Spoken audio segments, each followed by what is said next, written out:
recording will be available on the same YouTube channel. Minutes and transcripts will also be posted on the county website at a later date. The Leeward Planning Commission has its regular meetings scheduled following this one at 11 a.m. So we will need to conclude our business by then. I'd like to remind all participants the protocol for this meeting. Silence your phone and any other devices near you. Only one person may speak at a time. So raise your hand to be recognized by the chair before you speak. Speak directly into your microphone and keep your microphone muted while you are not speaking. If you talk over each other or if your microphones pick up noise, the dialogue cannot be transcribed. So we'll go to introductions of commissioners. I'd like to introduce my fellow commissioners. Please raise your hand when you are called. From the Leeward Planning Commission, Chairman Mike Vitusik. Vice Chair Barbara DeFranco. And I believe Commissioner Kanuha is absent. Commissioner Mark Van Piernis. Commissioner Fay Yates. And we welcome our new member to the Leeward Planning Commissioner, Commissioner Shani Armbruster. From the Windward Planning Commission, I'm Chairman Replogle. Vice Chairman Gilbert Aguinaldo, Commissioner Dean Au, Morning. Commissioner Joseph Clarkson, Commissioner Michelle Galimba, Commissioner Dennis Lynn, and Commissioner Thomas Rapathy. Morning. Oh, and I am John Replogle chairing this meeting. We meet the quorum required to hold this joint meeting. Also in attendance are Deputy Corporation Counsel Dahlia Schulster, attorney for LPC, Deputy Corp Counsel Malia Hall, attorney for WPC, Windward Planning Commission. Deputy Corporation Counsel Jean Campbell, attorney for Planning Department, Planning Director Zendo Kern, Deputy Planning Director Jeff Darrow, Planning Program Manager Maija Jackson, Planner Christian Kay, Planner Tracy Camaro, and Leeward Planning Commission Secretary Noriko Sor. We have a couple of people registered to testify on the first agenda item regarding proposed amendments to the Planning Commission rules in preparation for EnerGov launch. Corey Harden and Carolyn Pellet. So, okay, I'm going to swear you in together. Please raise your right hand. Do you swear or affirm to tell the truth before the Joint Planning Commission? Yes. Okay, thank you.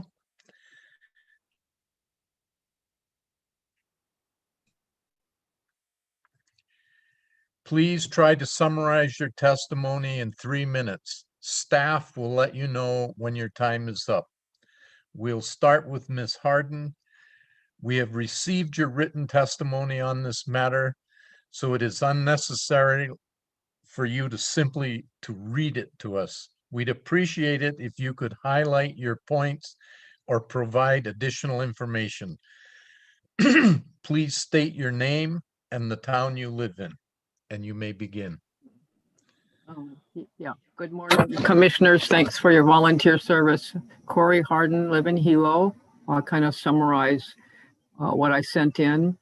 I think the EnerGov will be a really great system, and appreciate planning department and all their work to set it up. But I think that the rules should be written so anyone who can now submit and receive documents will still be able to do so conveniently. I hope you'll talk about what people will do if they have no internet access, or maybe they have visual or fine motor or other limitations. About 30% of people in Pahoa have no broadband coverage, according to Broadband Now.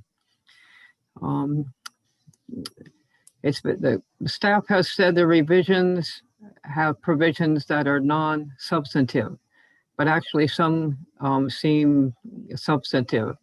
For example, delinquencies like bankruptcy or similar matters would no longer be grounds for denying a permit. Also, people would need to wait 40 days for meeting minutes to be completed, up from the current 30 days. I'd wish you keep the 30 days. And I'd also wish planning would do like BLNR does. They make an audio recording available online shortly after the meeting. And with electronic communication and the EnerGov, everything moves quickly, and it's very helpful for the public to have information in a timely manner. Another provision, postmarks will no longer be used as the date of filing. So if there's a mail delay, like we had, within the past year, that could cause problems. Also, there's a couple places where the revisions, I think, should be more specific. For example, document includes electronic communication such as electronic mail, etc. So what is etc.? And then bankruptcy or similar matters, we should spell out what similar matters is. At the Board of Appeals meeting on this, there were informal assurances from planning department staff. If someone came in, they hadn't heard about the electronic thing, they were trying to do paper, and staff said they would be flexible and give them more time. And I hope you'll discuss that today, so the policy and the procedures are on the record.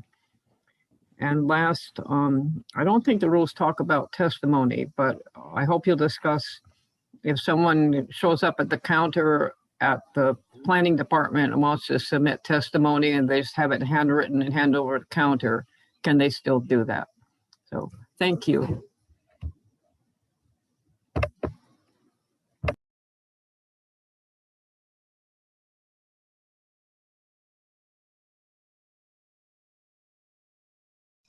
Chair Rep Logal, Ms. Pellet is not in the meeting. You're muted, Mr. Chair. You're muted.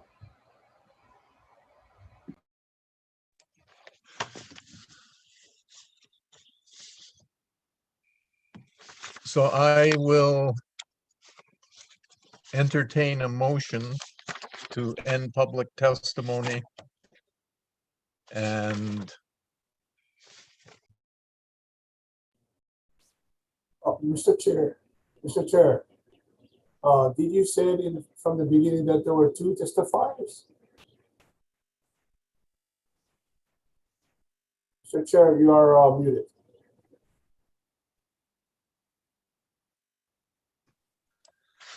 the second testifier is unable to get online, and so she will not be testifying today. Okay, thank you, Mr. So- Chair. A motion to close public testimony. That's what I'm asking for. Second. Yes, okay, it's been moved and seconded. All those in favor of closing public testimony, say aye. Aye. Aye.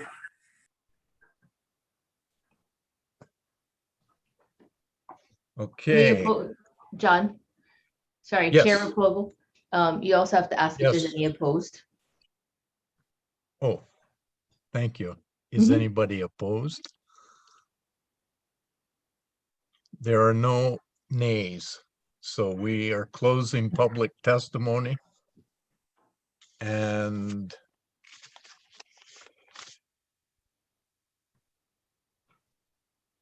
so we have discussion of the planning commissioner's suggestions for future amendments to the planning commission rules, practice and procedure.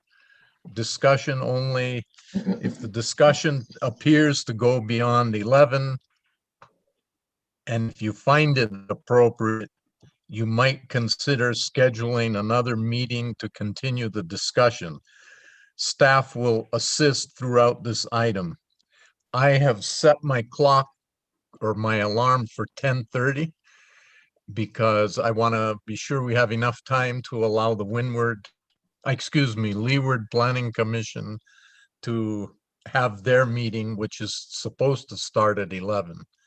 And they may have testifiers on items they're taking up. So at 10:30, I'll give a heads up, and we're gonna wind it down so they can get their show on the road. Any objections to that? So correct, Good. just so we're clear, Mr. Yes. Chairman. Right now, we're working on the rule changes, correct?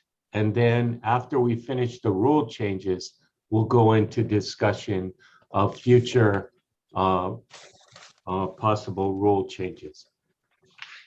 Okay, We have 2 agenda items on today's. thank joint- you. I missed a whole page. Thank you. If you'd like, we can briefly touch upon Corey Hardin's suggestions. That way we can address those. And then we did also receive comments from Commissioner Clarkson as well.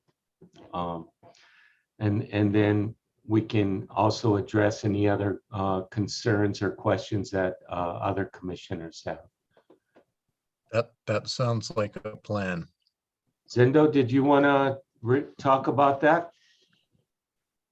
No, I was thinking about it. I feel like everybody's been briefed of this because we've come through with the rule changes for chapter 25 and 23. So this is all in the same regard of the EPIC system, or otherwise known as the InterGov system, moving to digital format, digital applications. So everything that we're seeing here in the amendments is basically housekeeping through that. So I believe everybody's pretty aware of it and probably utilize the time more in conversation, unless commissioners feel otherwise would like a further briefing on what this is about. Okay. Mr. Clarkson. I'd just like to follow up with Corey Hardin's concerns and have the planning director or someone from the department clarify whether paper copies will be accepted at all, and if so, under what circumstances? Yeah, I can answer that. So it's kind of a multi-part transition to being digital. The first part is launching the EPIC system and taking online applications and trying to have a majority of our communications be digital. So that's going to be that is going to be a requirement for new applications. That's fixed. But if so we're dealing with other correspondence coming in, right? It could be a testimony, it could be a letter, it could be something else that's related to some other permit. At that time, we would take those in and we would scan those into the system and upload those into the EPIC system. Down the road, more probably at the end of this year or beginning of the next, we'll be moving into pretty much accepting only digital copies, but there needs to be a longer transition around that. But for right now, if somebody did come in with a, as Ms. Hardin said, with a written testimony, we would accept that at the desk and we would just scan it in, just like we're going to have other, mail coming in, etc. Does that make sense, Commissioner Clarkson? Well, it makes sense, but I have severe objections to that. I think we should always be willing to accept one physical paper copy. And I think that the department and local government in general would be well advised to not rely entirely on digital communications, especially for important records about land use planning permits and other legal documents, which I personally believe should be securely stored somewhere in physical form rather than exist only in the cloud or on servers within the county internet network, digital network. So, and in follow up to that, if you're truly migrating or even beginning to accept copies of applications only in electronic format, then you have to go through all of these yellow highlighted things. I mean, right here, general definitions, copy or copies means both physical media or electronic media. So if our rules say that you only have to submit one copy and somebody brings in a paper application, we have to accept it according to that definition.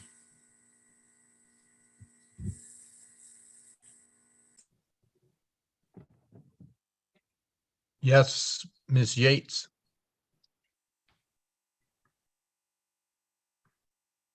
You're muted. Yeah, okay. I'm okay now. I have to agree with Commissioner Clarkson. I agree that we should be a little bit more lenient because not everybody has the capability of doing things digitally or even the know-how of doing it. So I have to agree with Commissioner Clarkson. So to speak to that, I Hey, think sorry, just real quick. Sorry, Zendo, let me jump in. Point of order. Can we stick to questions right now? And then we can get into discussion once a motion is made on the amendments. So please stick to questions at this time. Thank you. Sounds good. Mr. Van Peers.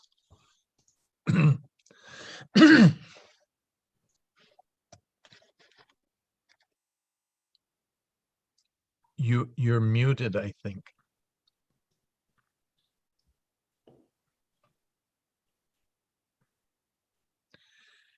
You are muted, Mr. Okay. Okay, thank you. I'm questioning along the lines of what the testifier said about bankruptcy. Being a retired attorney, my understanding of bankruptcy is that it can be filed either before or after an application is made to the planning department. And at least half the time, if not more, the project that's in bankruptcy does not go forward. So I wonder why the removal of bankruptcy as an excuse not to grant the approval is included. regarding that provision, when we moved out of getting the requiring the tax clearance certificate, we asked the finance director how they would like the language to be written in there. So that's what they said. There are certain unique circumstances where there could be a bankruptcy and the court would order that the property taxes be stayed, yet the application would still need to move forward. There's a multitude of circumstances in that way. So this just gives the latitude that the finance director felt was prudent for the situations that occur from time to time. It's very rare. She did testify to this as well at the county council last week. So this is based on her direction, not from the planning department. This is coming from the finance director.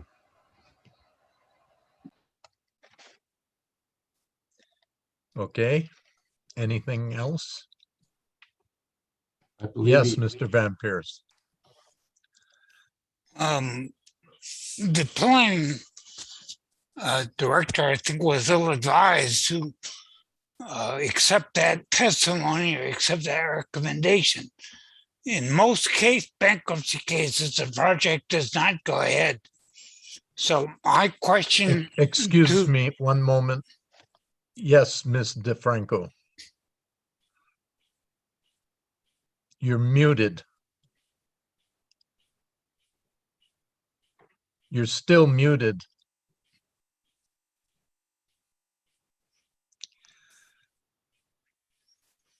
Go ahead, Mr. Van Peers.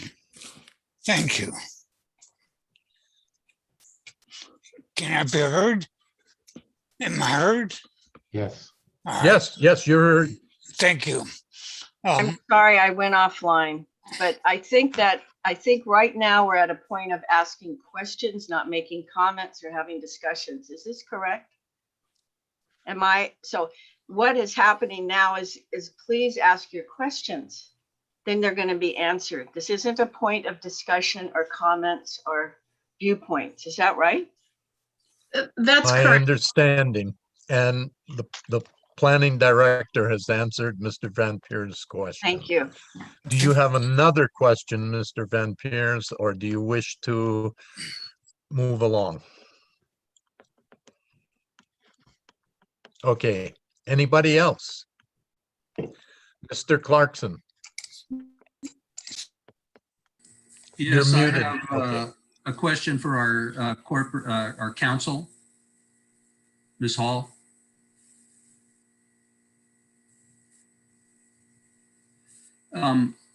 When matters go from the Planning Commission to the courts, what is the format of the record? What format are the documents that go to the courts in? How do they receive the substantial records that might go to an appeal? The courts now are doing e-filing. So we do send electronic files. The record on appeal is usually very voluminous. They do not want boxes of transcripts. So yeah, everything is done electronically. And that's in image format or PDF, or what kind of files are they? Usually PDF. And how are those generated? What do you mean by generated? Well, I mean, what is the procedure to convert all of the current paper documents Oh, scanning. into PDFs for transmitting to the courts? Yeah, we scan in documents.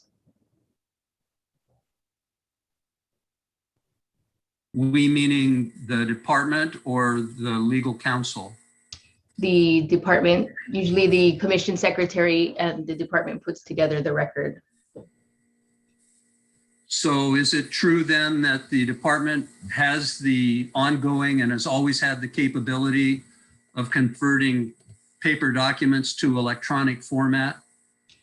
I cannot speak to always, Mr. Commissioner, but in my recent recollection, there has been a scanning capabilities, yes. Thank you. Mr. Lin. Question for Director Kern. So curious on, is there going to be a document for the public informing them of what defines an electronic copy? So is it a PDF? Is it what type of file format is acceptable? Because right now it says at the discretion of the planning director, as well as digital signature, right? What defines a digital signature? Is that a scanned signature versus, there's people who use different programs that has a encrypted signature. Will there be a document explaining that to the public? Yeah, there will be, and we have it prescribed right now as PDF documents. We did want to have the latitude within the rules as things change. The rules need to be somewhat dynamic because we don't know what could be in 5 years, you know what I mean? But right now it will be prescribed as PDF. Electronic signature would be that, or whether it was a scanned in signature or a DocuSign or the like. Does that answer your question, Commissioner? Okay, Mr. Van Peers. You're muted. Okay. A further question of the planning director. I understand that he's taken bankruptcy out of the picture upon the testimony recommendation of the finance director concerning taxes. Has the planning director have an opinion, or has he gotten legal advice that bankruptcy is much more than dealing with taxes? And I think the county's in a bad situation. Eliminating bankruptcy is an excuse. The language has been vetted by the finance department as well as corporation counsel. Thank you. Anybody else? Mr. Yes, Chairman, I see, Mr. Mr. Limba. And Mr. Rafferty as well. Yeah, I wanted to ask if it would be fair to say that the amendments that we're looking at today are entirely of the nature of adding electronic media rather than taking away sort of physical media. Would that be a fair thing, a fair synopsis of what we're looking at today? I'd say that's a fair synopsis. Yeah, I don't believe we're taking away. We're adding a lot more inclusion with that ability that then we'll be able to refine down into, you know, with how we're going to be accepting digital applications. But it's still, like I said, if we have a letter that comes in or some other piece of paper copy, we're still going to accept that for the time being. But it gives us the latitude that we need. Yes. Thank you. Thank you. Anybody else? See, Mr. Mr. Rafferty. Thank you, Mr. Chairman. My question is, will we be, will the county keep or print a printout and save hard copies of all the documents that are submitted electronically? Or we will have everything electronic and saved in the cloud or on the county server? We will be moving towards all digital. So these cases, when an application is submitted through the EPIC system, that will not be printed into hard copy. It will go into some redundancy backups as far as like Laserfiche and repositories. So it's not all going to be sitting on one system. There'll be multiple backups. So I can get into further on other document challenges that we have at a certain point. But yeah, so no, we won't be, but we will be ensuring that it's secured safely digitally. Okay, thank you very much. Thank you. Anybody else? Mr. Clarkson. I just would like to ask a question. If this system is in addition to existing capabilities of the public, to follow up on Commissioner Galimba's question, why does every email from the planning department now indicate that after July 26th, only electronic applications will be accepted? Because that is the case. As far as I've been stating, that electronic applications for planning documents will only be accepted in a digital format through the CSS system, through the EPIC system. That doesn't mean that a letter coming from the state right now or a piece of testimony that was mailed in will still accept that currently in its paper format, and we'll then intake that in its own way. But specifically for applications, all those will be coming in digital. So this, through the rules, it gives some flexibility. So we're not just saying everything has to be digital right now as far as other correspondence. So it gives that flexibility that's needed, but it is stated and known that applications will only be accepted in a digital format.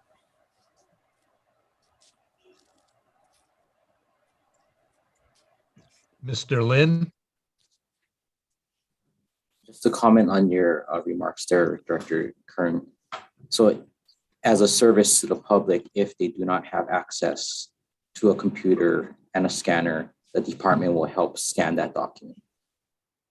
So that's where I think we will have self-serve kiosks in the West Hawaii office and the Hilo office for folks to be able to go in, log into the computer, log into TSS. The scanning side of it, though, we will not be providing scanning services. We'll have a list of places that folks could get their documents scanned, and then they could come in with their flash drive if they needed to and put those into the computer, into the kiosk, and upload it into the system. So a similar conversation that we had around this at the Board of Appeals was that applications come in and they're generally a minimum of 5 copies, 10 copies, 20 copies, and that means that somebody had to go and generally fill something out, go to a printer, at the bare minimum fill it out and go to a printing station and print out anywhere between 20 and 200 to 400 to maybe thousands of pages of copies. And if the person's capable of doing that, then they would be doing the same thing of scanning the the documents in there. So it's very similar. We're just not taking the paper. So again, if you're going to go through that process, you're going to be able to, get it scanned, and we'll be able to provide, again, those kiosks for people to utilize. But the scanning we can't do. So we'll have a list, whether it be Office Max, et cetera, of all the places that we know that could be scanned. And we'll have people there to help them at the kiosks and, and show them how to do it. Be very facilitating. Just like if somebody came in with one copy right now and said, I have this application filled out, and the requirement was, say, 10 copies, we wouldn't make those copies for them. We would say, this application is, incomplete right now. You're going to need to go, get your copies made and then bring it back with a complete application. So it's similar with the scanning. That makes sense? It does, but I just see it from a customer's perspective, right? That it's going to be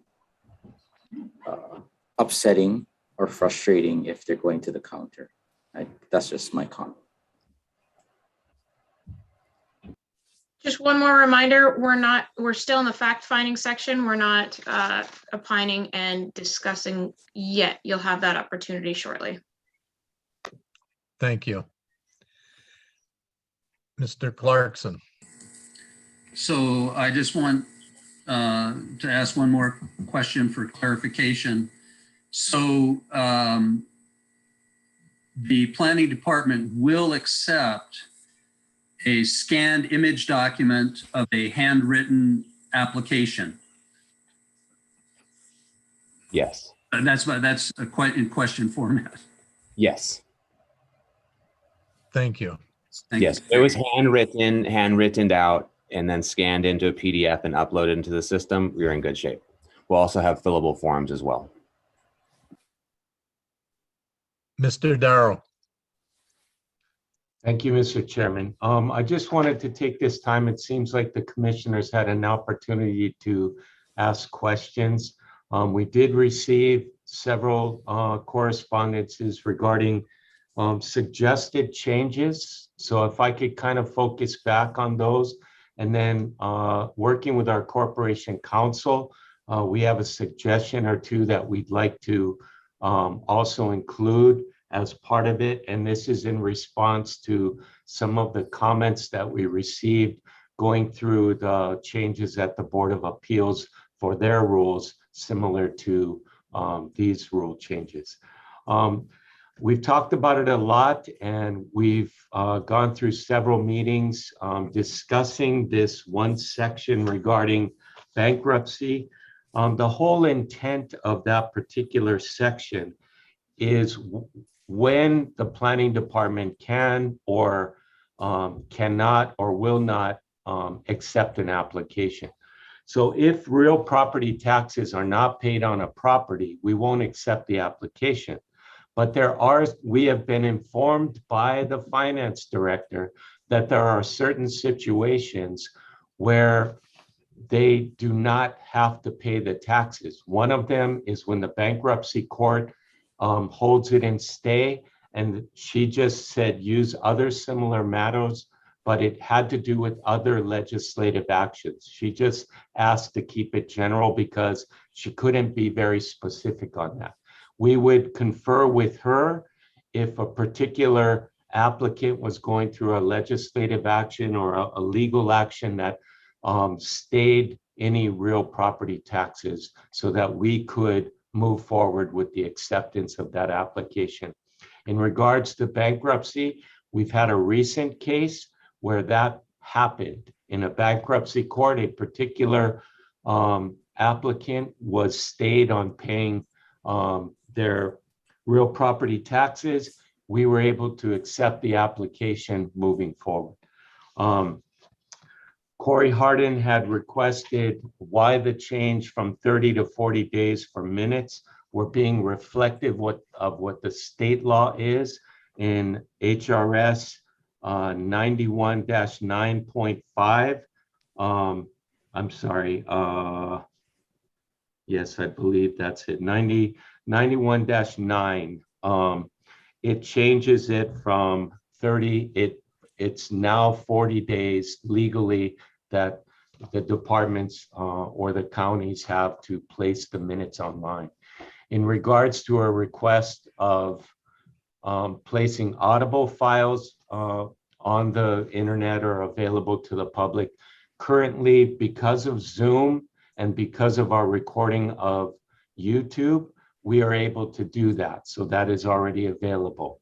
When a meeting is recorded, after we're done with it, it's uploaded to YouTube, and somebody can go there and review the audible and visual file for that particular meeting. Let's see. There was one suggestion across the board that we agreed with at the Board of Appeals that we'd like to propose to the Planning Commission, and that is, when we were making this change, we were focused on removing the reference to copies. So we kept the language original and, whatever it was.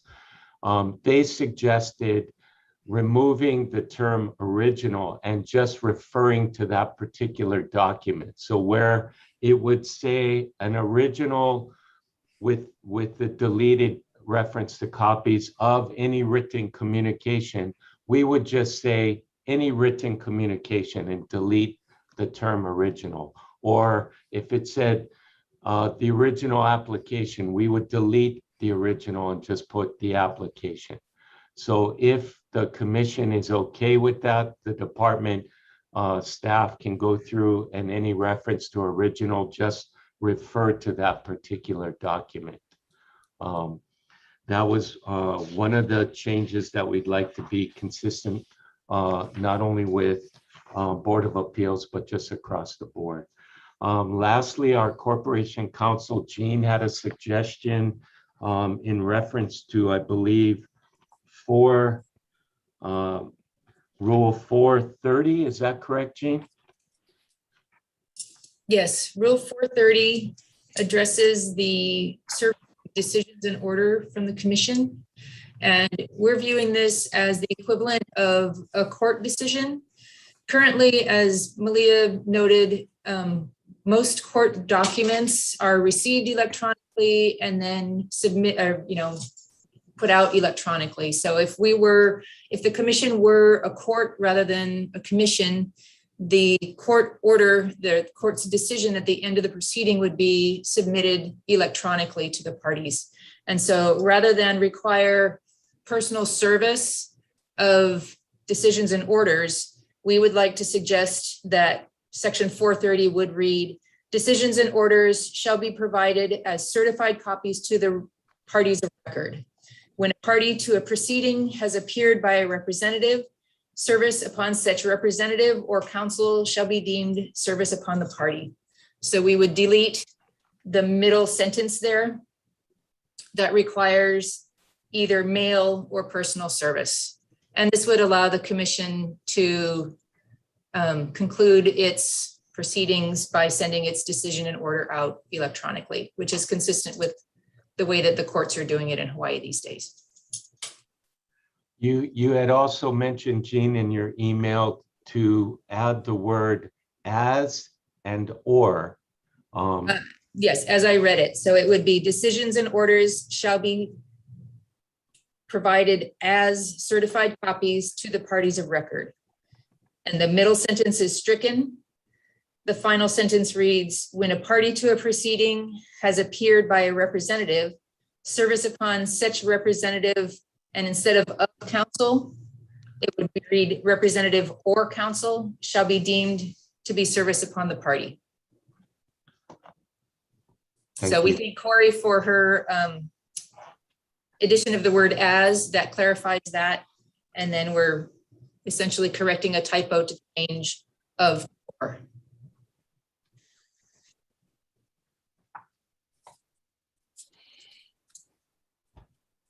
As I believe that's all I have, unless Director Kern, if you have any other additions. No additions, thanks. Thank you. Mr. Clarkson. Yes, I have a question. Why the reference to applications and bankruptcy is in the rules at all? I mean, why should it make any difference whether a person is paid or not paid their property taxes, or is bankrupt or is not bankrupt? Why can't the Planning Commission just accept all applications that are complete? So one of the requirements for that, as it currently reads, is that the applicant needs to provide a property tax clearance certificate from the real property tax office, and that comes in a paper format, and they pay $1 for it. So our requirement is that people have their property taxes paid in full before an application would be accepted. That way they're in compliance with that. But again, as Jeff mentioned, and we mentioned earlier, there are the exceptions, and there's an occasional time where that's not possible by way of a court order or something like that. So that flexibility needed to be in there. But this has been standard practice for all the years. Every application that you folks have seen pretty much has always made sure that there was a tax clearance certificate. But by moving digital, we didn't want to require them to go to the real property tax, go through the process of getting a paper copy and a tax clearance certificate, and then having to upload that. Our staff will just review their property taxes and say, yes, you're current, or if you're not, we'll then respond back to the applicant saying your property taxes aren't current. Please get them current before we can accept the application. Does that make sense? Well, I understand that it's a longstanding requirement, but I'm just trying to get at the root of that requirement. Is that something required by county code, state law? I mean, why is it in there, and why should it be in there? I understand it's been in there for a long time, but why can't we just remove every reference to bankruptcy or tax status being disqualifying? I'll let Jeff or Corporation Counsel speak to where it's embedded, but I mean, from a practice standpoint, I think people should be current on their property taxes before they're applying for an application to do a change of zone or a special permit or a variance or anything like that, unless there's a special circumstances.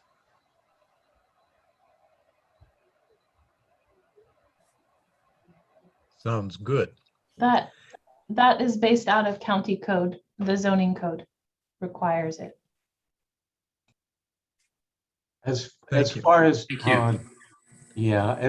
Joe, what was the original reason why the council had included that as a requirement for applications to be accepted?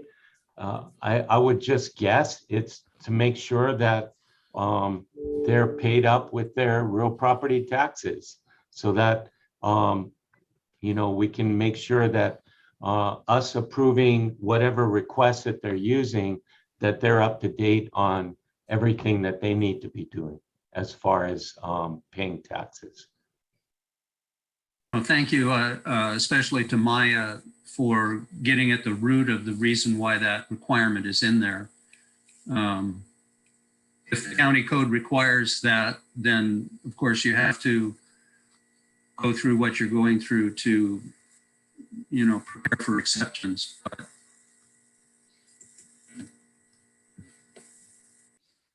Okay. May I ask a question? I would like to follow up on what Mr. Lin was talking about in regards to some people not understanding the new system or not being electronically savvy. And I know you say you will have your kiosks offering all the help and guidance so people can do these applications. I'm wondering if you would be providing a form of cheat sheet, as it were, where you could give them a paper and it would mark it out, like say they need to do electronic copies, listed next to that places that it can be done, and so on and so forth. We should do everything I feel we can to facilitate people being able to learn this system, make it user friendly.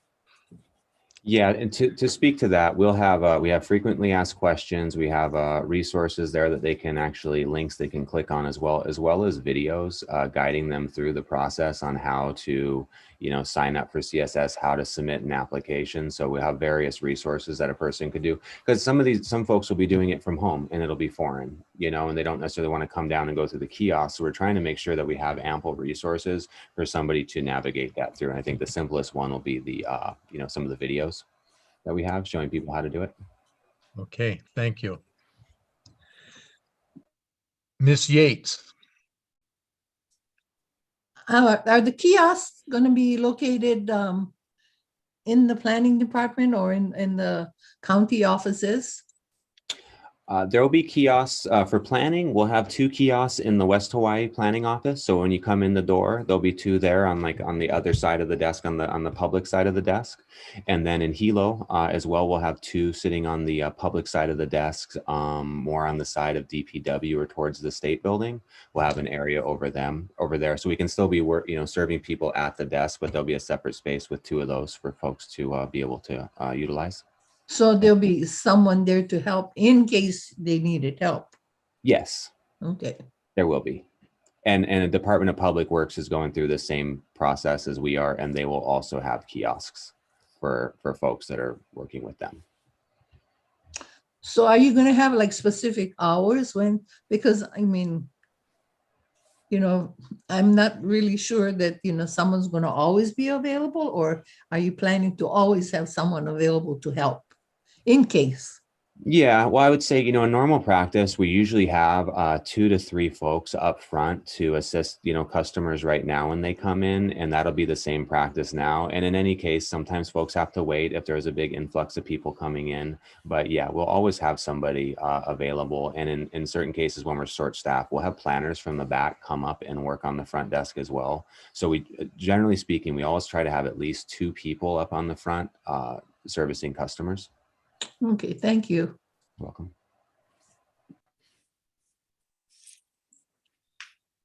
Are there any more questions? I guess it would be time to move on to new business. Need a motion? May I have a motion to move on to new business, please? Joe, what we're hoping is to get a motion to be able to approve the rule changes. As amended, as you stated. As amended, yeah. Sorry, Chair, I need Yes. to take a 5-minute recess because I need to confer with my fellow counselors. There may be a requirement that we need a repost for 30 more days before these rules can be adopted if we're adding amendments to what was originally posted. But let me go take a quick look at that. Everybody can take a nice little break, and we'll be right back. Okay, we'll see you all in 5 minutes. Thanks.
You breaking the sunshine law?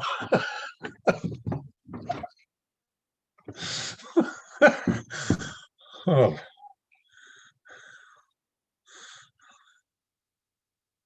No.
Five minutes are up.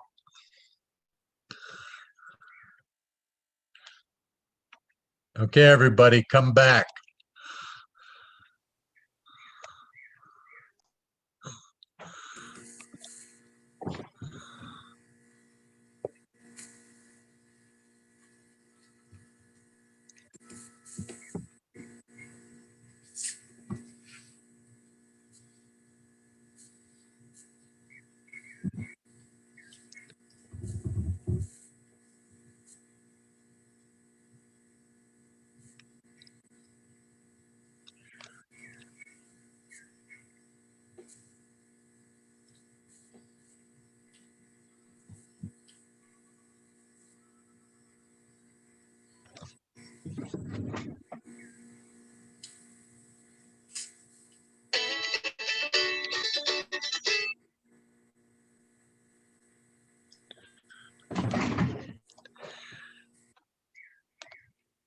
Are you waving at me, Joe, or do you want to talk?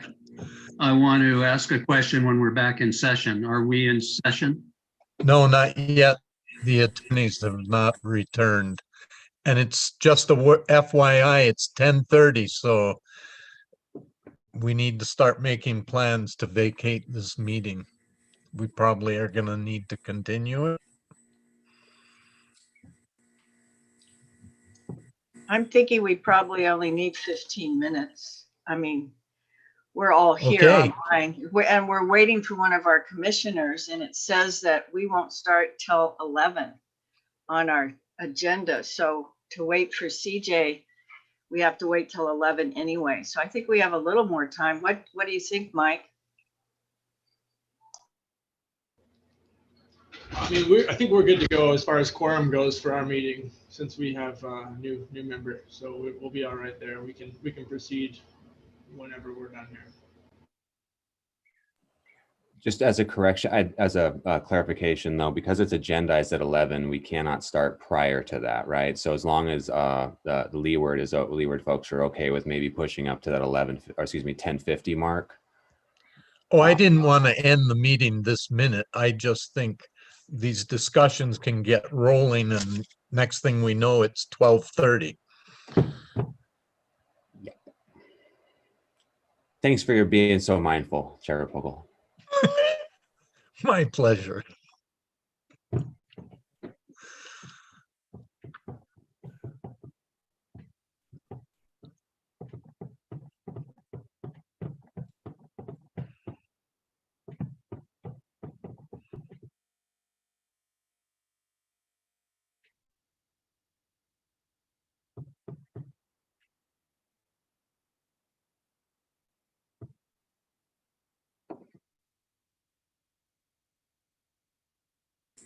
we're still waiting for Ms. Hall. Yes, sorry, Yes. one more minute, thanks.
All right, thank you for waiting. We just wanted to double check on a few things. Yeah, so right now the emergency proclamation has suspended 91-3, which would usually require of certain rule changes to be reposted for another 30 days.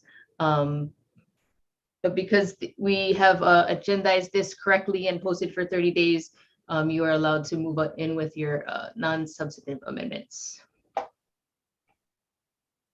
Okay, thank you. So, question, are we going to vote on these said amendments now? We would appreciate that. Okay, Yes. I will accept the motion. If there's no further discussion, Mr. Clarkson. Yeah, I have a question as to about Rule 2.1, initiating of rulemaking proceedings. Did the department pay its non-refundable filing and processing fee of $500? The departments are exempt. Okay, Well, then that should be an amendment to these rules then, because it's the interested person or agency has to pay the fee. Where does the fee go anyway? I believe it goes in a general fund. An agency could be a private agency as well, but when it comes to county agencies, Department of Parks and Rec or Public Works or Planning, they're exempt from having to pay the filing fee. Shouldn't that be in our rules? That would be good to discuss in our future rule changes. okay. I would be happy to entertain a motion to move forward here. I will make that motion, just so we can move on to the next step. So, yeah. Second, it's been moved by Ms. Galimba, seconded by Ms. DeFranco. Yes, no? I think that the motion has to be put forward with the amendments that, so you need to state that motion a little bit and then we can second it. So you would say something like, I move that the application to amend the use permit number 05-001. Is that where we are? No, that's purposeful, sorry. I'm sorry. But you know, that's, you have to cite it and then say with the proposed amendments, and then you can get the second.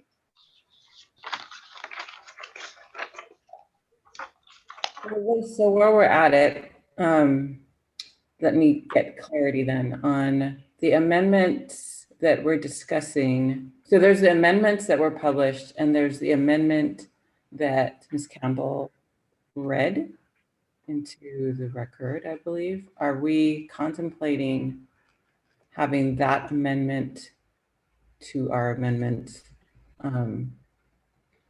be what we decide on today?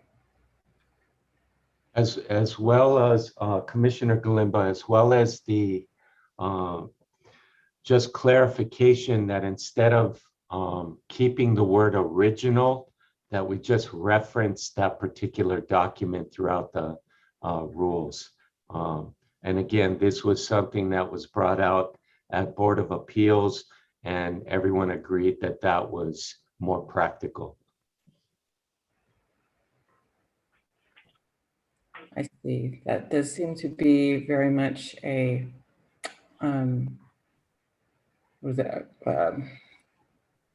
sort of a housekeeping measure and a clarity measure. The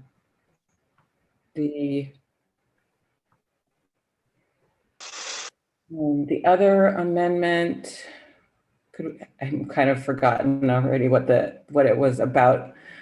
Could we restate that that language again?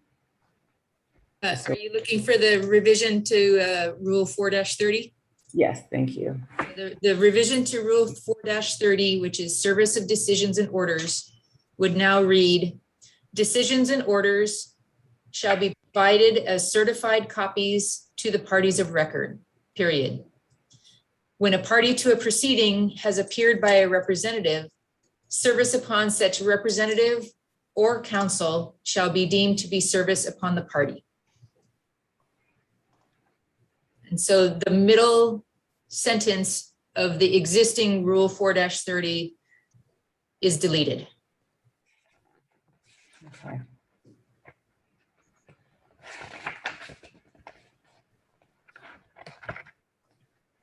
Ms. Yates?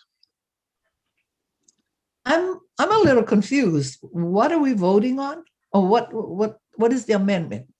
Are we doing portions of rules and practice and procedures, or the whole thing with all the changes? I'm confused. So we submitted the proposed rule changes that are spread around the rule documents that you folks got. So that's the primary reason for the hearing and that we'd be voting on. That being said, there was some things that came to our attention, such as the changing the original to application, or what Ms. Campbell said. So it's just a housekeeping within this overall rule change that we're working on. So if you folks are okay with those minor housekeeping, changing original to say application, and then the statement with Ms. Campbell said, that would just be taken as the entire rule change that you folks are looking at in its entirety. Does that help?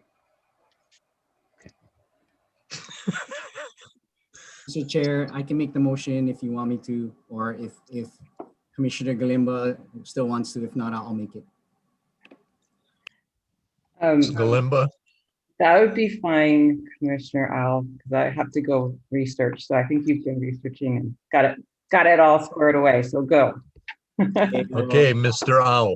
Thank you, Mr. Chair. So I move that the commission approve the amendments to the Planning Commission rules related to intake procedures and processes of applications be approved based on the Planning Director's recommendation, and the amendments stated by Mr. Darrow and Ms. Campbell.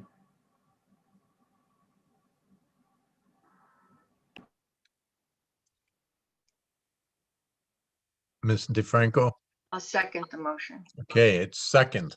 Moved by Mr. Al and seconded by Ms. DeFranco.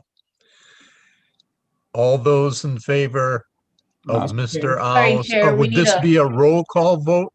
Yes. Or we have to have discussion? Oh, yes. Yes, I So have. we're gonna, Chair Rep Local. please, Mr. Clarkson.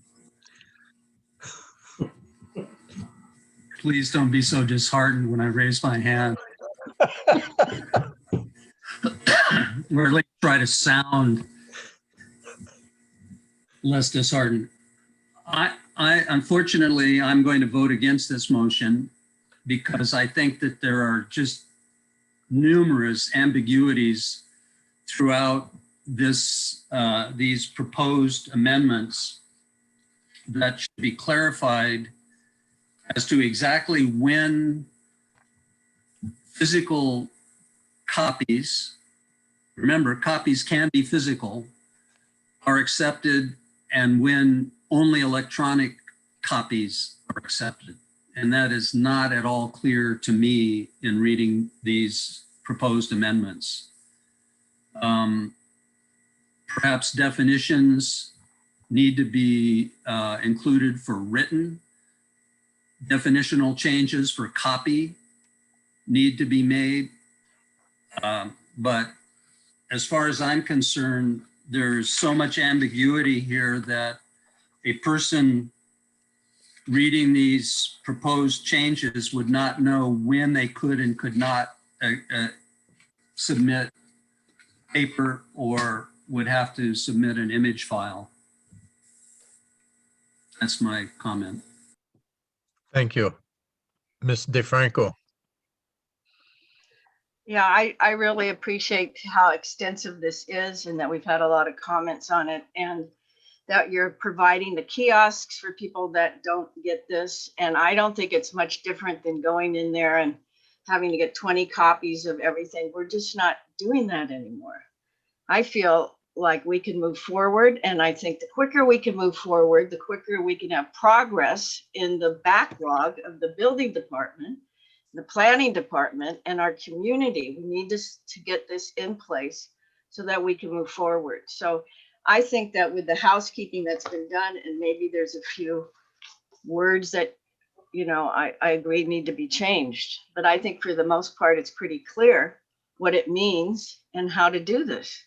So for people that don't understand how electronics are, I think that having your people there at the kiosk to help them go get it on a zip drive or whatever they need to do, that we can move forward and, you know, save trees, or however you want to look at this, all of this paper that we have to, I mean, if you tried to get background of years ago they don't have any of those records anyway. I mean, we are much safer having our records electronically backed up than we are asking them to keep, you know, volumes of things. Anyway, that's my comment.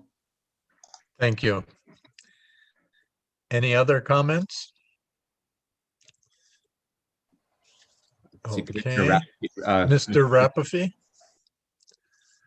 Thank you, Mr. Chairman. I'd like to echo Mr. Franco's comment, because if you look at the pros and cons, where we at right now and what we can do to move forward, the backlog for the permit is just horrendous. And you know, I think I heard more out there in the community the issue about not getting the permits on time, being very late, months and months, as opposed to things that we can change, little things like, you know, rules. Perhaps it may not be the best rule that we have at this time, but I think we can, as we move forward, we can continue to improve the rules as we progress through this new system. But just to automate things, just to relieve the backlog that is there, and to serve the community at large, the projects that are impacted, lives that are impacted because of the backlogs that we have in our county system, the permit approval is, I think I would have to vote to approve these amendments, simply just to help out not only the county, but also help out the community members who are whose projects have been hampered by the manual process that we have. Thank you. Thank you, Mr. Rapafy. Anybody else? Ms. Galimba. All right, yes. You know, I think that Commissioner Clarkson's points are some of his points are very well taken, however. One of them being that we need to be sure that there is reasonable access for people who are less electronic media savvy. So that sort of follow through on the department is really important. And that it be ongoing,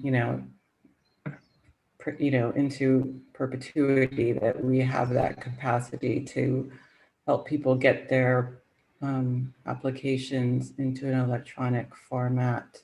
And his second point, that it is unclear when it'll not be acceptable to, it should never be not acceptable to communicate in paper, really. It's just a matter of like, how do we help people to get it from paper into electronic format?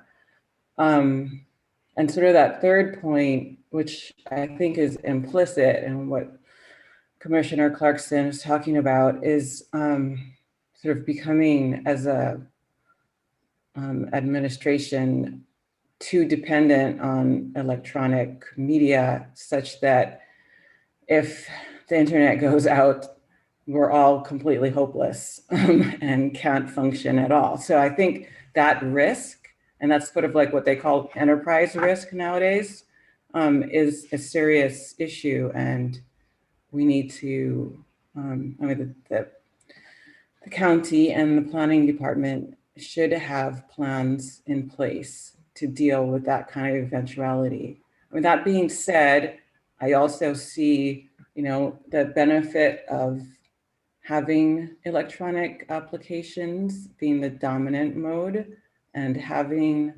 not having to put everything into 20 copies. If one electronic copy is a lot more efficient than 20 physical copies, having done that myself. So I think Commissioner Clarkson's points are very valid and should be taken into consideration. That being said, I will vote to, move forward, but I don't think we should sweep those points under the rug in any way, shape, or form. Thanks.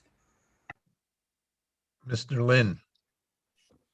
Yeah, I just, my concern would just be if the county has been discussing with all the different vendors or the locations that you will be sending people to make scans, what they expect, right? Because if there's a line at Office Depot to make a scan of blueprints or that kind of documents, and every place else has a queue to do the same.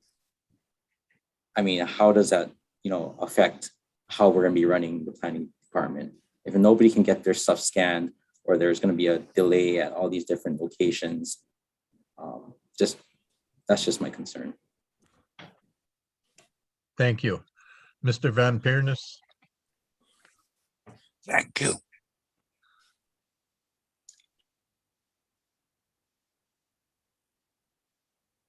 You're muted.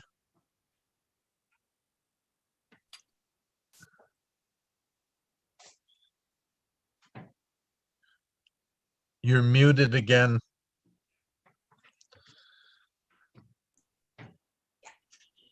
Am I heard now? Yep, can hear you now.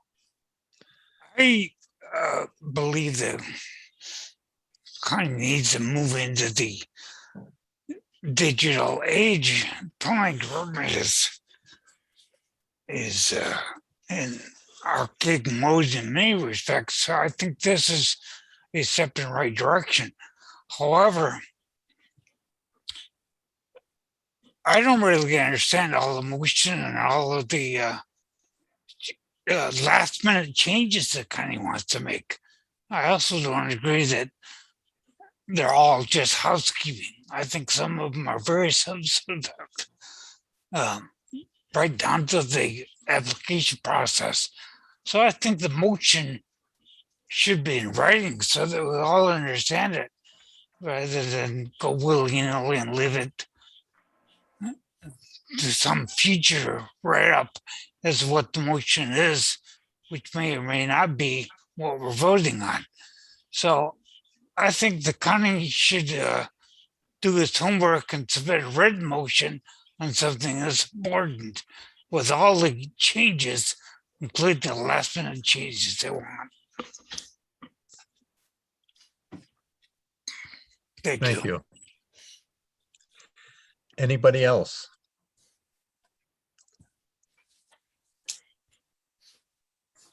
I will take a motion to end the discussion. No? You don't need to do that. You just need to call for the vote. Okay. I believe this will be a roll call vote. I will take a roll call vote. Thank you. Before the vote, I see that Commissioner Rafferty's hand is up again. Is that Oh, correct? I'm sorry, I missed that. Mr. Rappafi. Oh, he took his hand down. No, sorry. No, there it is. Mr. Rappafi. No. I didn't take it off last time. Thanks. Okay, thank you. So the motion is to approve the proposed Planning Commission rule changes with amendment to Rule 4-30 as stated by Jean Campbell, as well as removing the word original throughout the rules and instead refer to that document, that particular document, as stated by Mr. Darrow. With that, I'll take the roll. Commissioner Au. Aye. Commissioner DeFranco. Aye. Commissioner Aguinaldo. Aye. Commissioner Clarkson. No. Commissioner Galimba. Aye. Commissioner Lin. Aye. Commissioner Rafferty. Aye. Commissioner Armbruster. Aye. Commissioner Van Pernis. Abstain. Commissioner Vitusik. Aye. Commissioner Yates. Aye. And Chair Replogle. Aye. Okay, the motion carries with 10 ayes, 1 no, and 1 abstain. So in the last 90 seconds, can I just have a clarification then after, since this has been approved? Just for example, Rule 6 special permits, non-refundable filing fee, this would be 6.3B. Instead of we've substituted something for the word original. What is actually going to be here for original in Rule 6 special permits 6.3B? In that case, that rule is talking about a petition for a special permit will be filed. So the original would be the petition for the special permit. So B, instead of saying original, it will say application for special permit?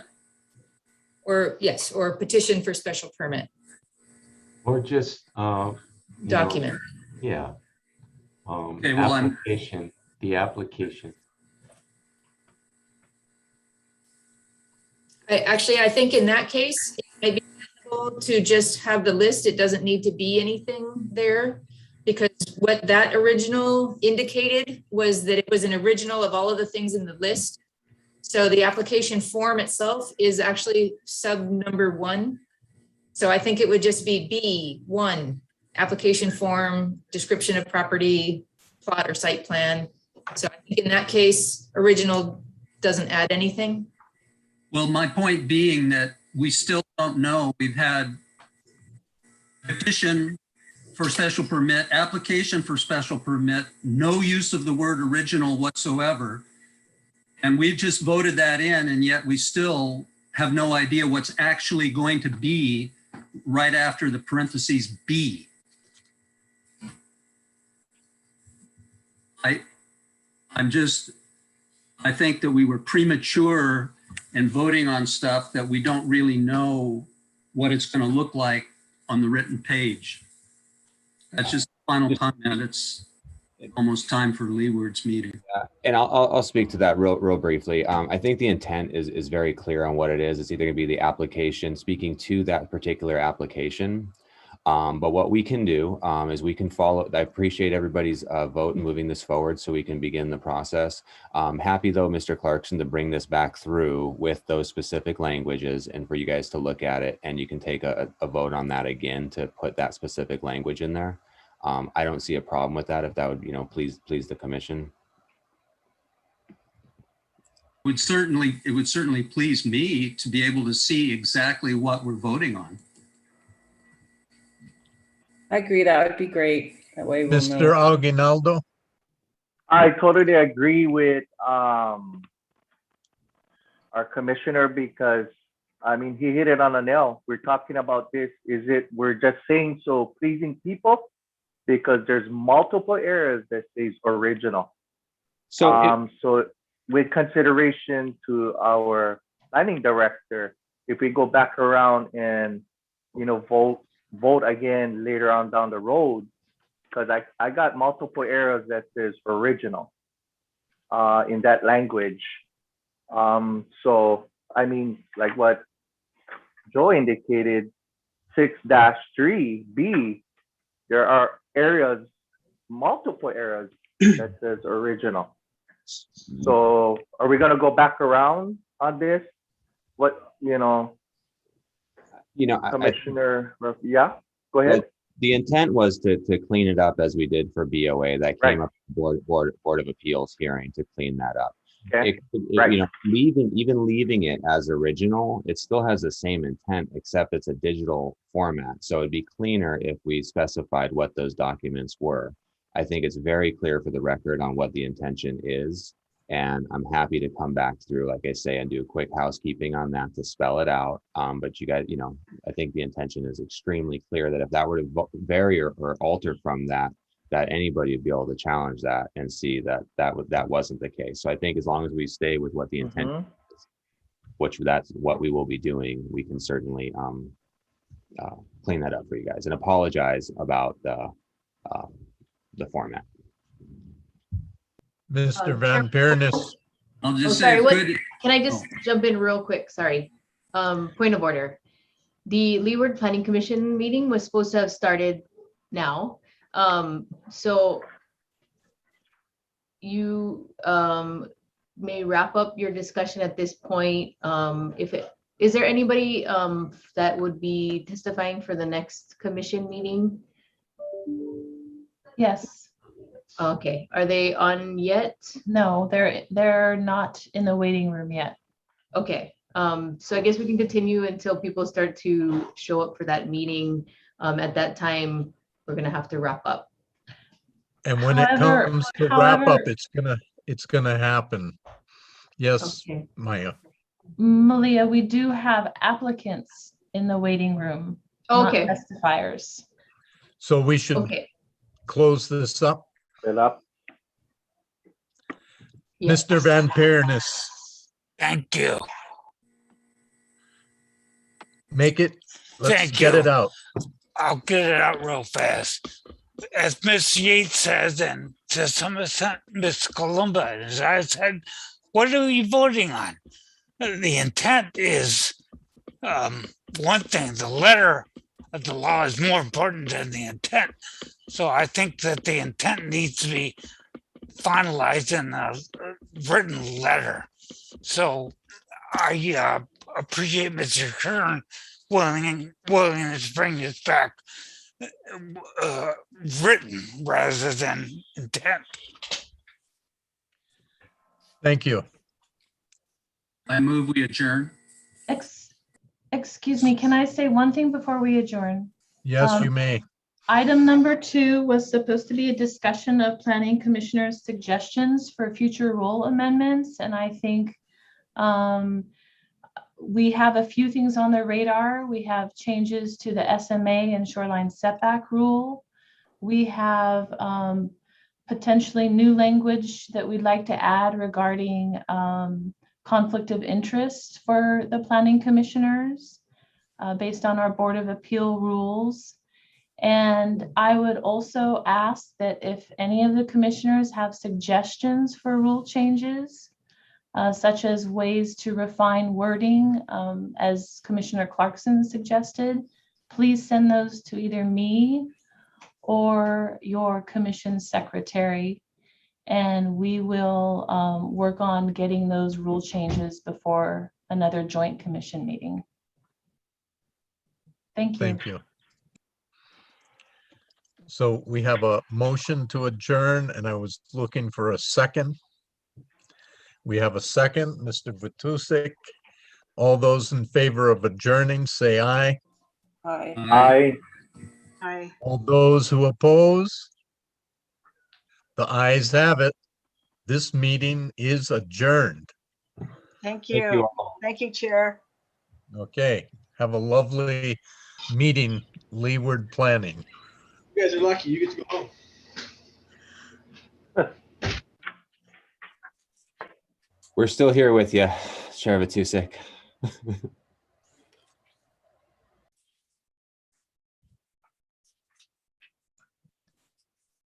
So Chair Vitusik, give me just one moment to admit applicants to the meeting.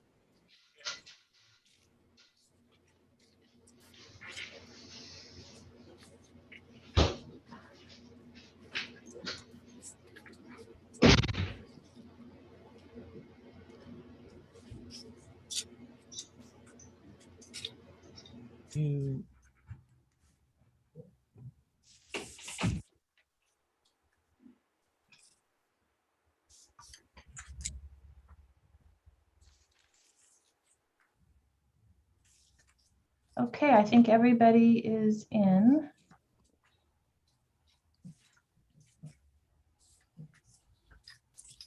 Is CJ here?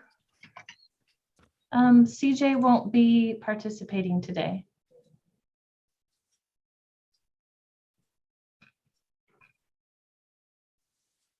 We still have a quorum though, correct? Yes, we do. Okay, are we ready to go? Yes, we are. All right. The online meeting of the Leeward Planning Commission will now come to order. It's Thursday, July 15th, 2021. Time is 11:06. Based on the governor's 21st proclamation related to the COVID-19 emergency dated June 7th, 2021, we're holding this meeting online to maintain physical distancing and prevent the spread of COVID. Public can observe the meeting on YouTube live stream by following the link provided on the county website calendar or by using the URL advertised on the agenda. The video recording will be available on the same YouTube channel. The minutes and transcripts will also be posted to the county website at a later date. I'd like to remind all the participants the protocol for the meeting. Please silence your phone and any other devices near you. Only one person may speak at a time, so raise your hand to be recognized by the chair before you speak. Please speak directly into your microphone and keep your microphone muted while you're not speaking. If you talk over each other, or if your microphone picks up background noise, dialogue can't be transcribed. Thank you for your consideration. Introductions. Introducing our fellow commissioners. Please raise your hand when you're called. We have Vice Chair Barbara DeFranco. Commissioner CJ Kanuha is not here. Commissioner Mark Van Pernis. Commissioner Faye Yates. Again, welcome to our new commissioner, Shawnee Armbruster. Welcome aboard. I'm the chairperson, Mike Vitusik. We have the quorum required to hold the meeting today. Proceeding with the introduction of our staff that's in attendance, we have Deputy Corporation Counsel Delilah Schluter, who's the attorney for the Planning Commission. Deputy Corporation Counsel Gene Campbell, attorney for the Planning Department. Planning Director Zendo Kern, Deputy Planning Director Jeff Darrow, Planning Program Manager Maya Jackson, Planner Christian Kay, Planner Tracy Camaro, and Leeward Planning Commission Secretary Noriko Sauer.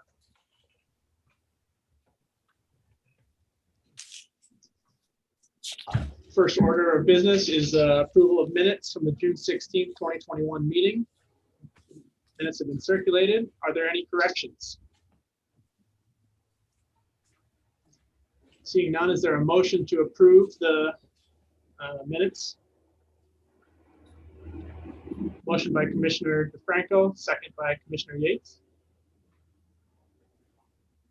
All those in favor?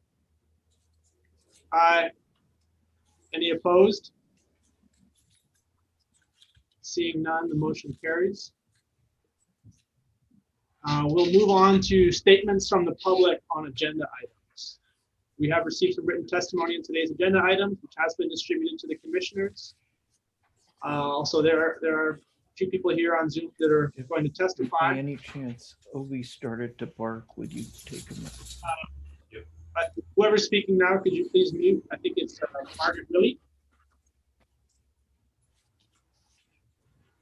Would you please mute your microphone? Thank you. Please limit your testimony to 3 minutes and not be repetitive. Staff will let you know at 2.5 minutes by ringing a bell, and then let you know again at 3 minutes once your time's up. If you've submitted written testimony, please don't simply reread your written testimony. You're welcome to summarize or update your testimony here in person. After the testimony, commissioners may have questions for you. And when there are no more questions, please log out of the Zoom platform and switch to the YouTube channel if you wish to observe the remainder of the meeting. This is to limit the number of participants on the screen in order to better manage the meeting and minimize connection disturbance or background noise. Okay, I'm going to swear everyone in together. Would you please turn on your cameras and raise your right hand, raise your hand, right hand. Thank you. Do you swear or affirm to tell the truth before the Leeward Planning Commission? Yes, I do. Thank you. I do. Thank you. Thank you all. Okay. Going down the list of public testimony. Item 1, Parker School amended use permit 05-001. Our first testifier is Margaret Willie. Margaret, would you please state your name and the town you live in? Yes, Margaret Willie. I live in Waimea. I'm here as a citizen, not representing someone else. I want to bring to the attention of the commission that there was litigation concerning Parker School's permit. The community, many did not believe that the county was putting adequate protections for the community, including safety. And we, with Carl Sturgis and I, in the end, put together a settlement agreement, and that settlement agreement independently required the road improvements that are now being requested to be waived in terms of the gymnasium. I gotta just going to the bottom line, I'm not going to object to this change, but I want to make it clear that I think it was wrong that the county proceed to work on this amendment without totally ignoring and disregarding that settlement, which staff who are, some of whom are here, as well as Chris Ewan, were aware of it, and Chris Ewan was active in terms of our the terms. And this is just sort of, there are other provisions, there's easement provisions, and I have been in touch with the headmaster, and he has affirmed that we will work on sort of moving forward on these terms independently and in good faith. So, I'm just disappointed. This is sort of like the typical way things go with development and the county, is that certain requirements are put on a certain development, and then as it's moved forward, they're requested to be deleted, and it's more slid by without the community really having a lot of participation. What had been discussed on this point with the Public Works was really to, in a way, move the road over a bit so that there would be room for a sidewalk. Anyway, yeah, and it's just, it shouldn't happen this way. I mean, in other previous times, such as with the Aloha Road, I also brought a lawsuit, and there the county each time required me to sign off.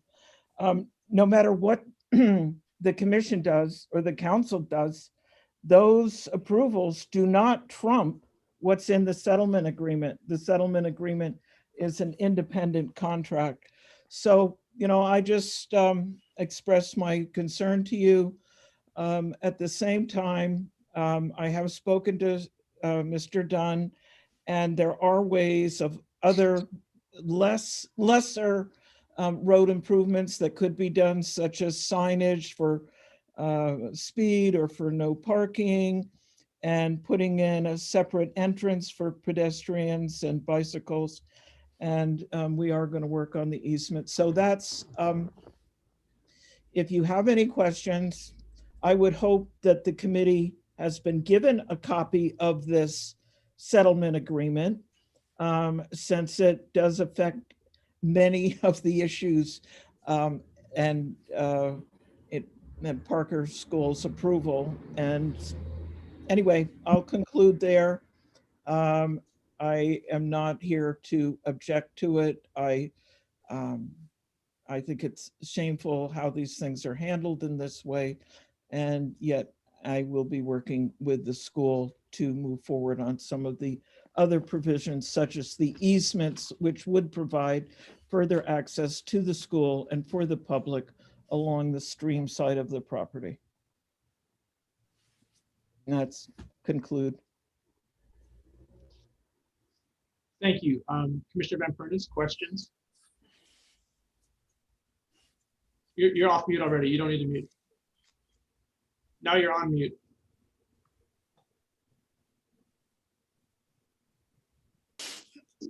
Okay.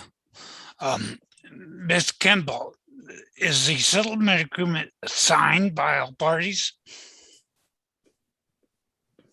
Is it, in other words, is it an effective document signed by everybody? Yes, it is. And is the application of Parker School to the county asking to overrule or circumvent or do something other than the settlement agreement? Yeah, by the county, and developers now asking to eliminate road improvements on Kapolani Road, which is what the street that runs by where the gymnasium's going in, and is asking to waive those requirements. They have left in place that when the middle school is built, that this requirement will come up again. It'll may well at that time be requested to be waived again. But this was, those safety concerns were probably the number one concern for the community. There's also, at that time, in fact, my brother lived there, and there were problems, and the school's going to increase and increase in number of students over the years. So, here we have a requirement, and then we go and just want to let it go. So, excuse me, Ms. Campbell. Willie, I want to find out if the settlement agreement provides for sidewalks or safety precautions or whatever that county in its recommendation and the Parker School is now trying to circumvent. Right, that's right. So the county is being asked to allow the school to violate the settlement agreement. Yeah. Yes, And that's on the basis, the litigation was dismissed on the basis of the settlement agreement. that's right. All right, thank you. Question for Ms. Willie, is there a timeline established or deadline established for when the road improvements have to be put in place? Well, it was with concurrent with the gymnasium and or the middle school. So the settlement reflects the existing language in the use Yes. permit? Okay. Commissioner DeFranco, did you have a question as well? Yeah, it was along those lines too. In reading this, I understood that because the school was not up in enrollment and they were not building the middle school as of yet, then that the road requirement wasn't being, they're asking to put it off until the middle school is developed. Am I understanding that right, Ms. Willie? Yeah, it was to be done when one or the other was constructed. In fact, at that time, I think there seemed to be more community concern about the gymnasium in particular, because there was a sense that the school would be able to rent out the gymnasium. Okay. So you would have a lot of people that really were not used to being on guard, and there is, when there's been events, speeding. I mean, there are other. So part of the mitigation around that is you're suggesting signage and sidewalks, or? Yeah, we specifically put in that there would be a sidewalk so that those you could access from Lindsay Road to the school and then enter with a sidewalk. And that would create the safety zone that you're seeking? Yes, it is. Okay, thank you. Okay, are there any other questions of the testifier? Seeing none, we'll move on to the next. Janice Palmer-Glenny. Is Janice on the Zoom meeting? Is not in the meeting. Okay. And neither is Carolyn Pellet. Okay. In that case, we will move on to item number 2, Pacifica Big Island, amending SMA 286. Again, Janice Palmer-Glenny is not available. We'll move to Barbara Anderson. Is Barbara here? Good morning. Can you hear me okay? This is Barbara Anderson. Thank you. Would you please state your town that you live in? Yes, I'm on a low bandwidth connection here, so I'm kind of having a hard time hearing your voice. It's kind of gravelly, so I'll do my best. I'm a concerned person regarding the project that's going on for Pacific Properties. My name's Barbara Anderson. I'll start out, I thank you for having me and hearing my testimony, and I'll start out by saying that the bottom line is I don't have an objection to this, but what my interest is that there was an agreement back in 2015, which is part of the background information exhibit J in the information you have, that was concerning the owners who met with Mr. Fouque and the architect back in 2015 and expressed 8 items in that document that we would like to have considered. And for the most part, they're in the record with regard to the follow-up documentation. But the reason I come today is want the Planning Commission to know that the Kalana project, is right adjacent to the development, and we are very interested in being good neighbors to this project. And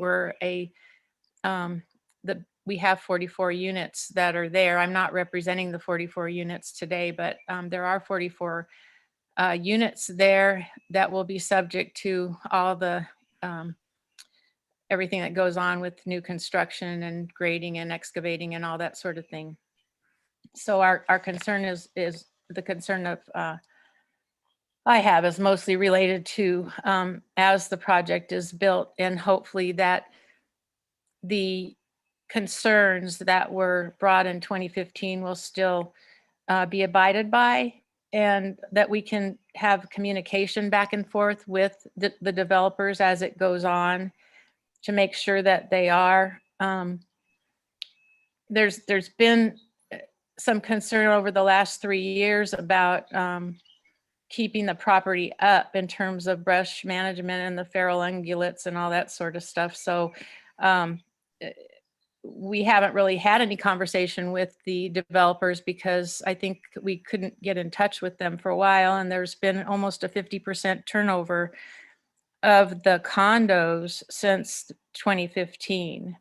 So we kind of just wanted to shore all this up and make sure that, we can have some sort of conversation as we go through.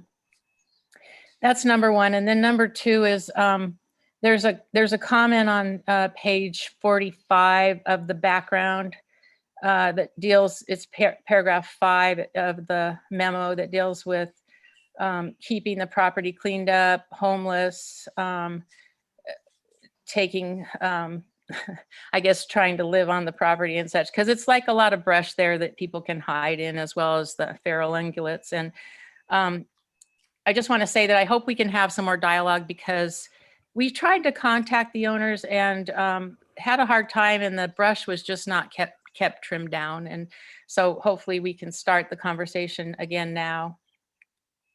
And then the third thing, and this is the last thing that I have, is there are 8 items on the concerns that are Exhibit J.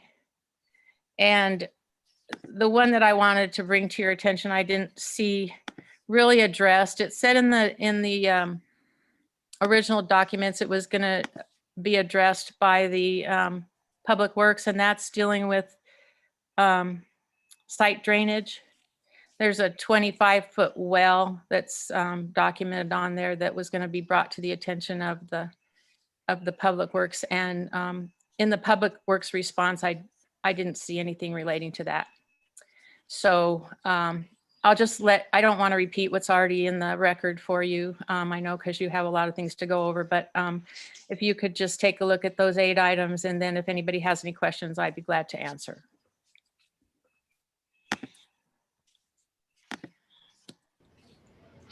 Thank you very much. Are there any questions for the testifier? Okay. Seeing none, and the fact that the remaining scheduled testifiers are not present, can I have a motion to close public testimony? Commissioner DeFranco, thank you for the motion. Is there a second? Commissioner Yates, thank you for the second. All those in favor? Aye. Any opposed? Okay, seeing none, public testimony will be closed for today. We have new business coming up, but because we had an extended joint meeting, I just want to check with my commissioners to see if anybody would like to take a quick break. Anybody? No? Okay, let's keep going then. So item 1 under new business, the applicant is Parker School. Application to amend condition number 11, roadway improvements of use permit number 05-001 to remove the requirement to complete roadway improvements prior to the issuance of the certificate of occupancy for the gymnasium. Use permit number 05-001 allows the establishment of an elementary school, grades K through 6, and expansion of the Parker School complex on 14.32 acres of land situated within the agricultural 1 acre single family residential 7,500 square feet zone district. Subject properties are located between Kapiolani Road and Waikoloa Stream, Waimea, South Kona, Hawaii, TMK 36-5-004, parcels 025, 026, 028, and 063. The staff presentation will be by Tracy Camaro. Go ahead, Tracy. Thank you, Chair Batusek. Let me get my screen up.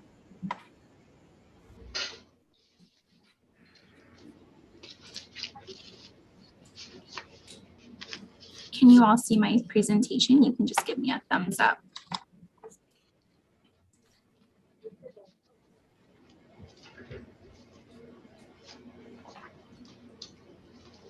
Okay, the first item on the agenda is a request from Parker School to amend their use permit 05001. This is the location map showing the subject property as indicated by the red pointer. The property is located within the South Kohala district in the Waimea Town Center. You can see Lindsay Road running in a north-south direction on the left side of the slide, and Kapiolani Road, which is just off of Lindsay Road, confronting the property, which is on the north side. This slide is to provide the commission with a little history on use permit 05001. Use permit 05001 was issued on December 7, 2005 to allow for the establishment of an elementary school on approximately 2 acres of a portion of TMK 65425. Construction of the elementary school was completed in 2007. In 2010, the use permit was amended by the Planning Commission to allow for the expansion of the Parker School complex to include new athletic fields, a new gymnasium, renovation of 2 residences and a warehouse, and an elementary school addition and new middle school on the remainder of TMK 65425 and TMK 65426, 28, and 63. Just last year, the Leeward Planning Commission voted to allow Parker School a time extension in order to complete construction of the school complex. The applicant is currently requesting to defer the improvements to Kapiolani Road to be built prior to the issuance of a certificate of occupancy for the future middle school, rather than prior to the issuance of a certificate of occupancy for the gymnasium, which has been funded and is ready for construction. The requested amendment will amend condition 11 to read prior to the issuance of a certificate of occupancy for the middle school. The applicant shall provide the following improvements, meeting with the approval of the Department of Public Works at no cost to the county. And it goes into A, provide pavement widening, concrete curb, gutter and sidewalk, and incidental drainage improvements along the south side of Kapiolani Road, from Lindsay Road to the middle school entrance, and along the east side of Lindsay Road from Kapiolani Street to the existing sidewalk at the edge of the school's property. And B, they shall install streetlights along the south side of Kapiolani Road from Lindsay Road to the middle school and any necessary signs and markings. The applicant's stated reasons for the request are due to COVID-19, the school is currently struggling to maintain their present enrollment and thus may not be able to complete construction of the middle school as anticipated in their current master plan. However, the school has secured funding for the gymnasium through private donations, some of which are contingent on completing construction within a certain time frame. As such, the off-site pedestrian improvements along Kapiolani Road are required to accommodate a significant increase in enrollment. With no growth in the current enrollment, the school would like to build the gymnasium complex for the use by their existing student body and defer the off-street pedestrian improvements to a later date. That later date is, should the middle school be constructed to accommodate a significant increase in enrollment, the conditions for improvements to Kapiolani Road would still apply. And pedestrian access to the new gymnasium facility will be through the applicant's existing campus via the existing pedestrian pathways and not along Kapiolani Road. This is the current zoning of the subject property. The subject property is zone agricultural 1A. That's agriculture with a minimum building site of 1 acre, which is indicated by the light green color, and RS 7.5, which is single family residential with a minimum building site area of 7,500 square feet, as indicated by the yellow color.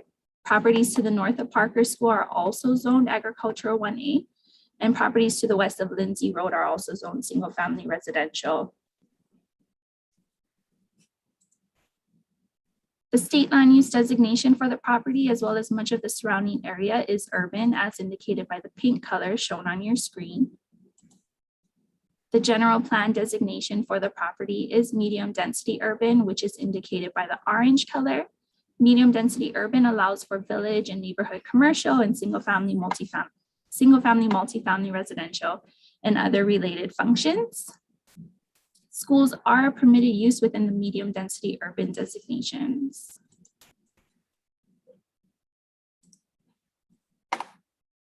This is an aerial view of the site. You can see Lindsay Road to the left of the subject property, and Kapilani Road is on the north side of the slide. Kapilani Road is a county-owned and maintained roadway within approximately 18 to 20 foot pavement in good condition, and includes a 2 to 4 foot wide grass shoulder within the 40 foot right of way. Connection from Parker School's existing Kahilu campus, which is access from Lindsay Road to the proposed expanded campus, is via an 8 foot wide asphalt walking path near Waikoloa Stream. Across from Waikoloa Stream and to the south of the subject properties, you have the Parker Ranch Center. The photo on the bottom right of your screen shows the walkway that connects the elementary school campus to the existing high school and middle school campus that goes along the Waikoloa Street.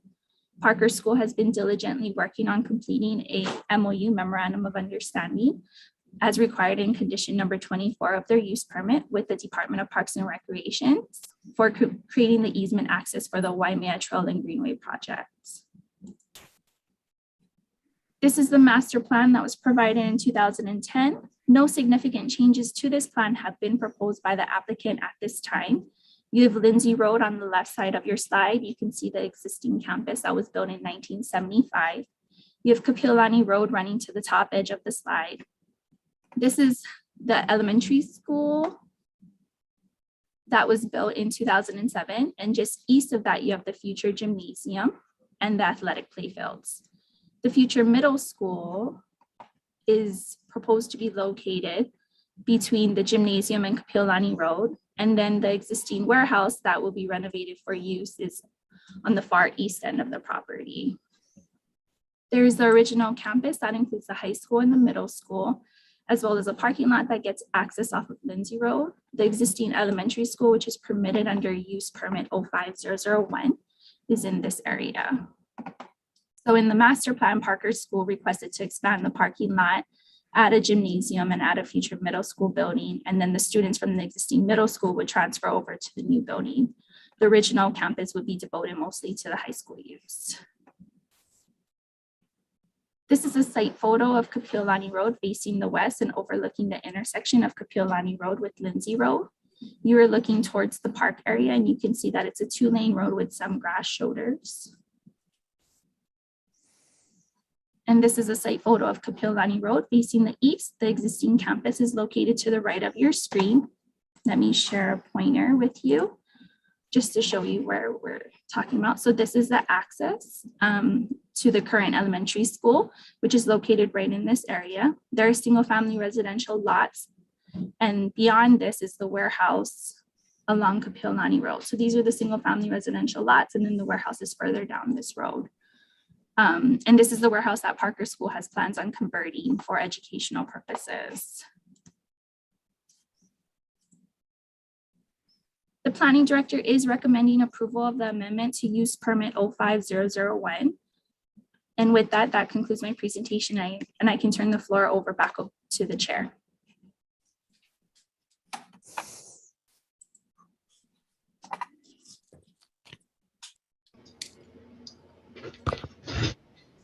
Thank you, Tracy. We're gonna hold off on questions for now and proceed with the applicant.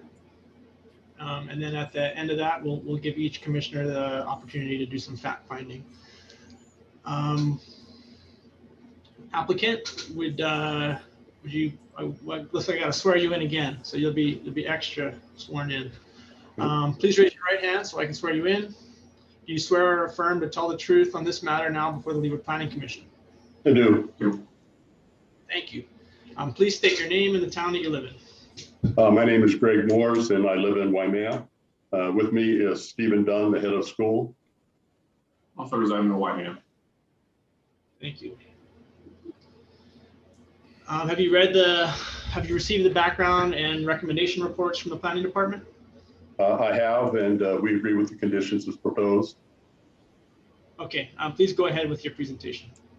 I think Tracy did a very good job of explaining what the situation is. There are a couple of things I would like to emphasize and also address some issues that were raised by the public testimony.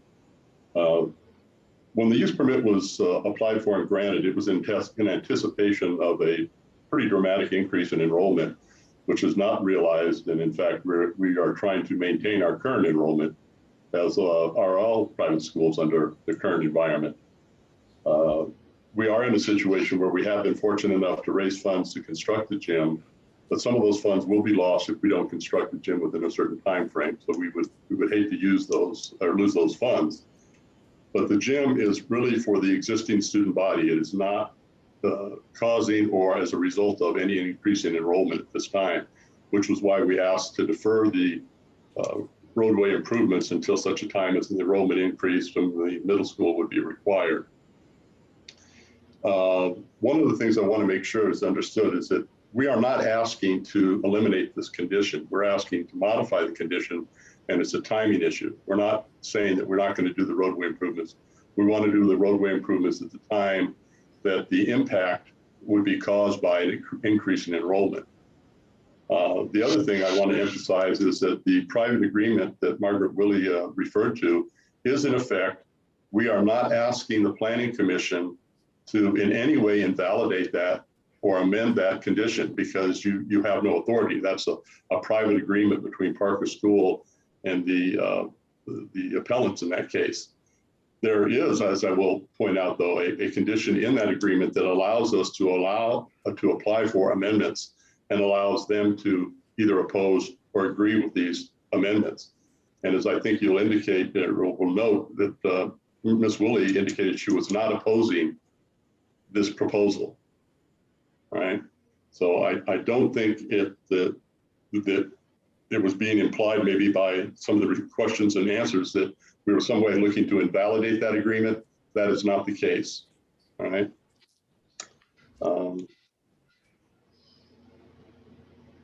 I think that's all I'd like to say at this time, and we'll be prepared to answer any questions that the commissioners may have. Thank you. Commissioners, are there any questions for the applicant or for the county? And we'll give each commissioner up to 10 minutes for fact-finding purposes, and then move on to motion. Commissioner DeFranco. Yeah, I was just wondering, what is the time frame for the building of the gymnasium? Well, we'd like to be able to construct it as soon as possible. We have construction drawings for the gym, but they're going to have to be modified somewhat. So I would think within the next 12 months, we would break ground and possibly 18 months to construct. Okay. And so you said the funding was time sensitive. So you have. That's correct. Some of the funding.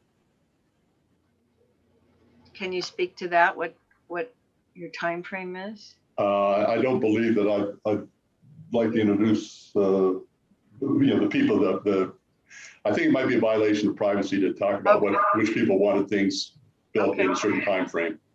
All right. So the other thing I want to understand, so the new gymnasium will not be rented out or used commercially or by community for community use. It's just going to be for the middle school, for the existing campus.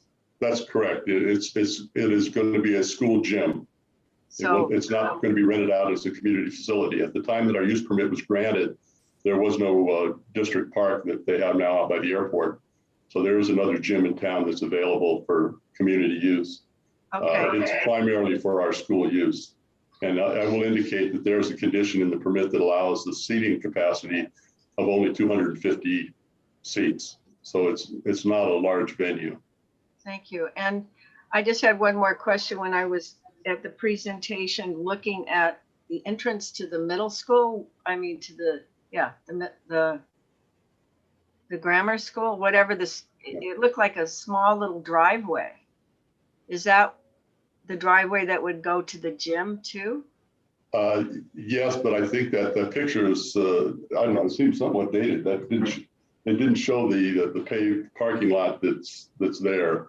But yes, that would be the access to the gym, if for vehicular access. Pedestrian access to the gym for our students through the day will be through our existing campus. And are there any, excuse me, are there any street lights or anything there? No, there's nothing along that sideways. Our students would, you know, if the gymnasium as anticipated during the day would be used for physical education and for school programs, whatever, and that would be all pedestrian access.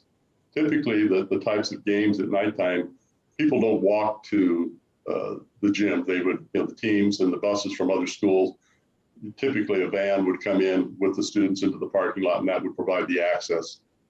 Currently, that access, we have mapped where all of our students live and how they get to school, and fewer than 10 students walk to school along Kapiolani, you know, to the lower school. It's not a heavily trafficked roadway. Thank you. Is that it for your time, Commissioner DeFranco? Okay. Commissioner Yates, please proceed. My question regarding your gym, or your gymnasium, do you not have any functions where, like May Day or things like that, where more cars or parents or visitors would be coming? Thank you for the question. We certainly have events throughout the year. We have some parent participation in that, largely to support the events that are planned for students, not large parent events. We also have parking off of Lindsay Road and Quahai Road that we currently use for that parking. So we don't expect that there'll be a big surge in traffic along that street. Certainly not any greater than our morning drop-offs or pickup at the lower school currently. Yeah, but if you're having a function, then more than likely people would have to park to get to the gym. I mean, you know, like I use May Day because I know a lot of parents like to come and watch their children, which, you know, grandparents do as well. Yeah. So my concern was since you all haven't done the road widening or whatever it is that was on this, that was supposed to have been done more than 10, 15 years ago. And I'm sure that, you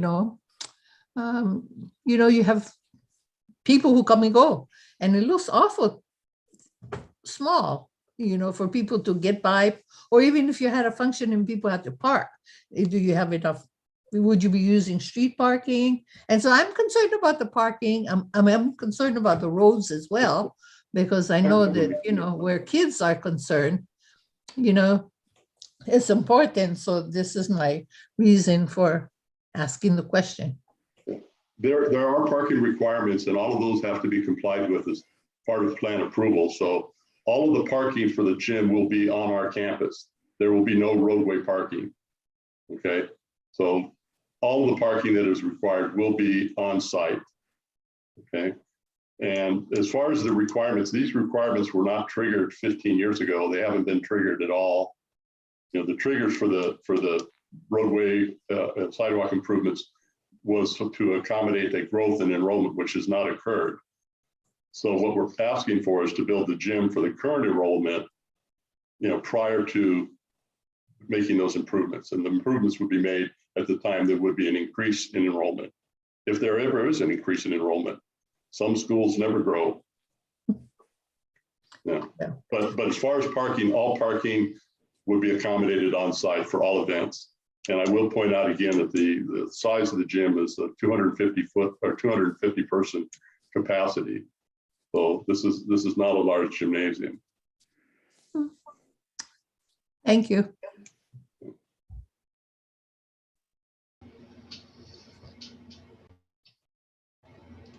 Okay, are there any other questions from commissioners?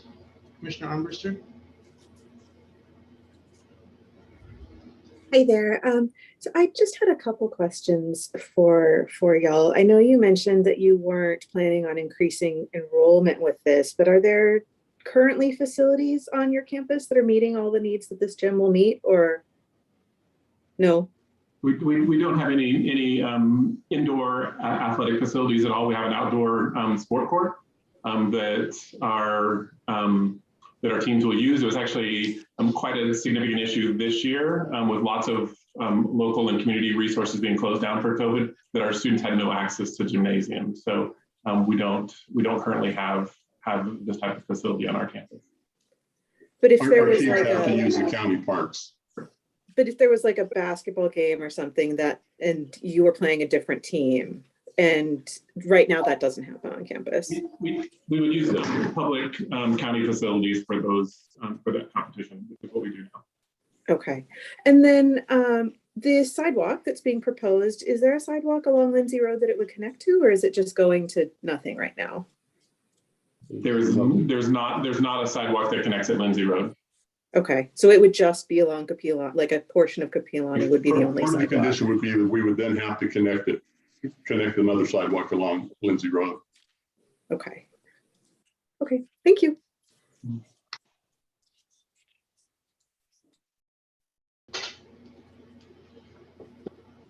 Okay, any other commissioners? Commissioner DeFranco? I just wanted to ask, the sidewalk, you are proposing to put a sidewalk in? Or are you not putting a sidewalk? Not at this time. That would be deferred until the time that we put in the middle school.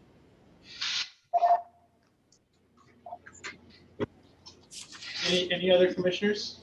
I just one comment. Would you be amiable to the idea of putting a sidewalk in now?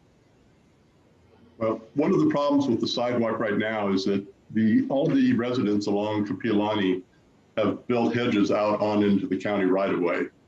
And so it's going to take a major effort to remove everybody's hedges and relocate them and then put in the curb gutter sidewalk and lights. We're looking, I think our estimated cost for these improvements is about $2 million. So that would happen when you expand the school. Is that right? That is correct. Commissioner Yates, follow up? Forgot to ask earlier, what is your enrollment? 325. Our enrollment, yeah, is in we're still in the process of admitting students for the coming year, but we're in the 325 to 330 range for next year. I'm well below the cap that was in the conditional use permit of 450. So before you would have to do these improvements that was originally supposed to have been done, you would need to have an enrollment of 450 students. But that's not what the conditional use permit says. It says that we would need to do that when we constructed a middle school. So we actually don't have the physical facilities to get to 450 before we build a middle school. So it would be the construction of a middle school in order to get that certificate of occupancy for that building. Not that our enrollment would get to 450, but we are well within the constraints of our current campus. So you currently don't have any plans to do any kind of improvements as far as sidewalks or anything like that? Because I know that you said you did mention about the neighbors having their hedges all the way out, you know, where it shouldn't be, because if you had to do a sidewalk, that's a major production. But if it's something that's required by the county, it should be each individual property owners to take care of that. So I'm a little bit confused about that. So I'm wanting to understand how all that would work should the time come when you had to do that. It just seems like a big undertaking, and maybe when the time comes, there'll be another reason as to why it can't be done or how it has to be done, or, you know, all of those questions come into play. So that's why I'm asking. Well, my understanding is, since all the improvements would be within the county right of way, is that the county can require us to make the improvements. And that's typical of what happens with the anytime you come for a development or approval is that, you know, the county will ask you to bring up what is in effect county infrastructure, roads, sidewalks, et cetera, bring them up to a certain standard, right? If the property was already zoned appropriately, if it wasn't a use permit, then typically the county would make those improvements.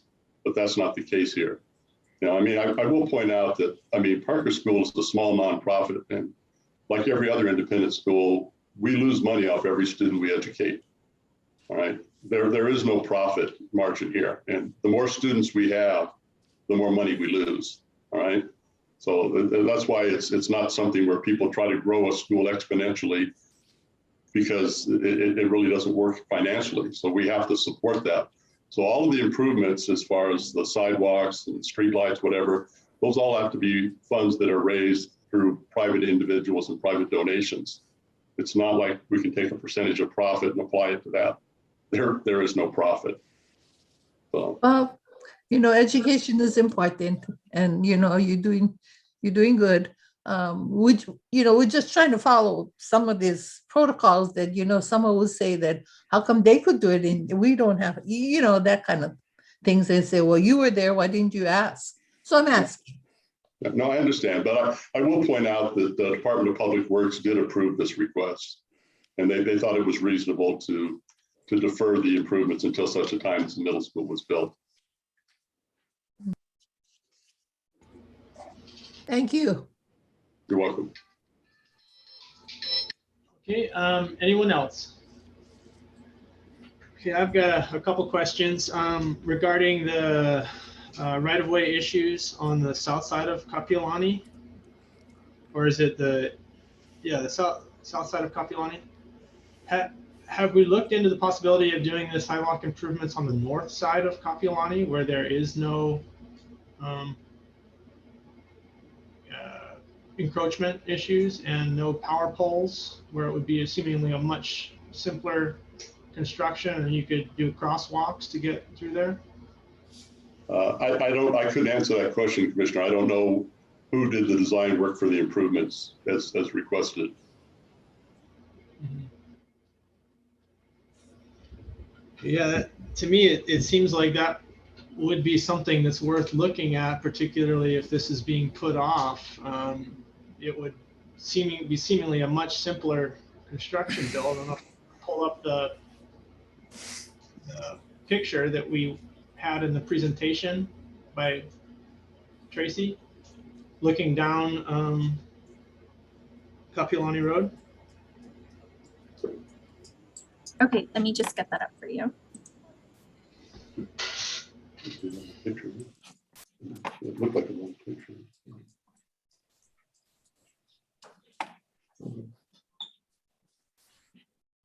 I mean, This photo, Commissioner Vitusek, Chair Vitusek. One that was looking east, it would be better, but this one is good by itself. You know, you can see the power pole and you can see the utility box there in a very small grass shoulder. And on the right, there's nothing, and there's a very large grass shoulder with no encroachment issued. That would seemingly be a pretty big cost reduction and making it a lot simpler to put in the improvements that would have a community benefit. If you could find the other one facing the other direction, that would be terrific. Yes, so that one is here. Yeah, there. Looking at utility poles, encroachment from the hedges, the non-excavation on the south side of the road compared to what you'd have on the north. Is that something that we can look into at this point? So I can answer that, Chair Vitusek. Can I stop sharing the screen? Is that okay for now? Okay. Yep. So in DPW's comments in 2009 during the use permit, the master plan, when Parker School came in to amend their use permit, DPW had only required the improvements to be along the south side of Kapiolani Road from Lindsay Road to the middle school. At that time, we didn't include DPW in this meeting, and I'm sorry about that. But, you know, should Parker School have to come in for an amendment to their use permit, that this could possibly discuss with DPW at that time if they want to require the north side improvements to Kapiolani Road to be done.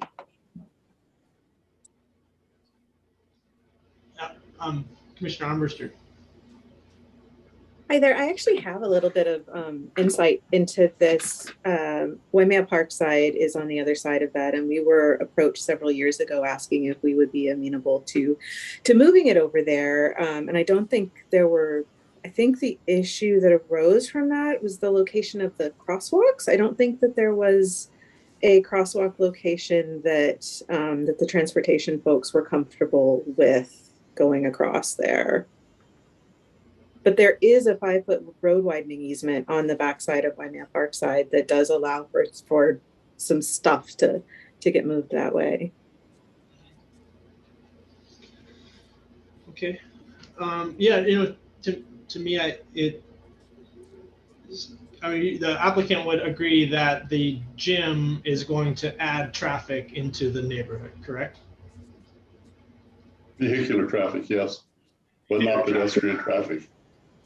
Right, and I believe the intention of the pedestrian safety improvements is to protect the pedestrians in the neighborhood from the increased vehicular traffic from the school, at least in part, not just to provide transportation or pedestrian access for the school itself, but for the people in the neighborhood. I guess, I mean, looking at our options now where we have a request to amend the use permit, are we at an opportunity where we can reassess the location of the improvements to make it easier for the school to improve sooner to make a better benefit for the community? And I guess that's a question for the county. I can try to answer that. So there's a lot of history to this project that we'd have to go back and look at, you know, why Public Works wanted the sidewalks on the south side, whether or not that was partly due to community input, because I know there was a lot of community discussion around the pedestrian improvements that were partly in that agreement. So we would need to go back and look at the history and see whether it's something that Public Works would support. And as far as Commissioner Van Pernis, go ahead. The issue here is not whether the pedestrian access should be on the north or south side of the road. The issue is whether they can defer that access wherever it may be. So I think we should vote up or down on that. Actually, Commissioner Van Pernis, I'm going to stop you there. We are in fact-finding period right now, where we're not in deliberations. There's no motion on the floor. All right, I'm sorry.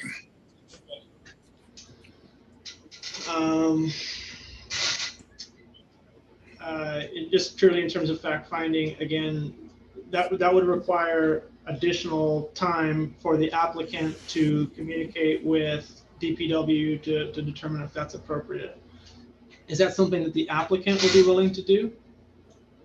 I mean, we're happy to talk with Public Works, but it was their condition, and I'm not quite sure what the history of that condition is. And it seems like nobody here really has any history on why that side was selected. So we don't know whether it was selected because it seemed closer to the school and better at the time, but didn't factor in all of the issues in the community. We don't know, and I would like to know that information.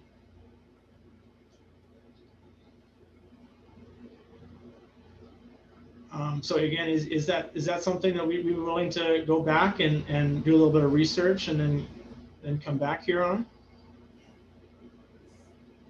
Are you asking us or are you asking staff? I'm asking the applicant. Yeah, you. Yeah, I mean, we can try to research it. I'm not sure, what the history is. I know that Margaret Willey has pretty strong opinions on that. We'd have to, maybe possibly renegotiate that settlement agreement. So. Yeah. Okay. Commissioner Van Furnace, do you have a question? Yes, to the applicant. Would revisiting whether this access you're seeking to defer would be on left or right side of the road, would that affect the time sensitivity of your gym contributions buildings? In other words, should we not defer this matter because you may lose gym funding? Well, that's a difficult question to answer, Commissioner. As I understand it, you're asking if deferral would impact the funds, and obviously the question or the answer to that question would be is how long the deferral would take. In a perfect world, we'd like an answer, as soon as we could, so we can, proceed or not with the gymnasium. I don't know how long it would take to get an answer from Public Works or to renegotiate the agreement with Ms. Willey.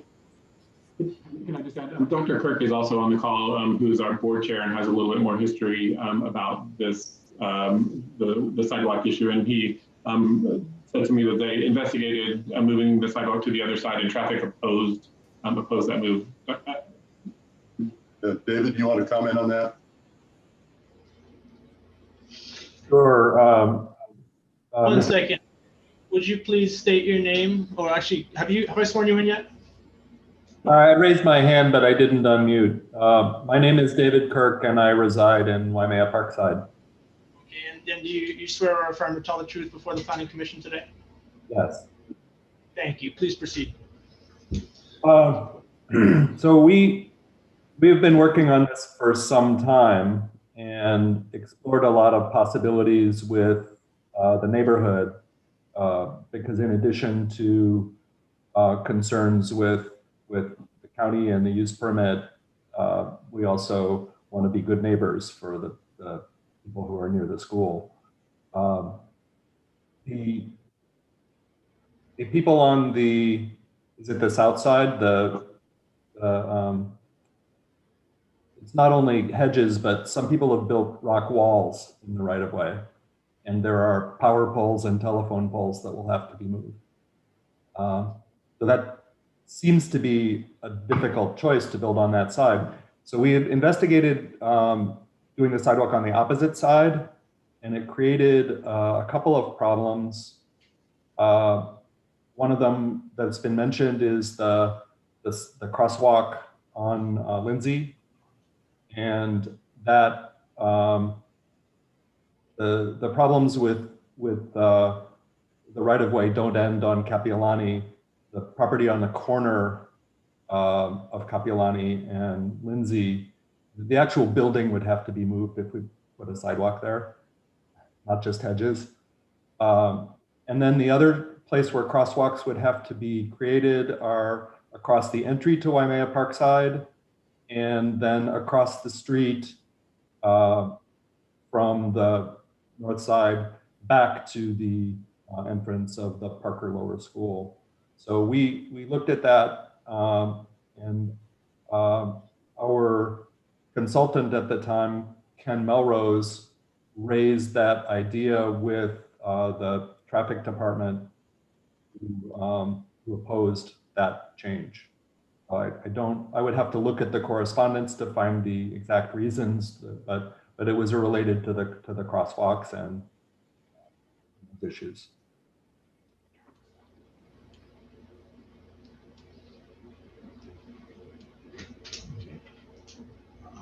Yeah, I think, if we were to get a little more information on it, to get the history and to have opportunity for DPW to weigh in, if we could do that in, say, a month or so, would that be amenable to the timeline that you're on?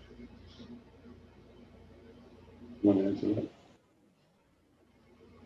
I think it could pose some problems, but I don't know if we're able to get through that process in a month. I think it's certainly any longer than that, and it's really problematic. Yeah, I mean, we don't want to put an undue time burden on you in terms of putting an open-ended requirement to go out there and do all this work. But we do want to get a better understanding of the DPW requirements for that north side of Kapiolani Road. Because looking at that, it seems to be a much simpler construction and a quicker path to getting that community benefit. So I definitely would appreciate that, but having every commissioner having had the opportunity to ask questions, I'd like to entertain a motion at this time to either accept, deny, or defer the application that is at hand. Commissioner Van Pernis. I move to accept the recommendation.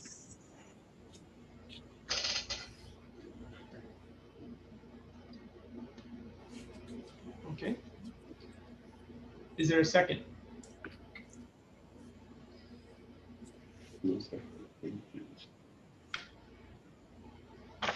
Question. What is the recommendation? That the application of the Parker School be approved.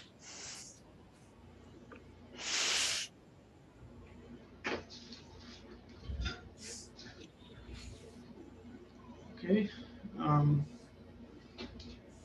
So with no second, that motion dies. Is there another motion that can be made, Commissioner DeFranco? I moved that we defer and that we wait and see if they can a little more investigation on the placement, because long-term the community benefits. A second. Thank you.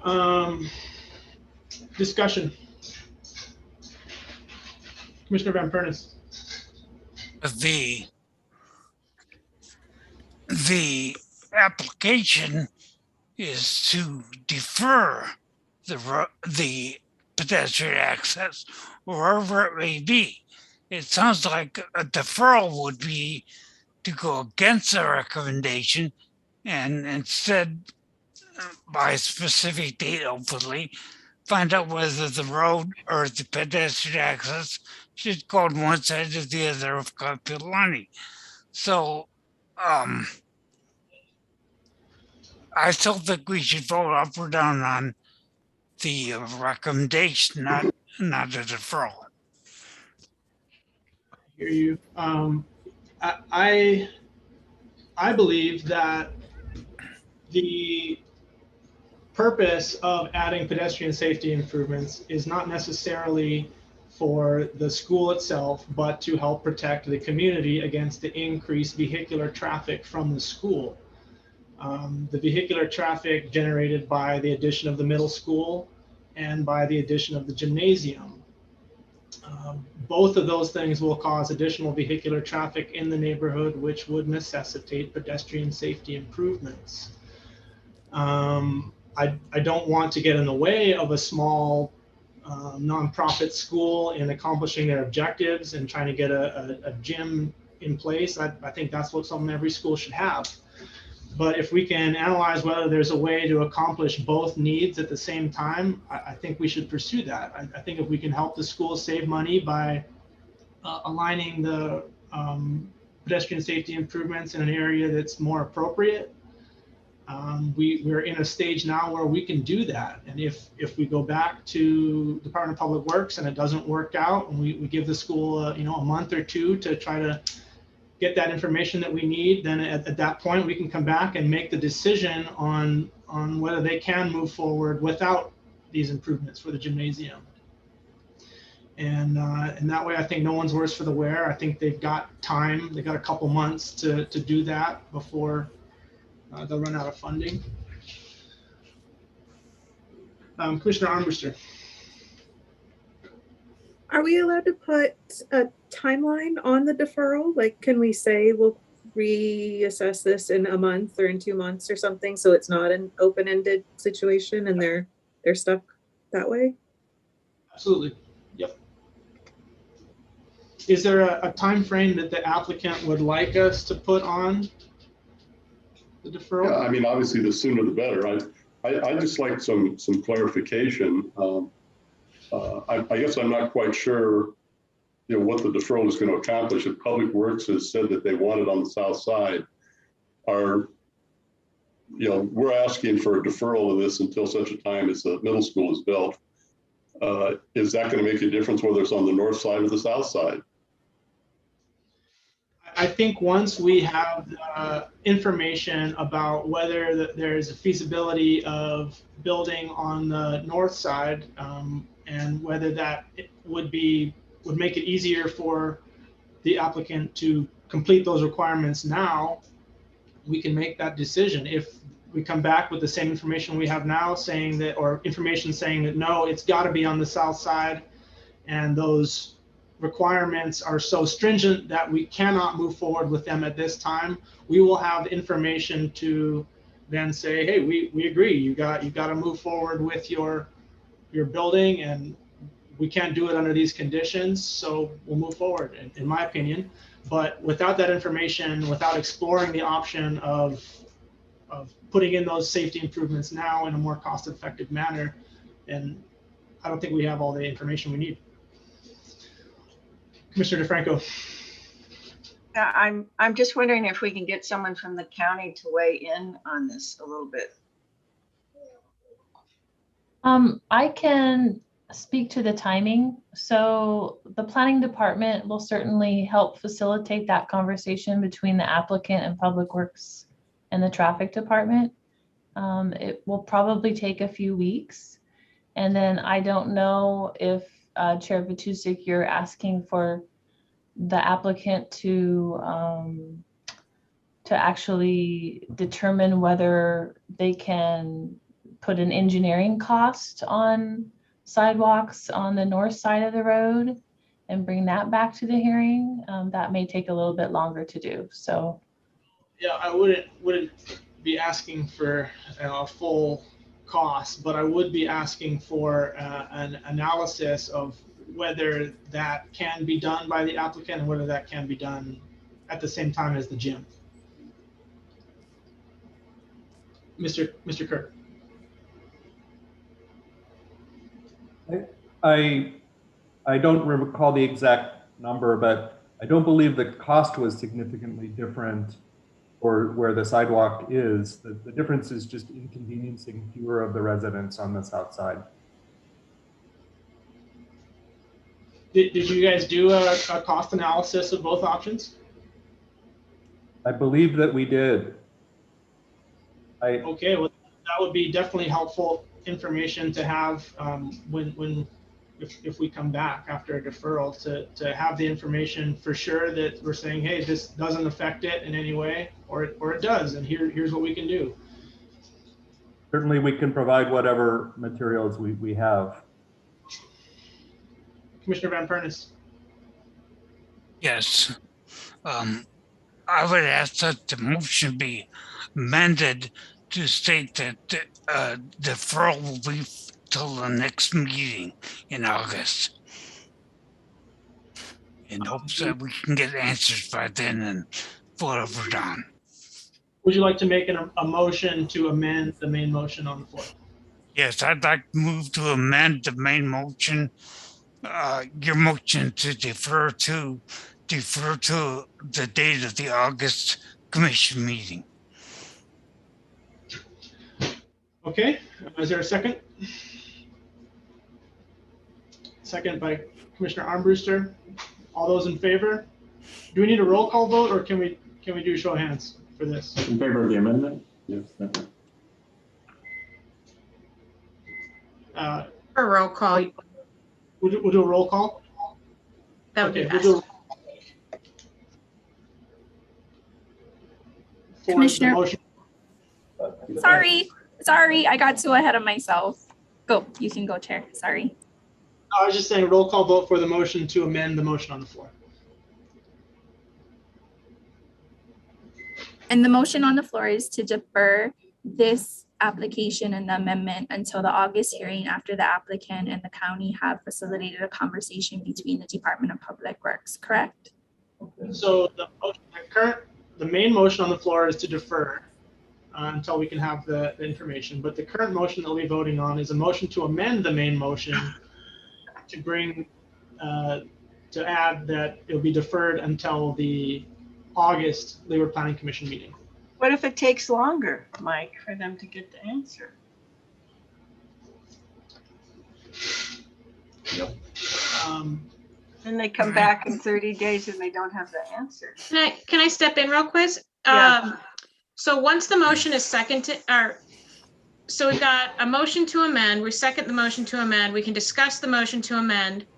We got the second, so we are in discussion, right? Yep. Okay, please proceed. Just making sure.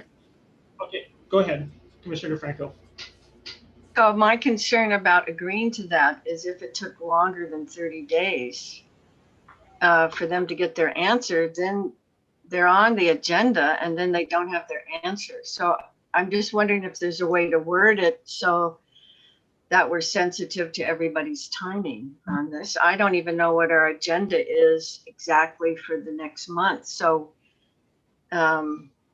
maybe there's a way to word this and to honor Commissioner Van Pernis's thought, thinking that sooner is better. And I think I'm in agreement with that. Sooner is better. But I don't want to put it so tightly. That's just my opinion. Okay, Commissioner Van Pernis? Yes, I don't think Mr. Franco's comment has any merit. If it's not decided in 30 days, at the August hearing, we can make another motion for deferral for another date. Under the thinking of that last commentator, where it's not done 60 days or 90 days or 120. 30 days will get everybody to move quickly, and we have to think, I think we have to be sensitive to the time requirements for the gym money. So I think we should limit it to the August meeting, and if for some reason we think it should go further, motion can be made then. Okay, that makes sense to me, where if at the conclusion of that 30 days, the next meeting, if we feel like we still need more information, we can request another deferral at that time. So I'd be comfortable with the language as presented. Are there any other discussion? Mr. Chair, just want to if I could just clarify. So you folks, we're going to have a DPW comment, and they'll show up at the next hearing. And then you're asking for a rough cost differential between whether it be on the right side of the road or the left side of the road. Not necessarily. What I'm asking for is the applicant to analyze the feasibility of whether that makes sense for them to do it on which side of the road. They don't have to do a rough cost analysis. If they've done that already, terrific. But if they can look at the feasibility and whether it would be easier to do it on that side or the other side, that would be great to have that information for the next meeting. I think we can get that information. I think we have that information already. That seems to me the real question is if whether Public Works will allow us to build it on the other side. Yep, and so I'm hoping that the applicant and the planning department will work with Public Works and with the Margaret Willie, who had the settlement, who raised the question, and come back hopefully with an answer on whether that's a possibility or not for the next meeting. Was there any way to get an indication if we do come back and they say we can't build it on the north side, we have to build it on the south side? Are we just delaying? I mean, is it something that is our request is to defer the condition? And if the condition is, if you're not going to defer, then are we just spinning our wheels by asking about a different design? Commissioner DeFranco? No, I don't think you're spinning your wheels at all. I think all of us support your school and want you to have a gymnasium, but we are just also tasked with asking questions that involve the community. And I think, Commissioner Van Pernis, that my comment did have merit, because when I asked the the presenters, how much money was time sensitive, they didn't even answer the question. So I am not trying to make this a long-winded thing. I'm just trying to be realistic. Thank you. Absolutely. I think everybody's coming from a good place. I think Commissioner DeFranco's question come from a good place of trying to give everybody the opportunity to do a thorough investigation of this. So with that, I think we've got the motion to amend on the floor. I'd like to take a roll call vote on that.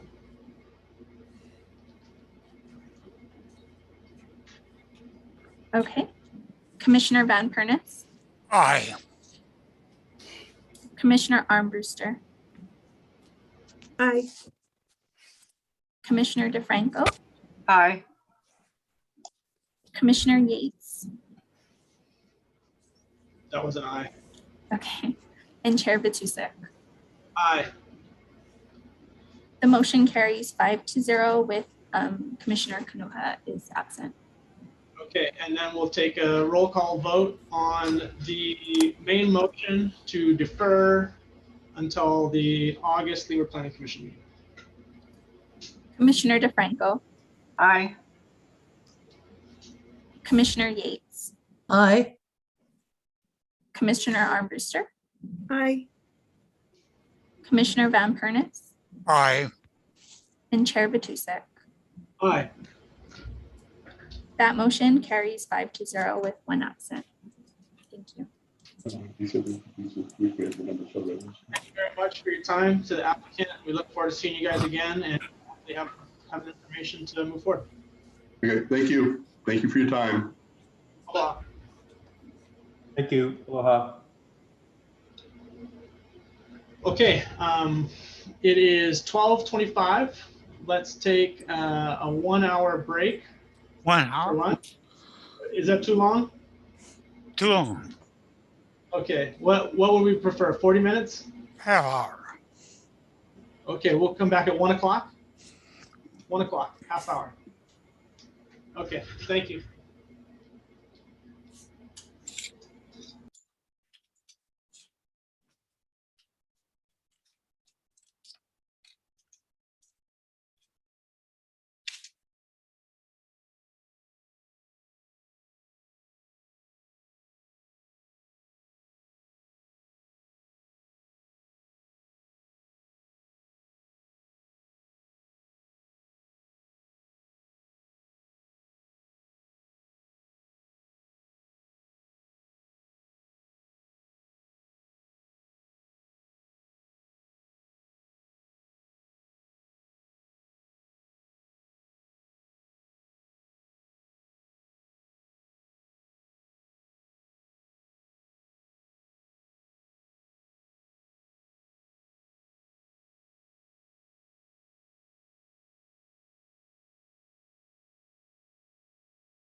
Okay, are we ready to come back?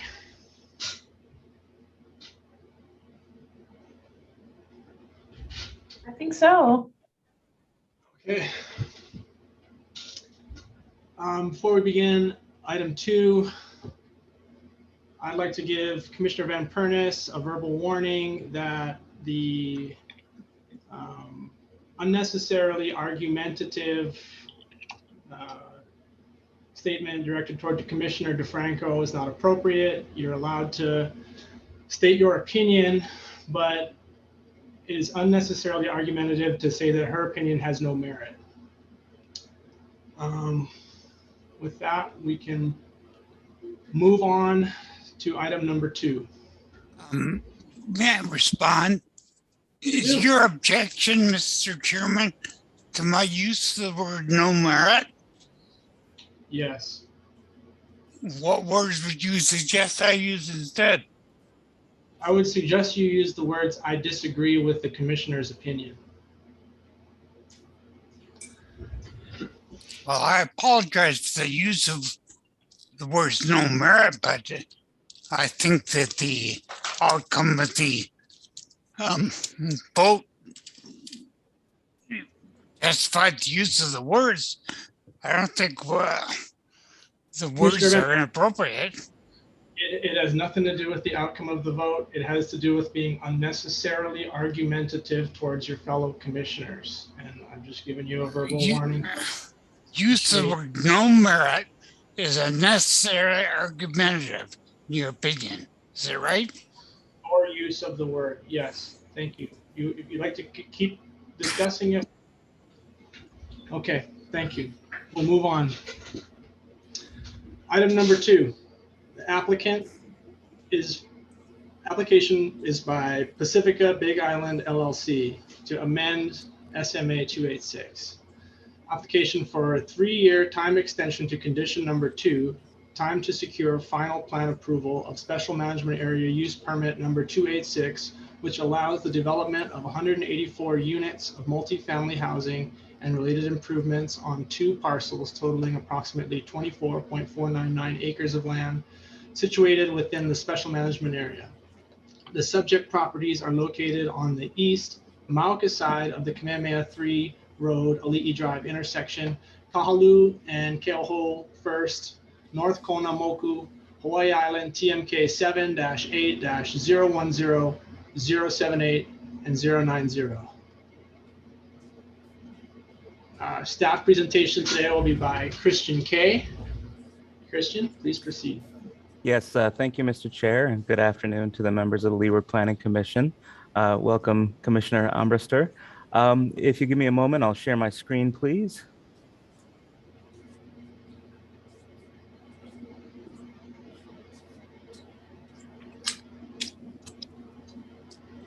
And can everybody see that?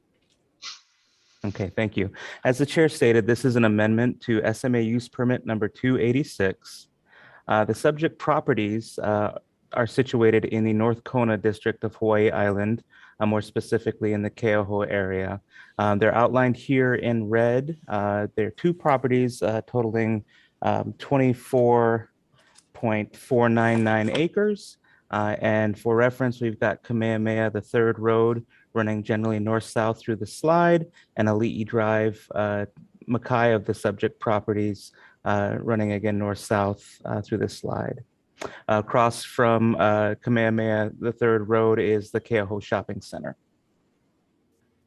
The applicant is requesting a 3-year time extension to condition number 2, time to secure final plan approval of SMA use permit number 286, which allows the development of 184 units of multiple family housing and related improvements on 2 parcels totaling approximately 24.499 acres of land situated within a special management area. The applicants are currently proposing to develop the project within the next 5 years, consisting of no more than 184 multiple family housing units within 2- and 3-story structures on the subject properties, and these will be done within 8, 12, and 21 unit structures. Additional improvements include 414 parking stalls, 10 of which would be handicap stalls, an approximately 1,600 square foot clubhouse swimming pool, and barbecue or gathering area, landscaping, and other on-site infrastructure to support the project, for example, roadways and utility lines. Should the extension to secure final plan approval be granted, condition number 3 of the SMA permit requires the applicant to commence construction within 1 year of securing final plan approval and complete construction within 5 years thereafter. The applicant's stated reasons for the request is after acquiring the properties in 2014 and amending SMA permit 286 in 2015, they've worked diligently to develop the project by securing final plan approval for a 32-unit multiple family housing project on parcel 90 and the common area clubhouse recreation facility on parcel 78. However, after bids for the development proved too costly, the applicant spent additional time and money to rethink the technical design of the project, specifically grading and building placement to reduce costs. Shortly after an administrative time extension to secure final plan approval was granted in 2018, the Kilauea eruption suddenly and drastically impacted the housing and development market. Less than 2 years after the completion of the eruption, and just as the financing market was beginning to recover, the COVID-19 pandemic hit, resulting in nation and statewide shutdowns, uncertainty in financial markets, and a drastic increase in the cost of construction. Despite this, the applicant is still committed to completing the project and wishes to retain the existing SMA permit that would enable the application to complete construction of the project, which would require the requested time extension. The zoning of the subject parcel is multiple family residential 3 as indicated in the light mustard color. Surrounding zonings include village commercial, other multiple family residential, and open zoning, which is consistent with a golf course use, and single family residential zoning in the area. The subject parcel and surrounding area is designated, subject parcels and surrounding area is designated as urban by the State Land Use Commission, as indicated in the pink color. And the general plan land use pattern allocation guide map designates the subject parcels as medium density urban, which would support the multiple family residential development that is being proposed. Here's the Kona Community Development Plan map showing the subject parcels again here outlined in red within the larger Kona urban area, but outside of any TODs, pardon me, transit-oriented development areas. Here's a special management area map. Again, the subject parcels are here outlined in red. The red thatching just indicates the extent of the special management area in the area. Here's some aerial photographs of the subject properties. On the left-hand side, it's zoomed out again. In this case, the properties are outlined in yellow, showing the subject parcels, parcel 78, parcel 90. Across Kamehameha, the third road is the Keauhou Shopping Center.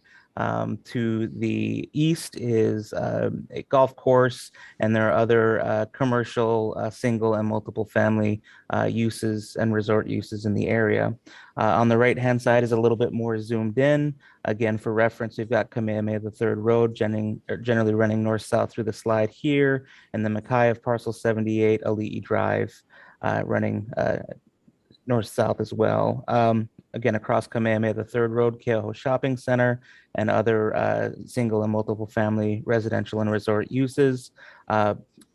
Access to the subject properties are off of this private roadway easement, which is 20-foot wide pavement within a 50-foot wide right-of-way. It's improved with curb gutters and sidewalks, and is also the access to the Kona Life Care Center, which is located north of the subject properties.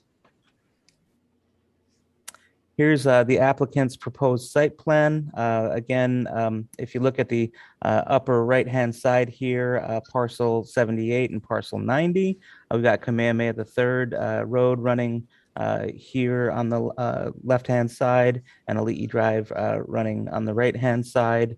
The majority, at least according to this site plan, the majority of the development will take place within this area of the subject parcels. And again, we've got the private access road coming off of Kamehameha the third road here. Here's a view of the project area looking east across Kamehameha the Third Road from the Keoho Shopping Center. It's a signalized intersection.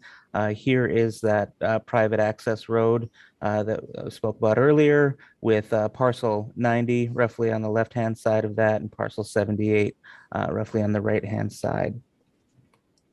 Here are some views of that driveway looking east into the project area, parcel 78 being here.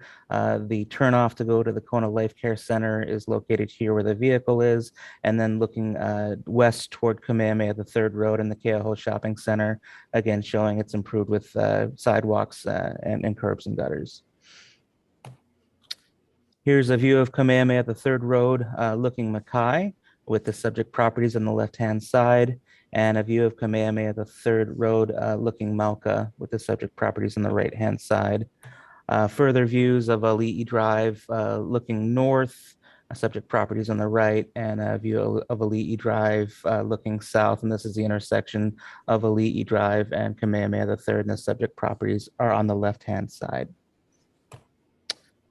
The planning director is recommending approval of the amendment request with conditions. With that, I am happy to stop sharing my screen and turn the time back over to the chair.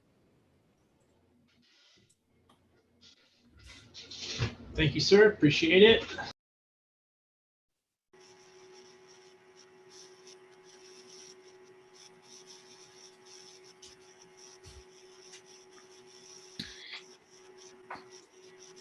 There it is. Thank you. Okay, thank you, Christian. Appreciate it. Okay, we will move forward with the applicant's presentation. The applicant, please raise your right hand. Please, do you swear or affirm to tell the truth on this matter before the Leeward Planning Commission? I do. Thank you. Please state your name and the town that you live in.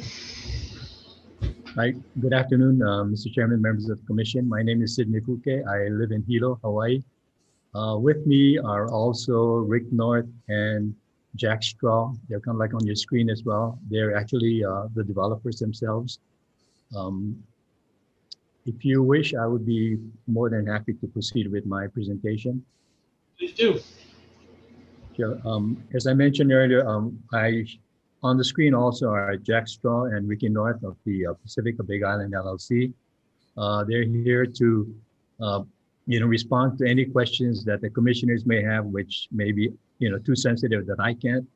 But nonetheless, I would like to initially note that the staff's background report and the recommendation, they were reviewed by the applicants, and they found them to be not only accurate, but very comprehensive. They found the proposed conditions acceptable as well. I would like to just kind of add a few comments, if I may, Mr. Chair. Back in 2015, subsequent to the applicant acquiring the property, what happened was that they consolidated two special management area permits affecting two parcels of land. They're basically contiguous with the exception of being separated by a small little private road lot. So if you look at the combined area, you had like a total of, from an SMA permitting standpoint, a total of 292 units allowed, of which 44 units were already developed. That's the Kaulana at Kona project. It was part of the original SMA. Back in 2002, the original SMA for the Kaulana project was reduced by 64 units. So effectively what you have right now is the maximum number of units that can be developed on these consolidated properties is just like 184 over 24 plus or minus acres of land. So that kind of amounts to like a density of roughly like about, 1 unit for every 6,000 square feet, as opposed to 1 unit for every 3,000 square feet, which is the current RM3 zoning would allow. Back in February of 2000, actually March of 2015, when the effective time extension was granted, there was a condition that required the plan approval be secured by March of 2018. And that was complied with. The plan approval, as Christian had mentioned, was issued for a 32-unit project and also for a rec center, both in the latter part of 2015. The zoning code requires that if it's not exercised within a 2-year period, then it becomes an automatic nullity, and that's the situation there. The applicants then requested for an administrative time extension, which then required them to secure final plan approval by March of this year, 2021. The back in, the reasons for the delay, I think, the staff had indicated it, so I kind of like don't want to go through it, but all I wanted to also indicate is that the applicant is committed to seeing this project through under all of the terms and conditions of the SMA and any amendment, whether that project is done by itself with a joint venture partner, or for that matter, even possibly a new developer. In my preparing the application, I prepared the report as though it were like a brand new application. In the event the commissioners wanted to view this as a not necessarily a straight on time extension request, but a new application. I gave that option to not only the staff, but the commission, and the staff decided that the appropriate way really would be to process it via the amendment route. But nevertheless, all of the information contained in the application is tantamount to like a new application. I really don't have any more to add, except that I know there was this one condition relating to a historic trail that was thoroughly investigated, and to the extent that it could be barely discernible, it's kind of reflected in the site plan, and it will be continued to be reflected in any subsequent site plan. I noticed that the staff had proposed a condition requiring, to the extent practicable, a delineation by meets and bounds of this, the remnant of any trail, and that will be done by the applicant.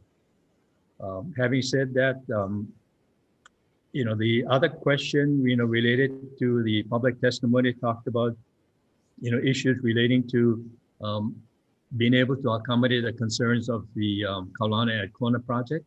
And ironically, that Kaulana at Kona project was part and parcel of this original project. But at any rate, the applicant fully understands the comments and the concerns. And based on that, when the commission approved the SMA amendment back in 2015, there were a number of conditions that specifically addressed that concern, and it's carried through in the current proposed conditions. And these are conditions 2, 10, 15, 16, and 17.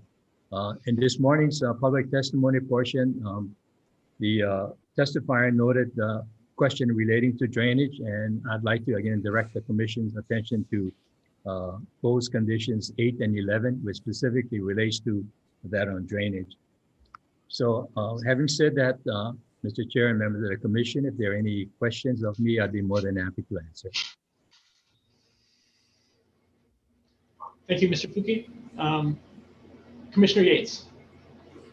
Remember, we'll try to keep everybody within a 10-minute fact-finding period.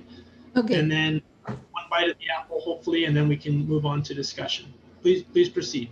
Okay. How close to Life Care is this construction project? The smaller property is actually adjacent to the Life Care Center. So I guess my concern is because how much of a impact would that make to the patients and people at Life Care? Yeah, usually, Commissioner Yates, the impact would be associated during the construction period.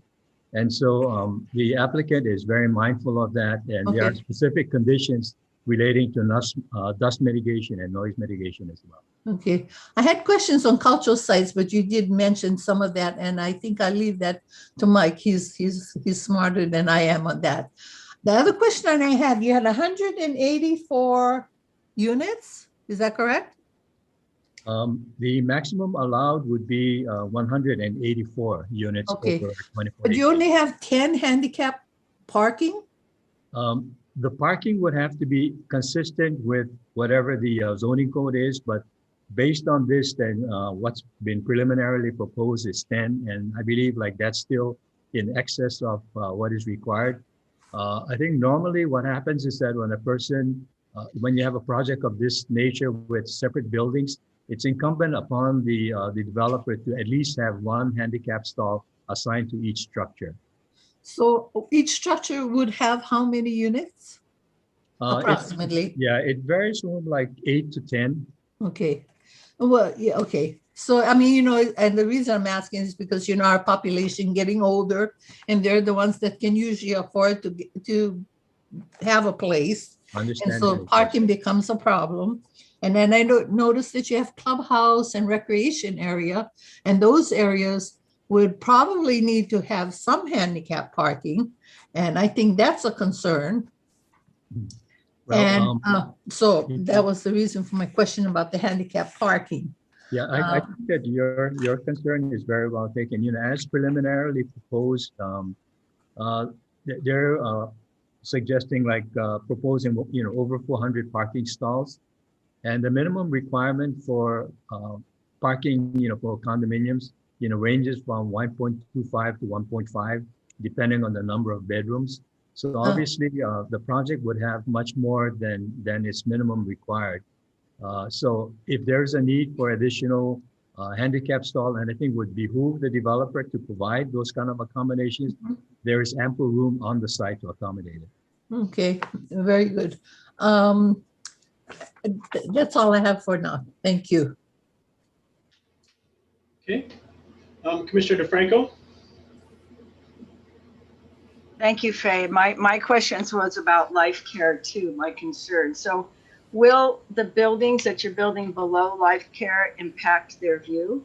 Is it going to, you talked about mitigating dust and noise and construction, but once they build it, does it go in their view plane in the second, or is that where the pool and the clubhouse, the sound, what happens there between those two places?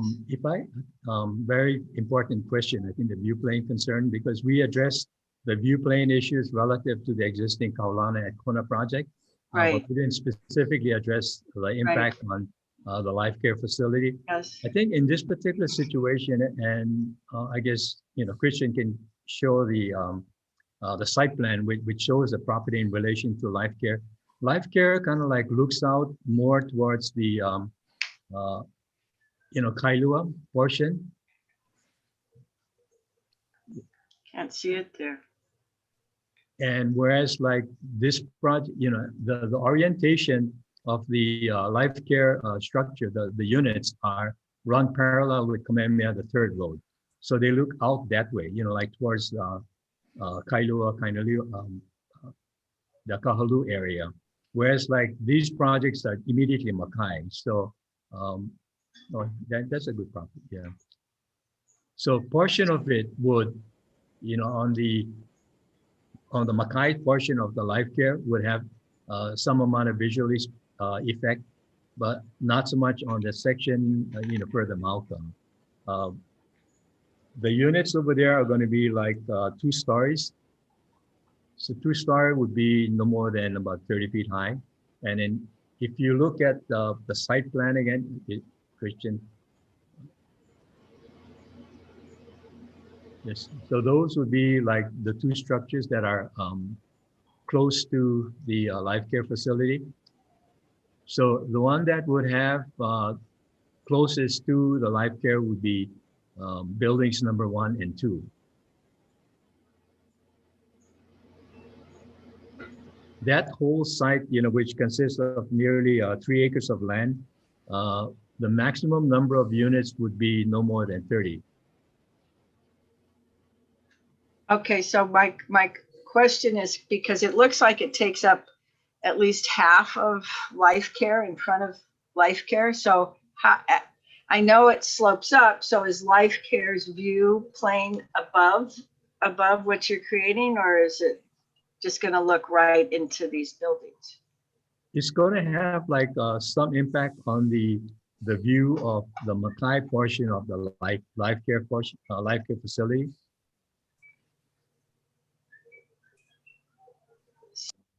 Can you be more specific for me so I can understand this? See, that's like half the building. Oh, okay. At least half the building. And then you have, and it's going to be above what you're building, right? That it goes up there. Yeah, so if you look at like, where 90 is, yeah, the word 90, Yeah. You're going to have like two structures that are pretty much going to be generally in that area. Uh-huh. And on top of where the 90 is, what's there? Generally in the area where the number 90 is written. Okay. So it's going to have, I'm not going to any description, but it's going to have some major visual impact on that quadrant of life care. So it takes away all their visual or some of their visual? I'm just not quite understanding what you're saying. It's going to take away some of their visual because, fortunately, the buildings, the structure proposed by the applicant is not one long monolithic building, but it's a series of structures or two structures in that particular area. So you'll have like open areas that'll have direct view, unimpeded view.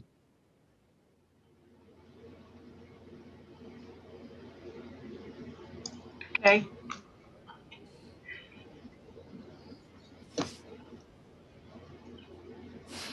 Chair Matusik, can I add to that?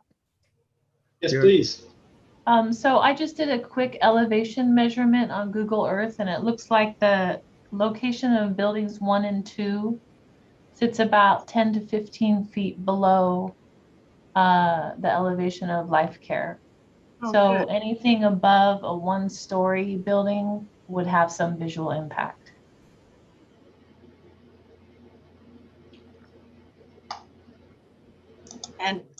And these are all 2-story buildings. In that particular area, as my understanding is yes. Is that it for your questions, Commissioner DeFranco? Okay. Commissioner Van Furnace? You're not muted. You can speak now. Now you're muted.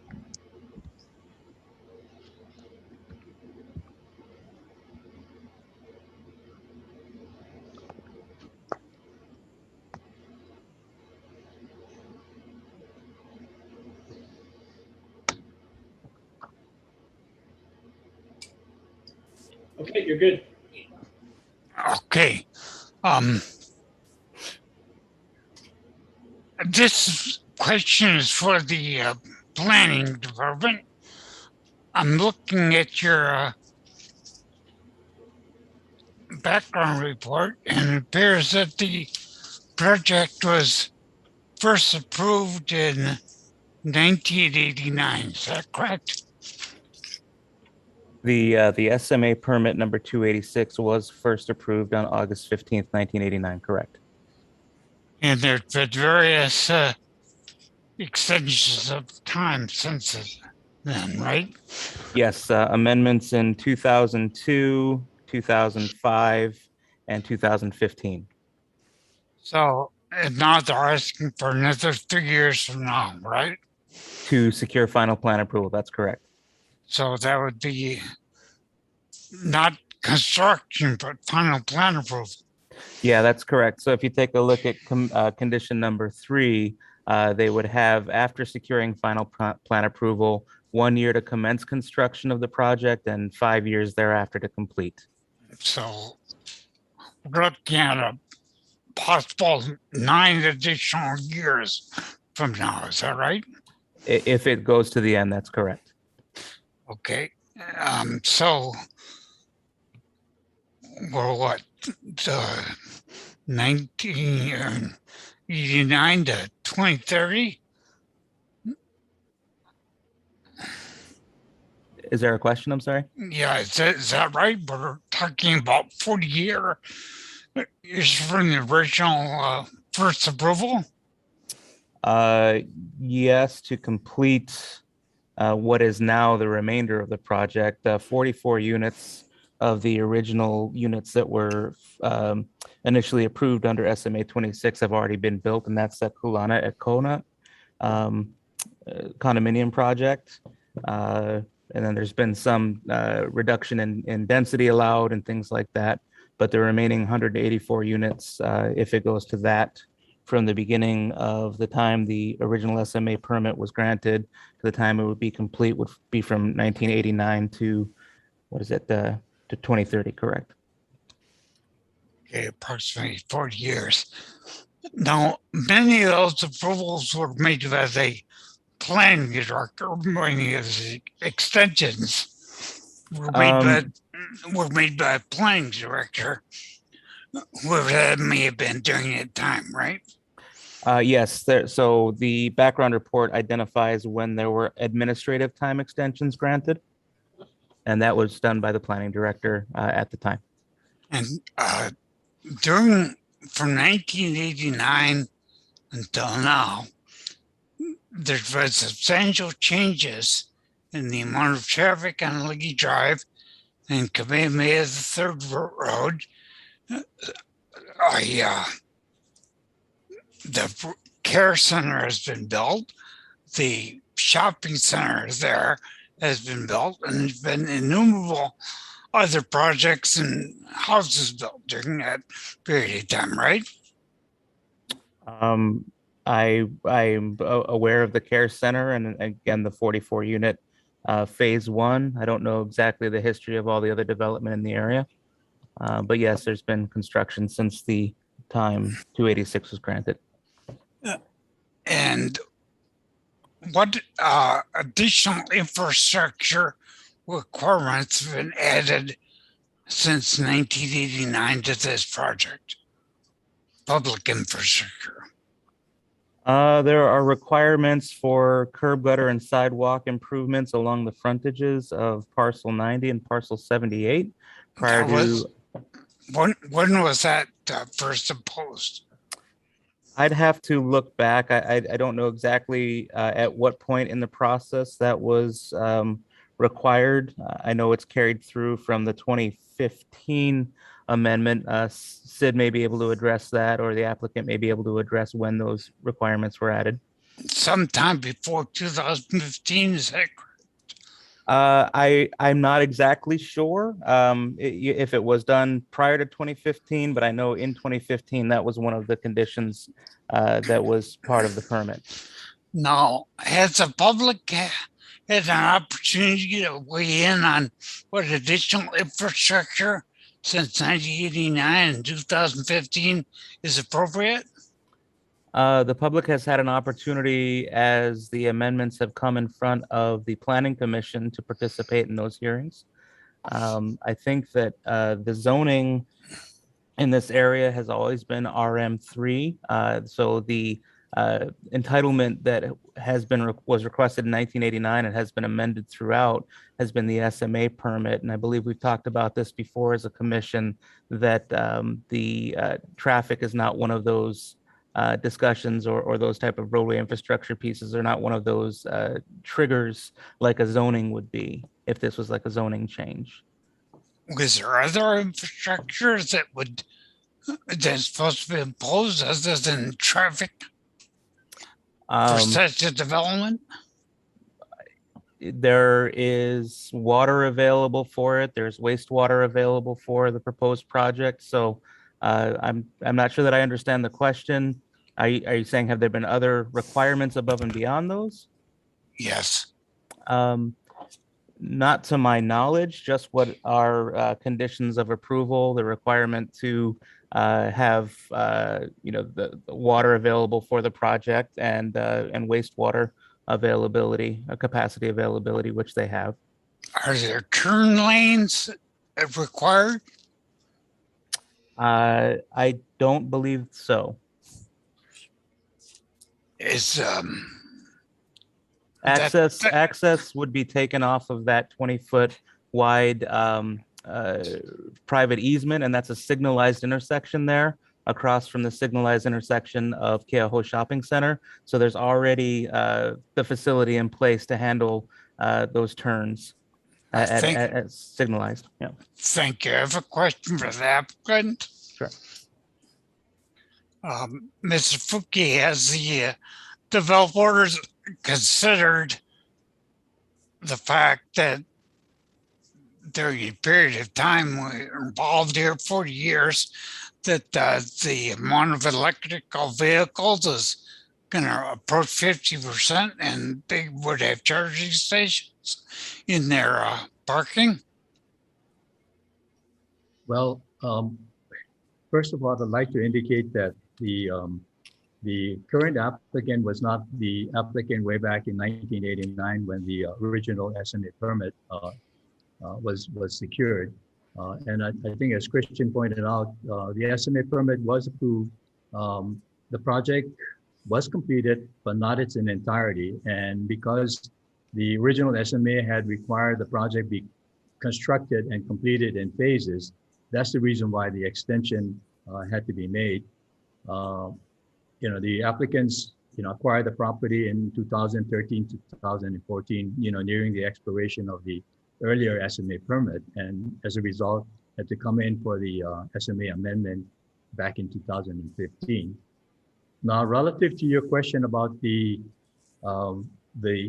fact that electrical vehicles are kind of like on the rise, I mean, that's not a mandated thing, but if that is like the trend, I'm sure that any wise developer would wish to have or provide that kind of accommodations within the project. In the same way, like what Commissioner Yates is pointing out about the need for possible need for additional handicap stall. I mean, fortunately, the property is large enough. The project is going to be not as dense as what's currently allowed by the zoning. So there will be ample opportunities to provide for handicap stall. So, and it behooves the project, in looking at clientele, and that's who you want to market yourself. If that's your market, then you have to provide that accommodation. Likewise, whether it's for like handicap, additional handicap requirements, or like EV. So, but it's at this point in time, it's not a mandate, and it's really like at the discretion of the developer to provide it. Thank you. Is that all your questions, Commissioner Van Pernis? That's it. Okay, thank you. Commissioner Armbruster. Hi there. Christian, this is probably a question for you.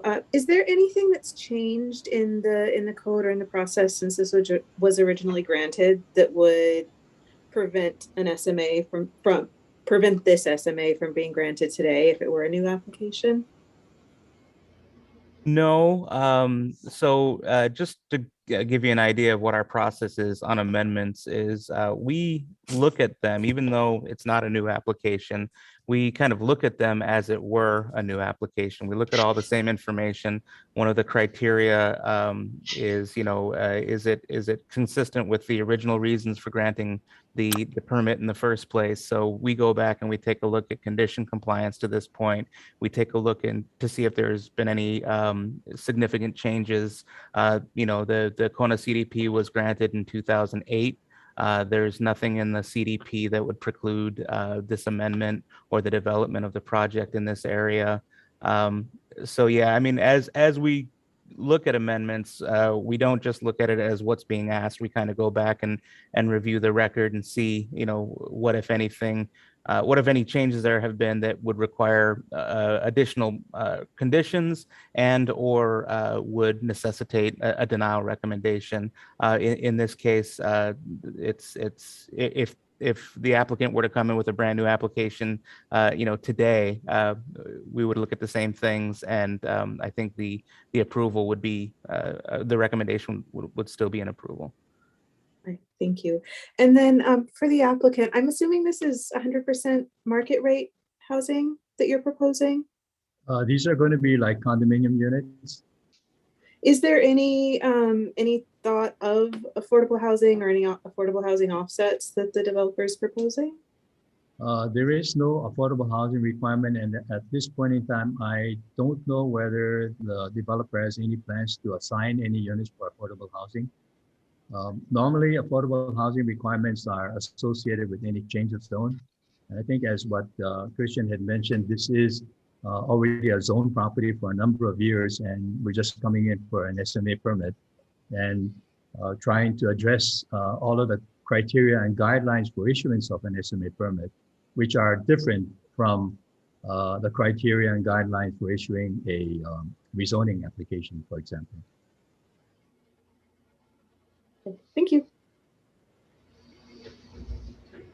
Okay, is that it for commissioners? Okay, I'll ask my questions. Hold on one second. Okay, the criteria that we have to evaluate time extension request is A, the non-performance is the result of conditions that could not have been foreseen or beyond the control of the applicant's successors, or signs that are not the result of their fault or negligence. B, granting the time extension would not be contrary to the general plan and zoning code. And C, granting the time extension would not be contrary to the original reasons for granting the permit. I think items B and C have been addressed through questions by previous commissioners that it's not contrary to the general plan or zoning code, and that the extension is not contrary to the original intent. So I'd just like to ask a couple of questions on item A as to the non-performance to date. So it's stated in our application that the 2015 SMA, where plan approval was received, the reason that was not actually built was because, quote, bids for the developments proved to be too costly. Is that correct? That is correct. That is correct. Like, Ali Architect was the architect, and they did a preliminary design, to address the plan approval requirements, and as well as had to modify its design to address some of the design commitments or parameters that was agreed upon with the Homeowners Association at Kaulana. So he came. I'm sorry. I just keep asking the question. Sorry about that, Mr. Fuki. But who hired the architect? The developer, the Pacifica Big Island LLC. The developer? Yeah. So the developer then and the developer today, yes. So that it was designed, it was hired by the developer to do the design. Correct, But yeah. And so the design, I'm sorry? They couldn't afford the design that they created. Is that right? Well, the design that the architect prepared was a preliminary one. And then after that was done, then they did some preliminary so-called like cost study analysis. And because of the extreme site work that's required for the property, they had hired like Hiram Rivera to take a look at the ground conditions, and based upon that kind of like going back and forth, and they say, if you're going to do this particular project based on this particular design, then your site work requirement is going to be inordinately high. And so they had to kind of go back to the table and try to come up with some alternative design, or let alone looking at construction material. So that was, really resulted in some of the delay at that point in time. I mean, not in 2015, and Pacific was really like ready to start with the project, gangbusters. So they had the funds and everything else. And then, this cost construction came up, and shortly thereafter, the eruption in Poho and. I'll get to that, Mr. Fuki. I'll get to that for sure. But basically, what I'm saying on this one is that, the decision to not build is a result of the high cost of the design that was made by the applicant. Is there any outside factors that forced the applicant to design a structure that they couldn't afford? You mean like following the same footprint that for which plan approval was secured? That they designed, right? Yeah, so like they went into like more detailed cost analysis after the plan approval was designed, because prior to going into like hard drawings, construction plans, and that was when they kind of like decided to call a halt. Okay, got you. So okay, thank you. Next up,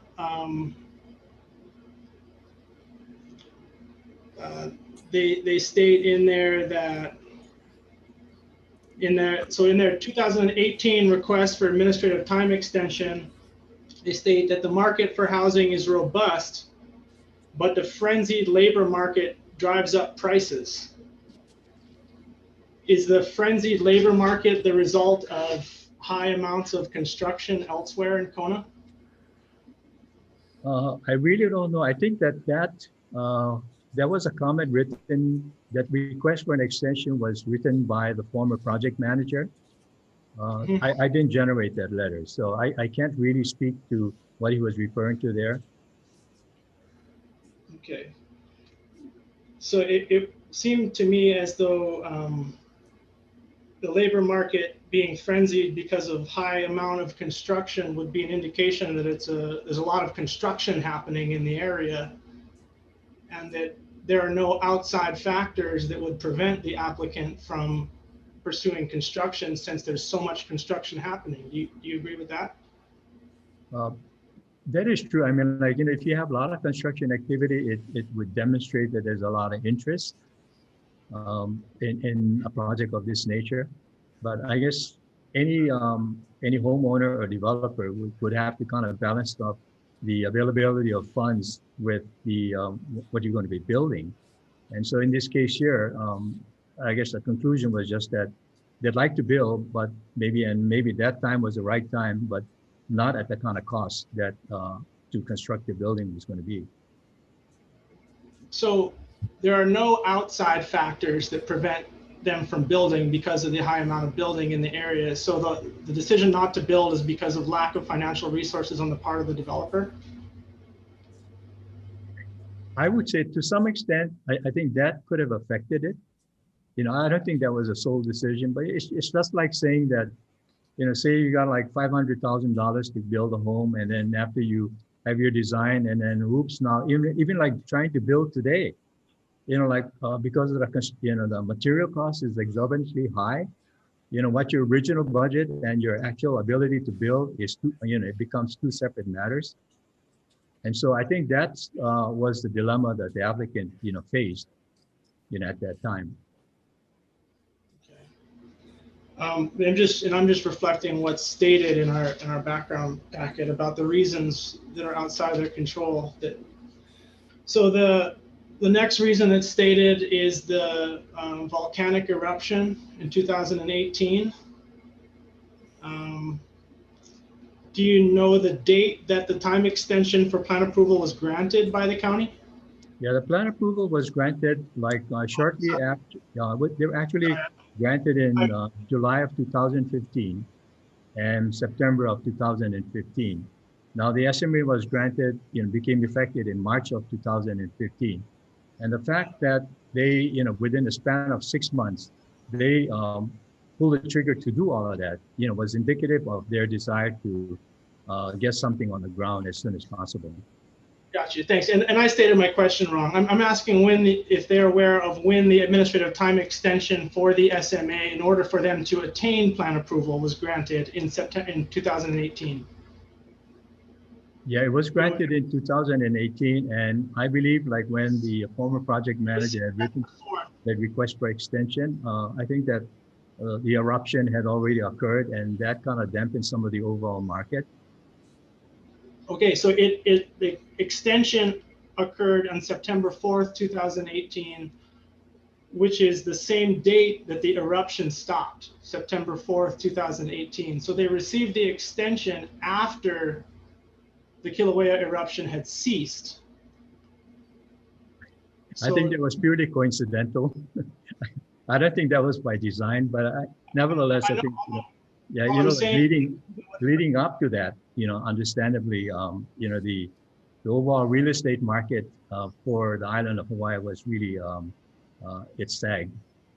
Do you know what the changes in the real estate market were between 2017 and 2018? Specifically, no, just only on a generic level. I do. It was a decrease in condo sales of 11% and a decrease of residential sales of 10% from the MLS. Thank you very much. Although it was an immediate rebound in 2019 with an increase in condo sales of 8% and an increase of residential of 13%. So to me, it's an indication that this eruption was not a factor in their decision not to build in terms of actual results of the eruption. Well, I would think like normally, like Mr. Chairman, I think normally, so you defer it because, and then you want to get restarted. To get restarted, you actually have to have construction plans prepared. And they weren't in a position to submit any plans for building permits. But I think that if the way you cited, there was a rebound in the market, and you already have your building permit, I think construction would probably have occurred. And in this case, we're not, we're not getting to the point of permits. We're just the simple process, more simple process anyway, of plan approval. Continuing on to the list of reasons that are being given as factors outside the control is the COVID-19 pandemic. Do you guys have statistics on the changes in the market that resulted from the COVID-19 pandemic? No, I don't have any specific statistics. It was, again, like it's more like intuitive. Well, so 2020, there was a decline in condo sales of 14% and an increase in residential sales of 9%. And year to date, 2021, there's an increase in condo sales of 143% and an increase in residential sales of 57%. So, I will not dispute your numbers, Mr. Chair. Statistics. So, I mean, do we agree that we're in one of the most robust sales periods in the history of Big Island? I don't know if it's but I'm sure that the island have gone like through many cycles, and this is kind of like one of those cycles. But ironically, like where you have like the real estate, ups and downs. What's funny is like the automobile industry is a little bit kind of like screwy right now. Because of the shortage on the chips. So that's kind of unprecedented as opposed to like the real estate. Okay. So, given that the stated factors are not truly detrimental to the construction of this project, what indications can the developer give to us that they are in a financial position now to complete this project? You mean in terms of like whether they have the funds? I can't really speak for that, Mr. Chair, except that there is a very narrow window within which they must secure plan approval. They're going to have to do some redesign because obviously the original design did not work. So they're going to have to do some redesign and come back. And if they can't comply with that, within that window, they're going to have to come back before this planning commission again. At any rate, like, not knowing, what the commissioner's attitude or proclivities were relative to time extensions, that's the reason why I had submitted a report giving the option of either a new SMA permit or considering it vis-a-vis a time extension. Okay. In any case, whether it's a new permit or whether it's a time extension, one of the conditions of the approval is that it will be built. And again, what we want to know, I would like to know that the applicant is in a financial standing in order to build this project as conditioned. Where's the money coming from? Is it a financing or is it private equity? Do you have the money to build it? Okay, Mr. Chair, can I defer that question to Mr. North or his associate, because I think they're familiar with the company themselves to attest or share with you a little bit more information regarding the viability of the company to do anything on the property. Sure, no problem. Well, would you please state your name and the area that you live in? Hi, Mr. Chair. My name is Ricky North. I live in San Diego. I work with Pacifica Companies. As Sydney has indicated a couple of times, I'm actually a new project manager for this particular project. It's something that I'm only familiar with in the last couple of weeks, so I can only speak to my existing experience.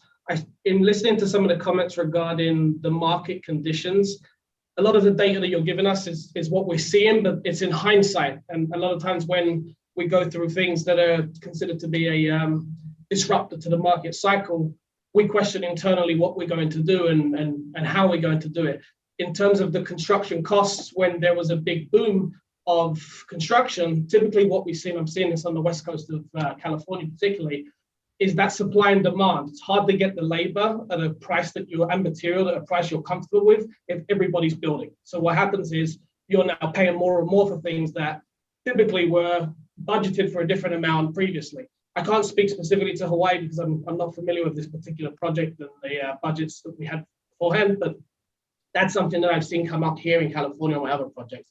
And in terms of financing, the organization itself is able to fund this project and projects of this size, if not larger. We have a much larger project, for example, in Chula Vista, which is San Diego, and we can finance a lot of the construction independently without any financing. Typically, we get construction loans. Money's cheap right now, or cheaper than ever before, and so we do. Sometimes if we need to, we will fund it ourselves. And I don't know if we've ever done this, but proof of funds is something I haven't got been given the authority to share that, but the money is there to do it independently. We also have relationships with some very reputable banks here in San Diego. So the money is not the problem. It's being able to build something at a cost that we're comfortable with. So if an extension is you're making and you have money in order to complete the project? You did break up there, but is the question, do we have the funds to build the project? Yes. Yes, we do have the funds and we could build this project. And you will allocate those funds to building this project if an extension is given under the timeline? I would have to confer with the team to say that's absolutely a definitive decision, but that's the intention I've been given in the short time I've been put on this project. I mean, for us, again, the condition of issuing a permit is that it will be built. So it doesn't make sense for us to issue a permit that we don't think is going to be built. So we would need a commitment from your group that, yes, if you issue this permit, we will build. The reason why I would hesitate is because there have been things that have happened in the last year or two that were just unprecedented and we could never have expected, but the intention is to build. As long as the costs for the project are those that we're comfortable with and we can make a return on the investment, then yes, it would be something we would build. But that's certainly something that we need to investigate further and explore. I can't, and again, I've been on this for 2 weeks, so I'm talking in general terms because I can't say that matter of fact. Mr. Chair, can I just make one comment to that? Like normally, the conditions will allow the planning director to grant an administrative extension. In this case here, there is no provision. So the short answer to your question is that if they don't comply with the window of a construction window, they're back before the planning commission. And I'm sure like all of these, most of you commissioners will still be here. And I know you all have relevant memory stuff. Yep. Yes. Go ahead, Commissioner Van Furnace. You had your hand up first. Go ahead, Commissioner Van Furnace. You're not on mute. You can speak now. Commissioner Van Furnace, you may speak. You're not on mute. You don't need to unmute it. You can just speak. Okay. Am I heard? Yes. I would ask the applicants who bought this project and when was that? When was this project purchased? My understanding, Commissioner Van Furnace, is that the applicant bought the property or got interest in the property either in 2013 or 2014, and shortly thereafter they sought the time extension. Okay, so they bought the project with the previous permits in place. That's correct. I assume they paid a great deal for it. does this purchaser also sell projects such as this? You mean developed or undeveloped projects? Undeveloped, projects such as this which are not fully developed. I can't speak for that directly, but if Pacific Big Island Pacific LLC were any other like developer, they would either do a joint venture. Sometimes they sell, sometimes they develop. You know, I've seen it happen all over. So I can't definitively state that you know what's going to happen like next year, and so they'll keep it for the next 5 or 10 years. Well, is it possible that this project will be sold? Like these applicants purchase it, would they possibly sell it? It's like it's no different than a person applying for a single-family zoning, you know, and later on selling a portion of all of the properties. And so I think the critical thing in evaluating, from my point of view, evaluating land use requests are, you know, is essentially, does the project meet the criteria? Do you have the appropriate infrastructure to address the development, regardless of who the developer is? So I'll take that as an answer. Am I correct in saying that they might sell under certain circumstances? I cannot say that they will not sell it, because there is always because if I say that they won't sell it and they do sell it, and then I'm going to be lying to the commission, and I don't want to lie to the commission. No. Have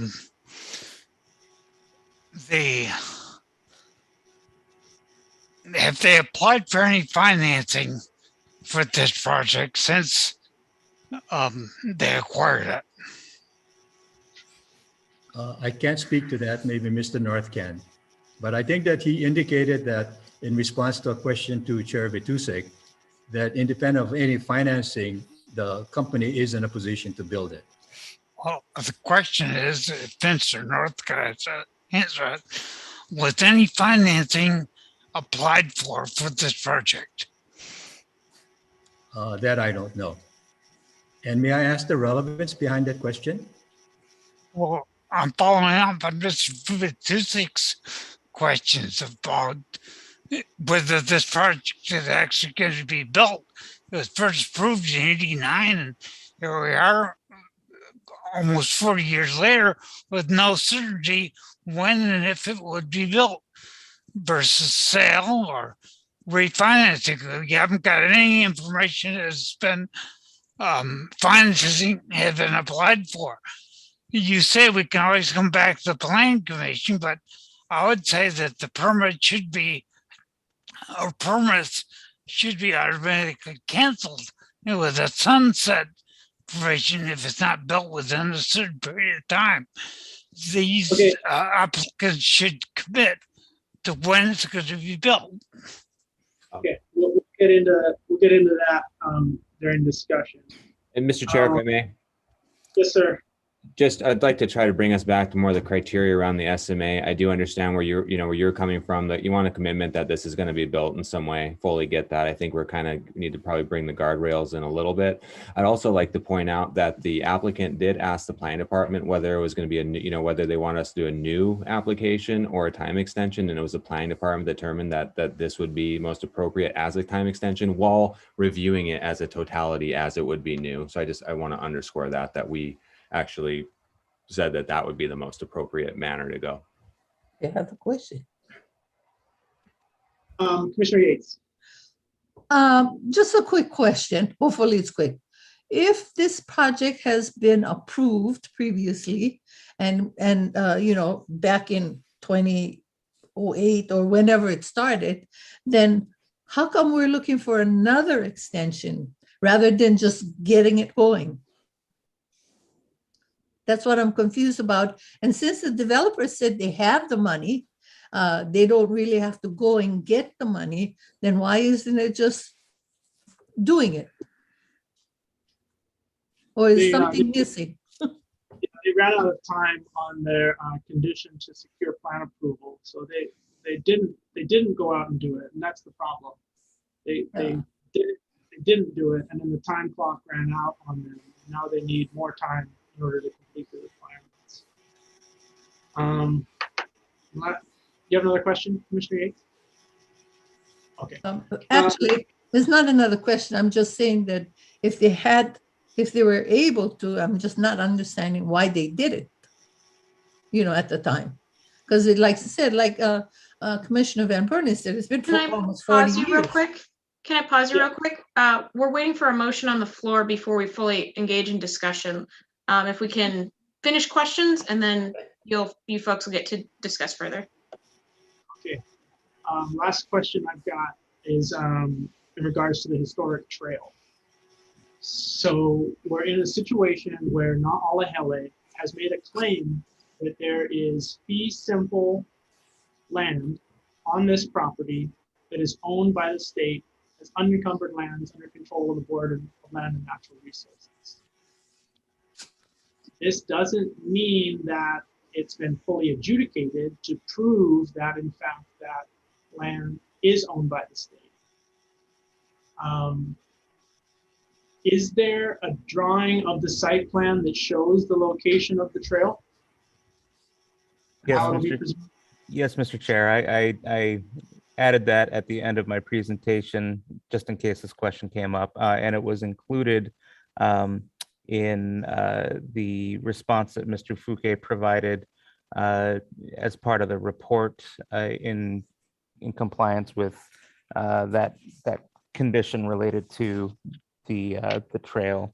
But give me one moment. I will share my screen and identify the general location of the trail. Give me one moment, please.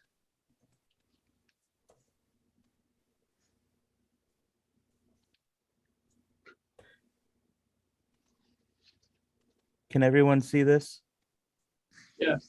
Okay, great. So just for reference, we've got parcel 78 here, parcel 90 here. The approximate location or area of the trail segment as was identified in the 1980 AIS is generally in this area that's circled. And so as you can see, at least according to this preliminary site plan, structures and improvements would avoid that area. Because of the statement relative to it being unencumbered state land, we decided to request that a meets and bounds survey be conducted so that the area could be identified on the ground such that should the area be used, they could appropriately secure an easement from the Board of Land and Natural Resources. So the trail or avoid it in their development. Right. So the trail is a linear historic property, and we've got a circle of a small area there. Is that including the entire portion of the trail? It looks to be much bigger on the map. Sure.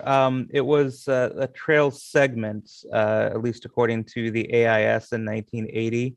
And then the AIS's, the subsequent studies done after that were not able to identify on the ground any physical remnants of the trail section because of bulldozing of the property. But my understanding is from Na'alahele's request or information, the underlying land area is still that kind of that unencumbered state land. And so that was my understanding of reading through the record and the indications from the AISs as well as Shippey's responses.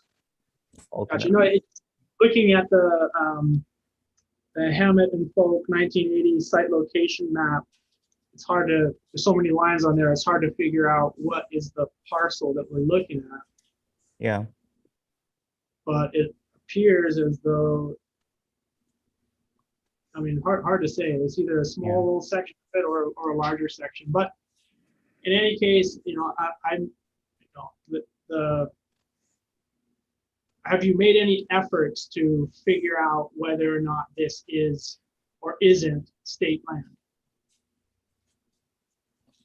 Is that a question for the department? The applicant. No, I think, Mr. Chair, to answer your question, the the so-called oblong circle is kind of like the generous designation of where the trail could be, the remnants of the trail could be.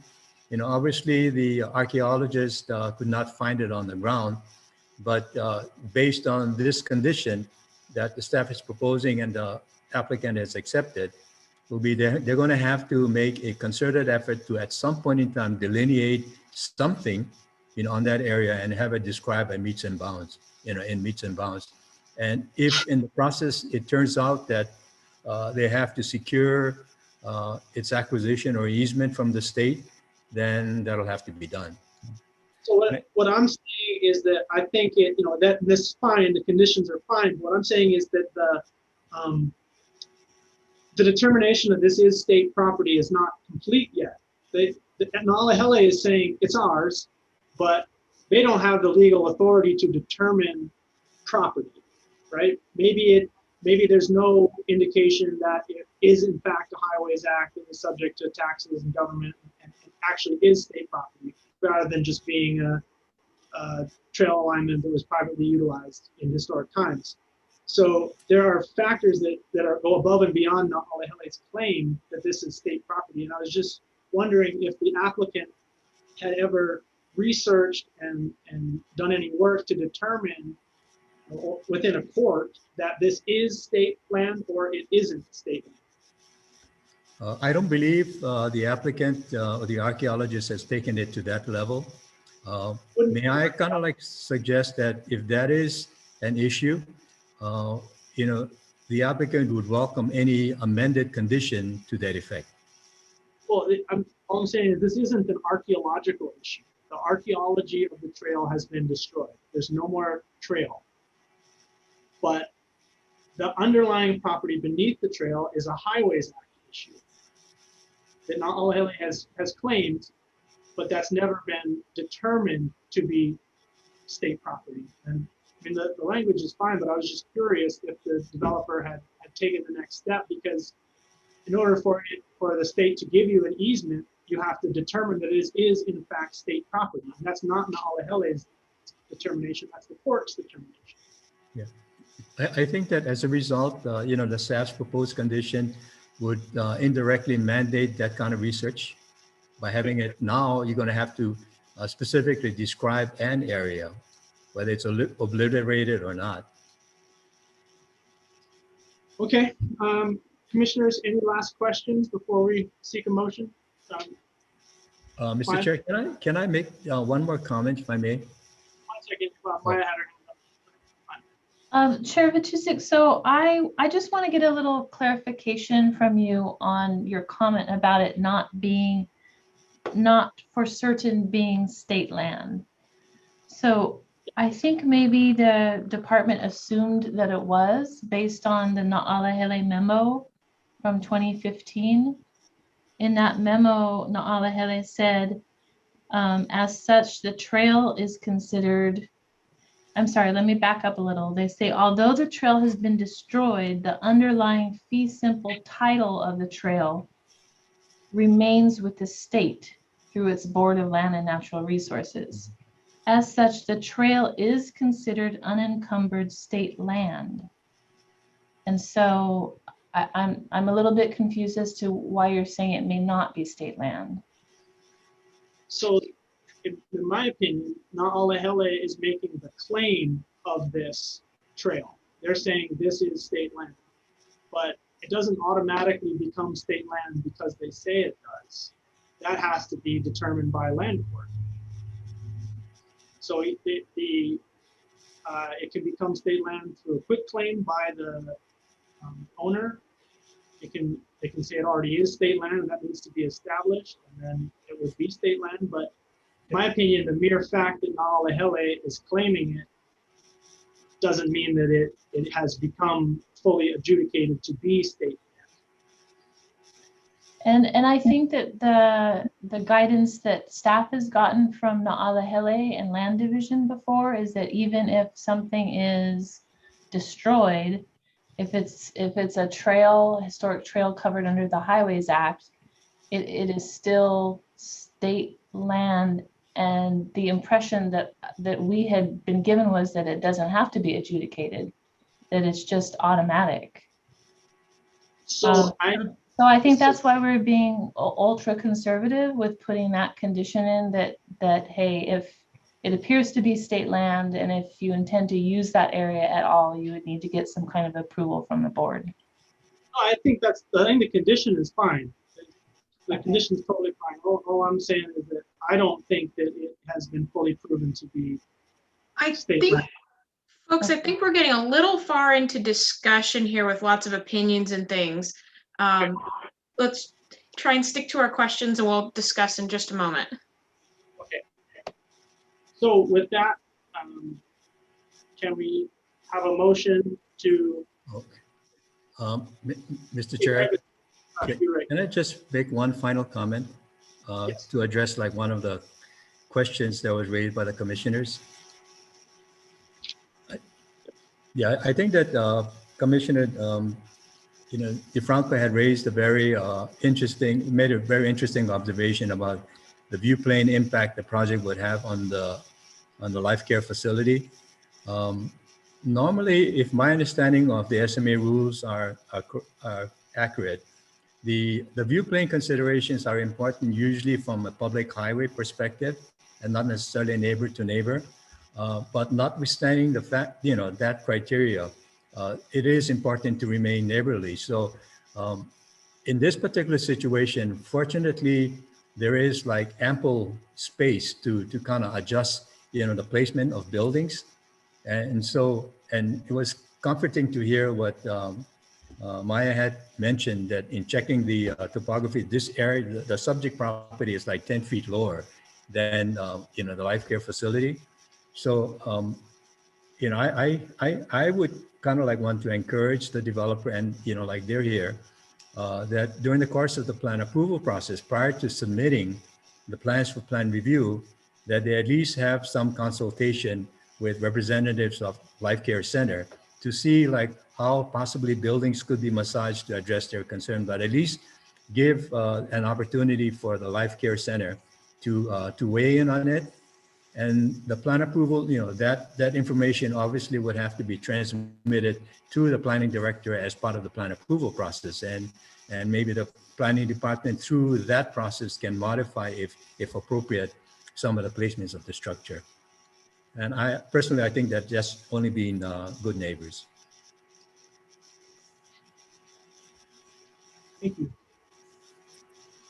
With that, again, I think time is good to seek a motion to approve, deny, or defer the motion that's at hand, the agenda item at hand.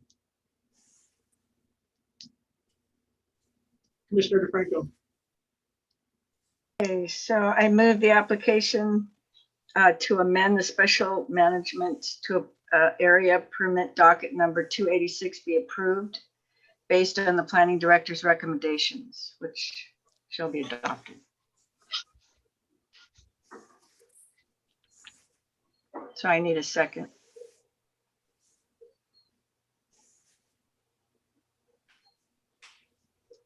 Second from anybody. Okay. Seeing none. Oh, Commissioner Humberster?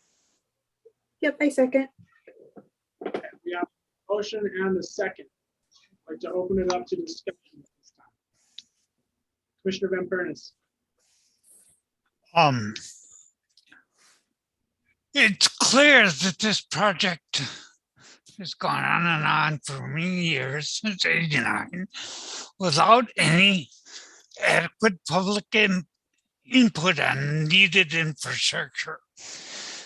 The current applicant purchased the property for, I assume, millions and millions of dollars, which primarily was money added to the price by the county granting the SMA and other permits.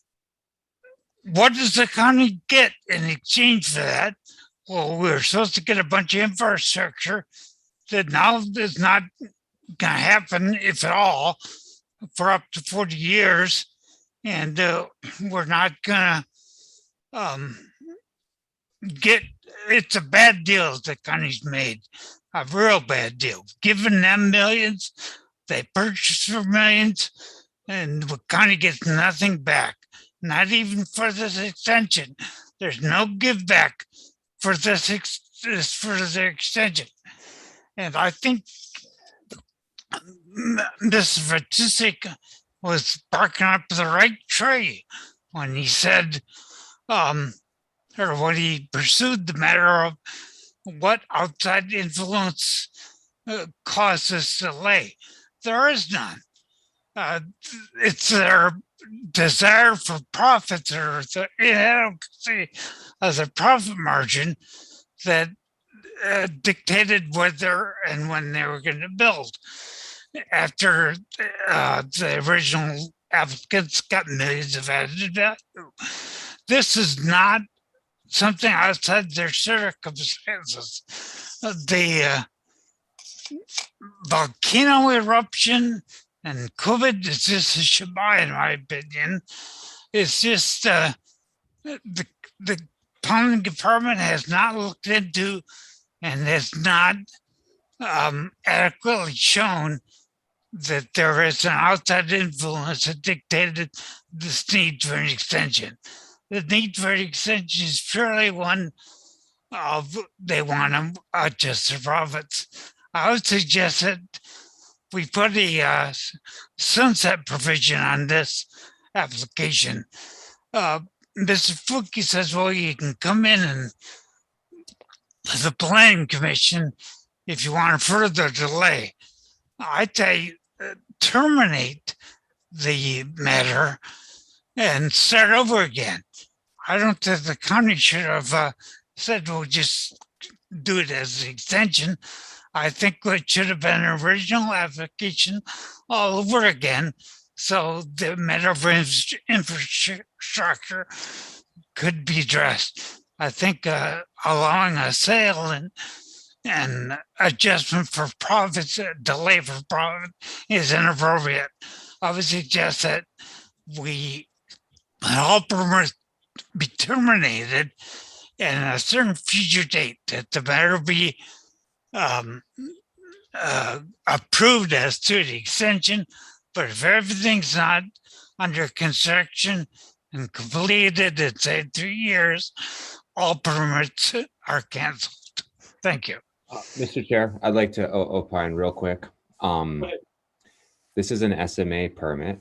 Whether it was a new permit application submitted or whether it was a time extension that they have, we wouldn't be going over the infrastructure side of it. That's not criteria that we review in an SMA. There's quite case law that relates to this. We do that for rezonings. So there's no, we'd be at the same place regarding infrastructure. So that's really not relevant to the SMA. We're here looking at the impacts to the special management area on their own. This is existing legacy zoning. Okay, Commissioner DeFranco. Well, you know, I just look at this as we're here now with this project, and I do see the history of it, that they did build out some units, that it has taken them a long time. I understand by listening to Mr. North that they have the money to go forward with this project, that he's the new guy on the block.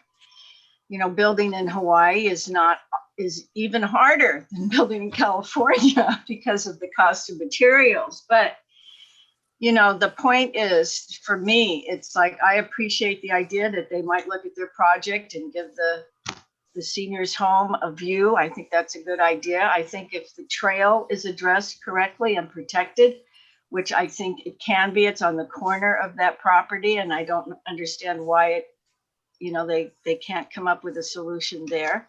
And because this is an SMA extension that's going on that we're trying to agree upon, I think that they've ticked all the boxes that I see to go forward with this project. I think it's a good project. It's located in a good place. It has the turning lanes. It has the sidewalks. Right now, it's sitting empty. It's a place for homeless people to hang out and goats. You know, it's right. It's in a perfect place, really, with the country club there and the golf course there. And you know, I think it fits nicely. And if it's not changed anything to environmentally impacting anything, I mean, it's got the wastewater hooked up. You know, I'm looking at it as a good project. So if there's a way for all of us to look at it and not put all of our frustrations on this group because we're upset because time extensions seem to be always asked for. I don't know how to take that and calm that down without making some, you know, verbal commitment. Let's hear from these owners that they intend to go through with this project and to live up to their word. And if they don't, you know, I don't know what a sunset clause is or what we can do, but I know in financing things, you can't say 3 years. I mean, what if Young Brothers or somebody like that, you know, decides that they're not sailing ships? Who knows what could happen? You know, there's a lot of things that can happen. So anyway, thank you. Commissioner Yates? Again, you know, like where I started earlier about the different, you know, extensions of time. I guess I'm just a little bit confused because, you know, we're saying we want a time extension for final plan approval, which I would have thought would be already there since they were ready to build. And then there's the project will begin in the next 5 years. And so that's what's a little bit confusing. I agree that, you know, it's, you know, housing is needed in Hawaii. And for these developers, I mean, this is a fabulous time. You know, you get it done as soon as possible because people need homes and prices are really great. So this is why my concern about these time extensions. So I agree. You know, if they can get it going, then let's get it going. Yeah, I mean, is that, Mark, do you have your hand up? Commissioner Van Pernis, do you have your hand up? Can't really tell. Yes. Okay, go ahead. I disagree with Mr. Franco, since I assume I can use those words. This is an appropriate project for that area. That's not the question. The question is I've had since 1989 to get it done. And these people bought into it in 2012 or something, and still haven't got it done. One thing she did say that I agree with is, well, let's get it done. And the way to get it done is to have a requirement that it be done by a certain period of time, that the construction start and or end at a certain time, or the permits are invalid. We would have a situation where the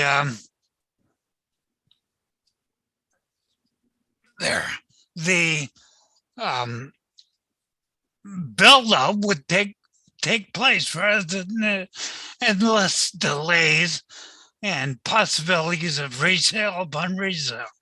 So I think we represent the people of Kona, including the developers, but primarily the people of Kona, and they're not getting what they're supposed to get here.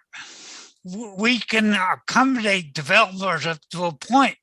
These developers have already been accommodated way past the point.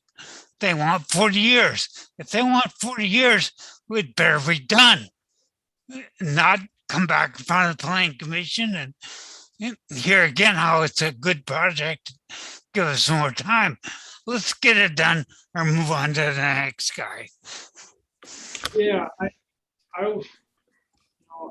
tend to agree with what pretty much everybody's saying. With Commissioner DeFranco, that this is a good project and a good location. With Commissioner Van Pernis, that there are some things that need to be addressed. You know, I personally do not believe that the failure to perform on this is the result of factors that are outside of the applicant's control. I personally believe that they made a calculated decision not to build. And it was the wrong decision.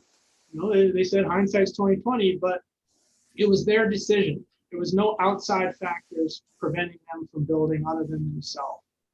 To me, I think this would have been cleaner as a new application, but the fact that Mr. Fouquet prepared such a thorough application, we have all the information that we need to consider in the SMA permit review. I believe that we do need to put our foot down in one area, and that could be with putting specific language that if the current extension is not built out, which, you know, unfortunately, hearing from the developers, we didn't get a definitive, yes, we're going to build this. We have to see what the market is doing. So if we want to get something built, you know, if they're the right person to do it, we can give them a chance to do it. But I think that in this case, a sunset clause on this as a condition would be appropriate, where we're saying that if you don't get it done by this time, that's it. Permit's voided. You come back for a new one, or sell it to someone else who's going to build it.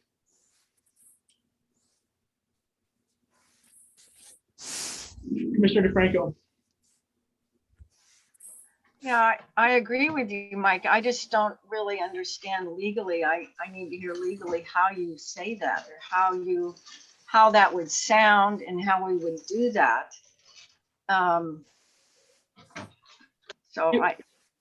condition of the permit approval, where, you know, instead of saying at the end that if the applicant should require an additional extension of time, the planning department shall submit the applicant's request to planning commission for appropriate action. It would say something along the lines of, if the timing conditions are not met, the application, the permit would be voided, and that's it. You could reapply for a new one. Commissioner Van Pernis.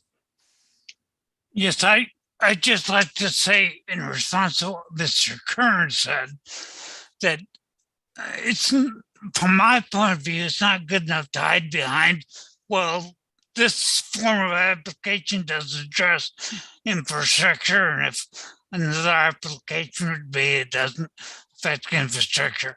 Well, it should. I think infrastructure should be something that's considered when we have this kind of a delay. And there's nothing to prevent the developer who may be in the future to agree to some addressing some infrastructure needs, like additional traffic and view lanes, etc.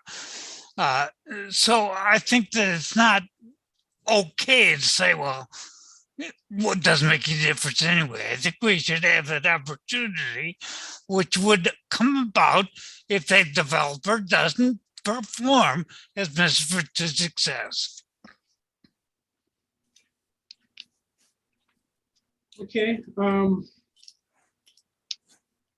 I think in this case, there are two conditions that I think would be appropriate for us to add to this, in my opinion. I think one of the conditions that we could add would be a condition to preserve the view plane from Life Care,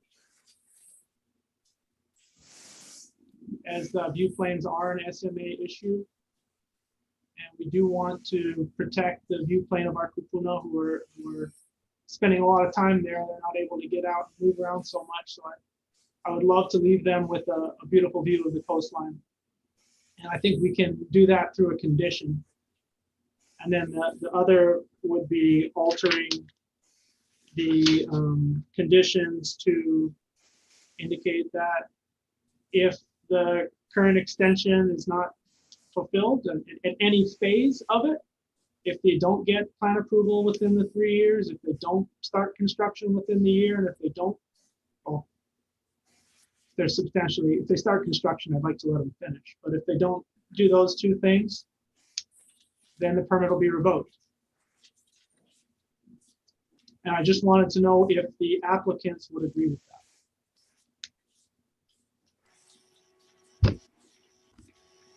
Mr. Chair, I was just communicating with the applicant via text, and thanks to the wonders of technology.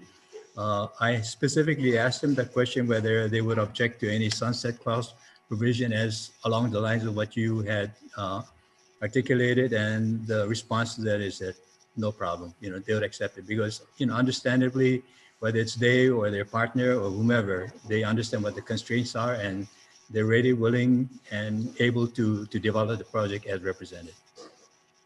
Yeah, if you want to do it, let's do it. In that case, we will need a motion to amend the motion.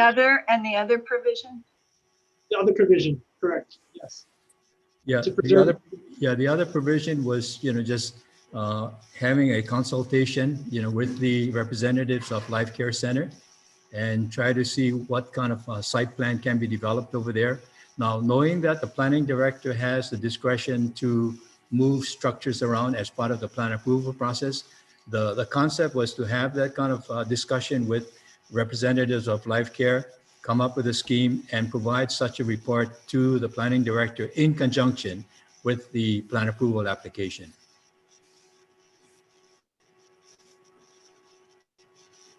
I think that it's kind of hard to stipulate, quite honestly. It's very difficult at this point in time, unlike what the architect did with the Kaulana project, to specifically look at site plane distances and all that stuff. It takes some time, but I think that all the developer can agree to is like a commitment to have that consultation and defer and trust your planning director in making adjustments as may be needed based upon that. Talking about specifically a condition to preserve the view plane of Life Care. See, it's like when you say preserve, that means it can be like no structure. It's like 10 feet below, and then it's like it becomes a difficult thing to implement because, like, the building stretches, like Malcolm Mackay, and then at some point in time you are going to have some obstruction. But what would be the appropriate language, Mr. Kuki, that you would recommend for our condition that would not entirely eliminate visual impacts, but significantly reduce and mitigate visual impacts on Life Care to allow for a view from Life Care of the ocean?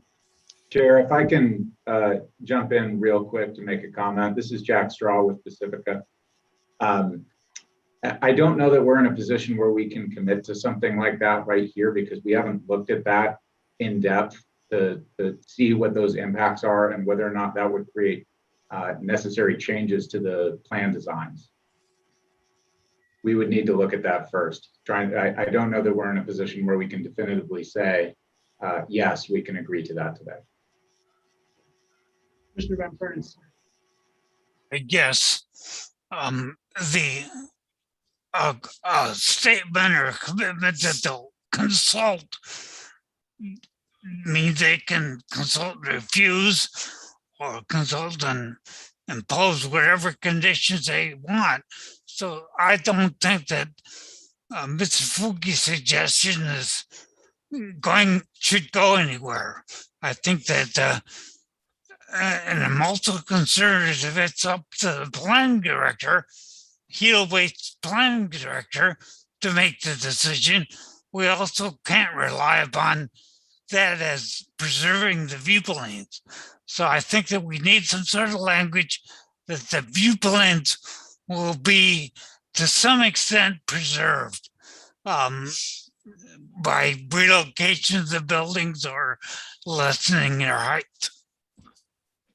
I agree. I think maybe protection of the view plane for Life Care through relocation or reducing height of buildings as necessary. Could that be an appropriate language? Okay. Commissioner DeFranco? Yeah, I agree with Commissioner Van Pernis. I think that we can have some language that's stronger than a consultation, which doesn't feel like that has a both sides of us represented properly. But I do trust the planning department and the planning director to understand how we feel about this and what we're looking at and what we're looking for.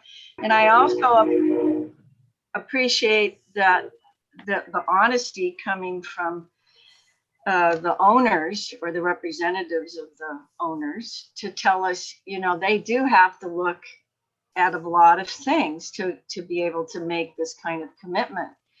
But I think that we need to ask you, just like the condominiums next door asked you, is to be the good neighbor. You're going to have to look at this project and make an attempt to minimize the impact, so you're not blocking the view completely of this place. I don't know. I know you'll come up with it, Mike. Come up with those words for us. Thank you.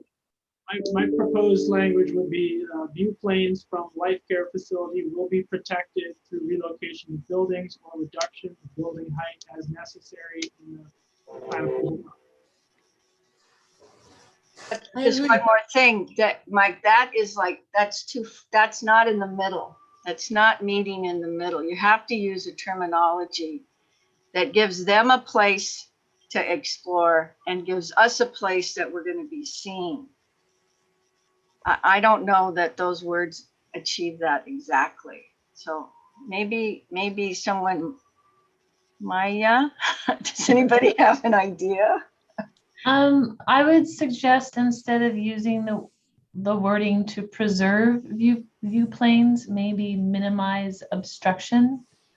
That way, that's kind of the middle ground. They can still Take a look at the allow some view planes to the sea, but then also have a little bit of building, maybe like a roof line.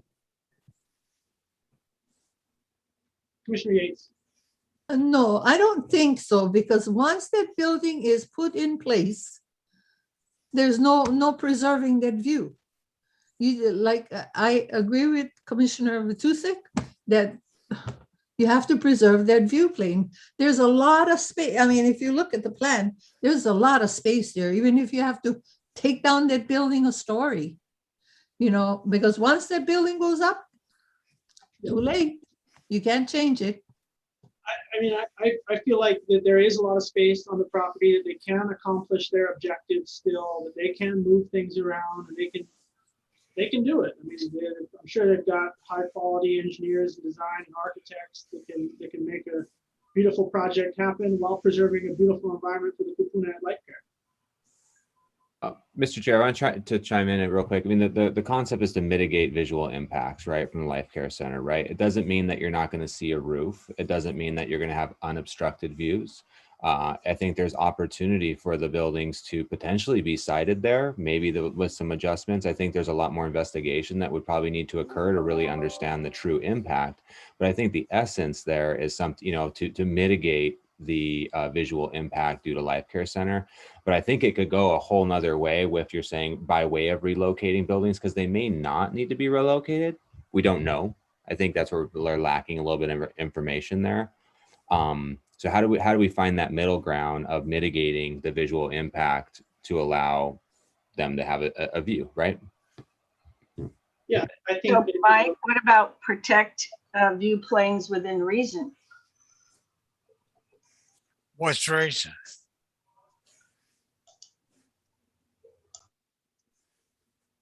What's the reason? What is a reasonable amount to protect the view plane? Oh. Commissioner DeFranco. Yeah, I just think that Mr. Kern made a very good point. I mean, when they do the study of it, it could be that all you're seeing is the top of the roof.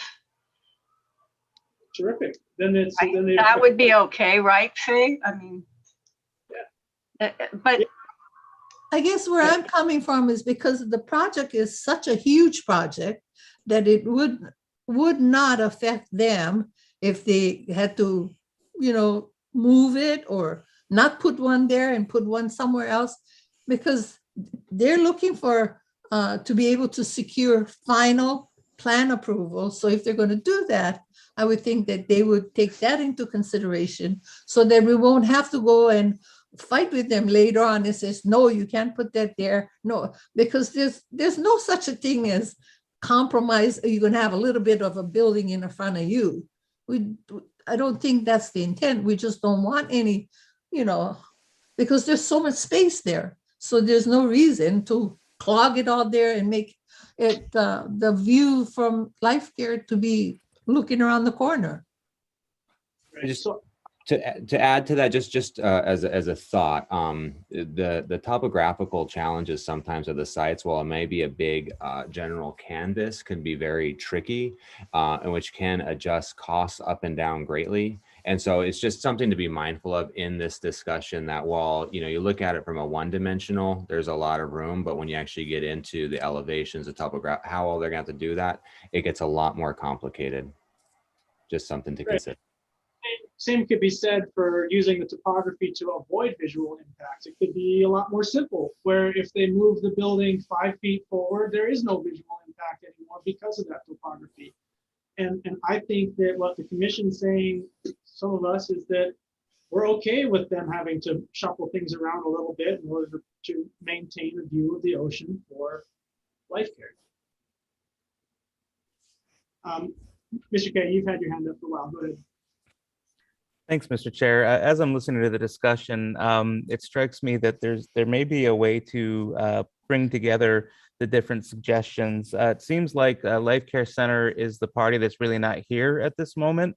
Hence, the consultation, I think, as a start, would be a good idea to determine what, if any, concerns they have over blocking their view plane. And then from there, having some type of a visual analysis that's included based on those conversations to be submitted along with final plan approval, and a report indicating the proposed mitigation that's going to address the concerns of Life Care Center as part of final plan approval. I'm not sure how to verbalize that, but it seems like right now we're talking about that from what we think Life Care Center might want, but without having talked to Life Care Center first. Just my 2 cents. Commissioner Van Furnace. I would caution against use of words like reasonable. One man's reason is another man's unreason. So I think we should use definite language. Also, question whether we should have Life Care Center make the decision rather than us. Who is Life Care Center? The occupants, the management, the ownership? I think we should decide here now. Commissioner Prickle. Yeah, I think Christian K, I think he made the point. I think that's who needs to be at the table, is Life Care Center. And Commissioner Van Pernis made the point. I agree. It has to be, Life Care Center needs to be part of the conversation. And I think that that's part of the commitment, that they're committed to meeting with Life Care Center and then seeing what their feelings are and what they look like. And then when it goes to final plan approval, they know how we feel about it.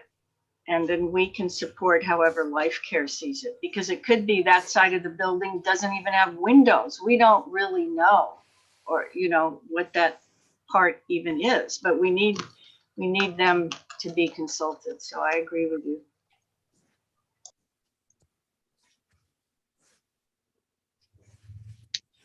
Okay, would someone like to make a motion then to amend the motion on the floor? To provide us language on how we can move forward. I mean, I think that indicating that the view plane has to be protected, and that including the possibility of having to move buildings and reduce building height if necessary, is entirely appropriate. That's part of design. That's why they don't have plan approval yet. They're here so they can get plan approval. They don't have a design yet for their building. They're in the process of redesigning both topography and construction. So here at this phase, we're able to say, while you are designing your building, please preserve the view planes of our Kapuna. Well, Mike, why don't you say something based, throw in Life Care Center there with that sentence, that it has to be a little bit based on what that consult will be with Life Care Center. What do they really want? Don't you think we should include them somehow in there?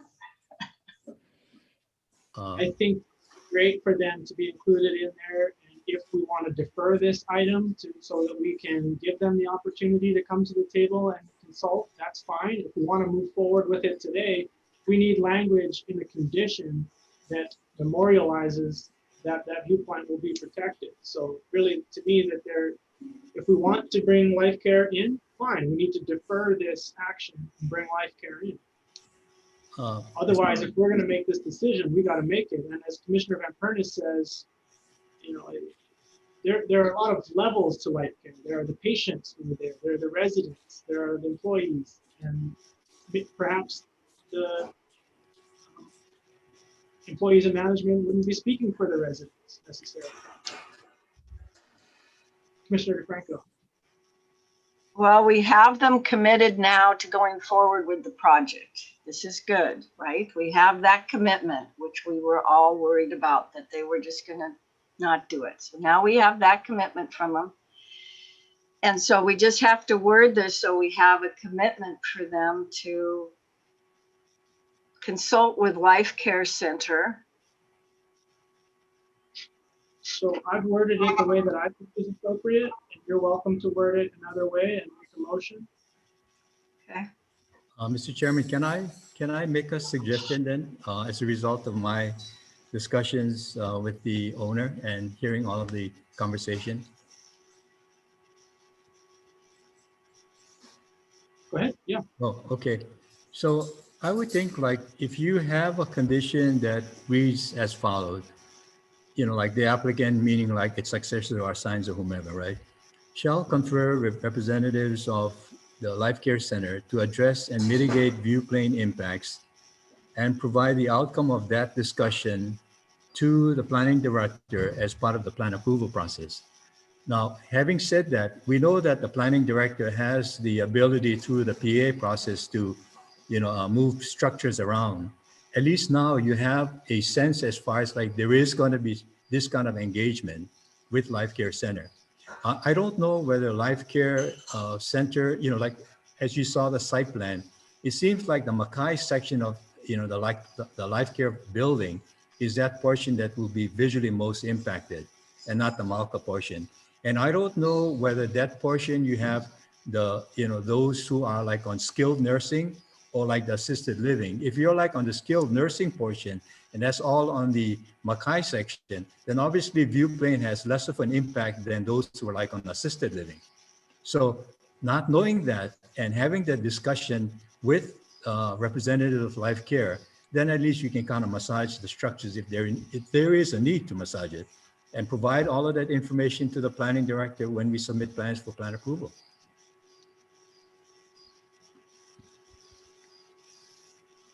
Okay, so the language you said was to conserve, or did you mean consult? No, shall confer, consult with representatives of LCC to address and mitigate view plane impacts and provide the outcome of that discussion to the planning director as part of the plan approval process.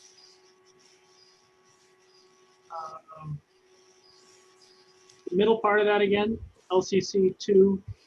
Address and mitigate view plane impacts and provide the outcome of that discussion to the planning director as part of the plan approval process.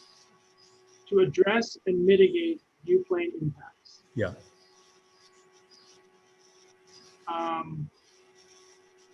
I would prefer if it said to conserve the view plane and address and mitigate view plane impacts. conserve doesn't mean that it's going to be entirely protected. It seems that it will maintain some form of view plane. And where there isn't, it'll be addressed and mitigated through other means. Well, it might be semantics, but somehow I have some apprehensions about the term conserve. One can mean conserve means nothing. And so that's why a little bit more, one that provides an opportunity for discretion is the more, that verb address. And you already have that limiting what you're going to be addressing. You're trying to address mitigation. Right. I'm just, mitigation comes in so many forms. Mitigation could mean, hey, we'll give you $1 million and we'll put up a 20-story building right in front of you, or whatever. Obviously, that's a stretch, but I want to have a word in there first, whether conserve, protect, preserve, maintain, something to the like of that will indicate that it's not just mitigation. We want to have this view planes appropriately preserved in some form. I like the rest of it. Would it be appropriate then to say to reasonably conserve and mitigate view plane impacts? Reasonable. I'd be okay with that language. Commissioner Van Furnace, you put your hand up. Mr. Fuki's statement is not a commitment. Basically, he says I'll consult and they'll turn a consultation over to the planning director. It doesn't give the planning director any authority to say, I agree or I disagree, or I think you should do more or do less. And I think reasonable is a very loose term. We lawyers love to say it because we know it can mean anything. Yeah, I think that the language in there indicating that the view planes are to be protected and that this is how it's going to be done, to me, it accomplishes that goal because it's qualifying that protection as the element that's taking place. They are saying that this is going to be protected and this is how it's going to be protected. And that's the discussion we're going to have to be okay with unless we're going to defer this item.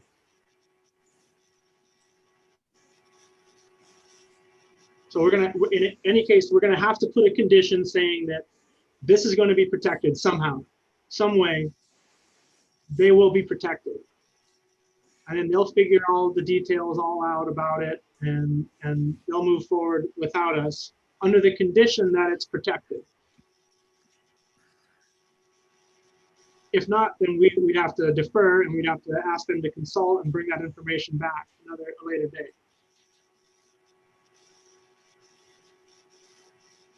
And personally, I'd be comfortable with the language saying this is going to be protected and addressed. They're going to consult with them to protect the view plane and address view plane, address and mitigate concerns through the plan approval process. That, to me, that sounds appropriate.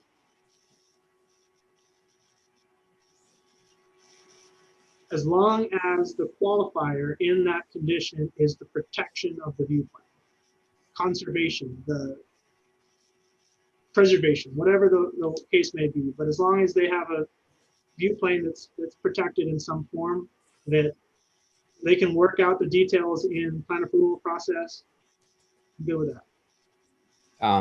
So the view plane, would that be the rock in front? Would that be the road? Would that be the coast? Would that be the horizon? Because I think that's where it can get tricky when that's not quantified, right? Because someone could make the argument, well, I wanted to see rocks right in front, right down in front of the building versus I wanted to see the ocean, right? And that's where could get sticky. Yeah, I think the ocean. I think maintain a view of the ocean. I think that's a bare minimum that we can afford to the.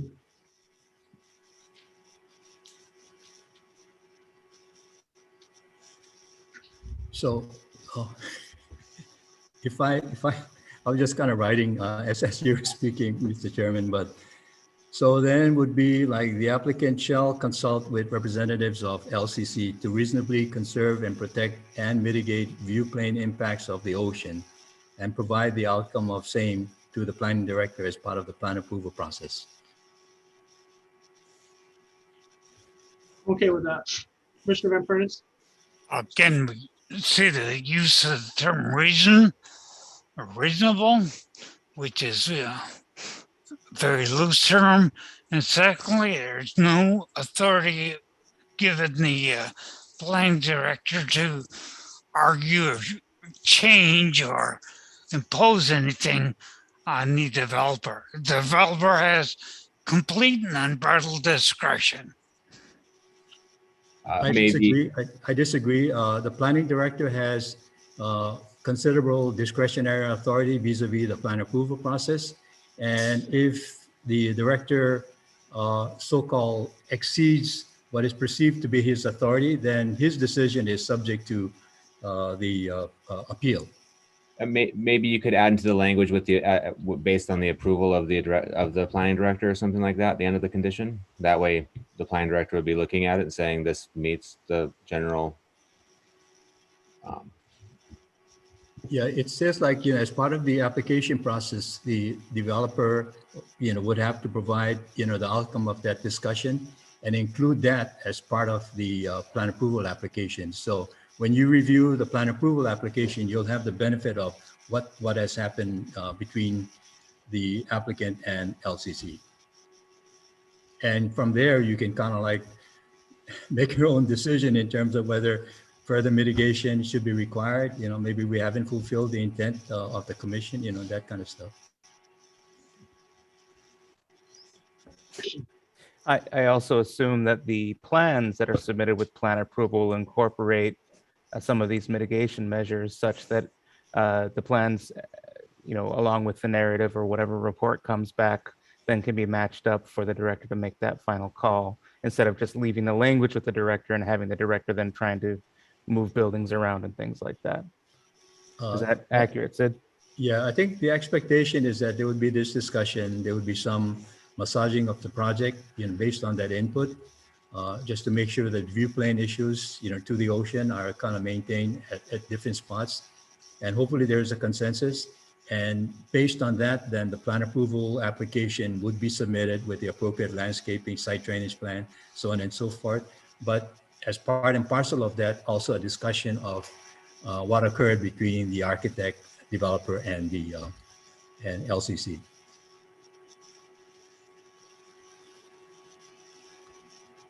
Okay. Just so we have the record correct, Sid, can you read the final language again so that we have it on the recording? Because you had language a few times and we've been talking back and forth. I just want to make sure we know what we're voting on. Okay. The applicant shall consult with representatives of Life Care Center to reasonably conserve and protect and mitigate view plane impacts of the ocean and provide the outcome of same to the planning director as part of the plan approval process.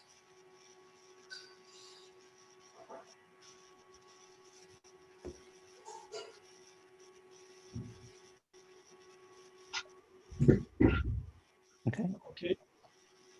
And then the other condition being the sunset.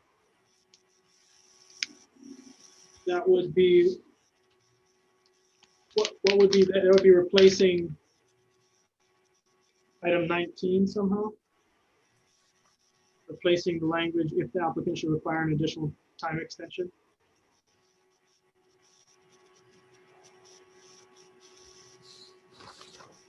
If the applicant fails to complete the requirements, will result in termination of the SMA permit. Do you want to speak to specific timed conditions, Mr. Chair, or just be more general? Because we're looking at the final plan approval in condition 2, and then condition 3, which speaks to commencement and completion of construction. There are also timed conditions of detailed water uses calculations. And I believe that is it. The rest speak to prior to receipt of final plan approval or prior to certificate of occupancy or things like that. But the ones that have actual time are 2, 3, and 4. I think just 2 in that case. I think that 1 year after plan approval to begin construction, I don't think we need to condition that. I think that if they don't get their plan approval within 3 years, it's over. Okay, so your language could be if the applicant fails to secure final plan approval within 3 years, the permit shall be voided and a new permit should be sought. Yeah.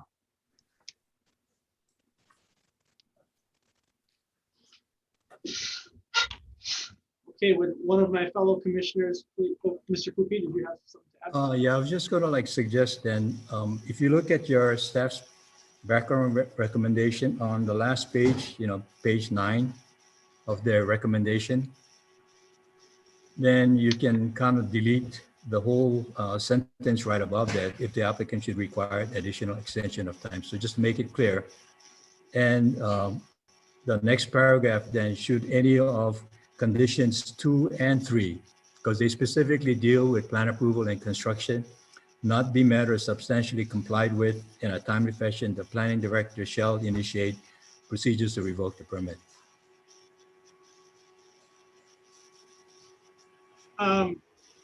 So, okay, yeah, that sounds appropriate to me also. What are the procedures to initiate the permit, or would it just be complete? Wouldn't it just be done? They don't meet the requirements? I don't believe like for SMA, just like ordinances, it can automatically be dead. There has to be like a formal action taken by whoever dispenses the permit to nullify the permit. I'm sorry, Christian. I was just going to maybe ask Corp Counsel to opine on that, but I believe since the final authority lies with the Planning Commission, they could put that sunset clause in there, since the director would simply be making a recommendation at the time of initiating procedures for termination. So that would be my reading of it, but maybe Corp Counsel wants to weigh in.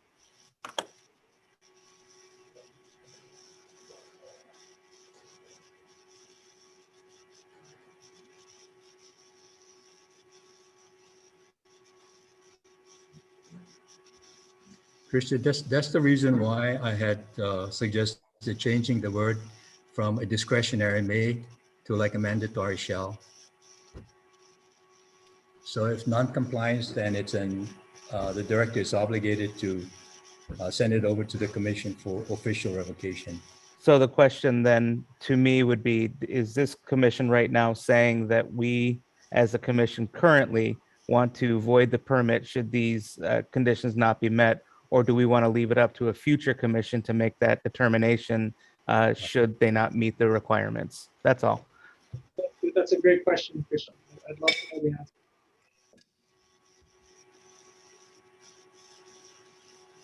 I'm just trying to pull the rules regarding the entire revocation process, just so I don't mislead.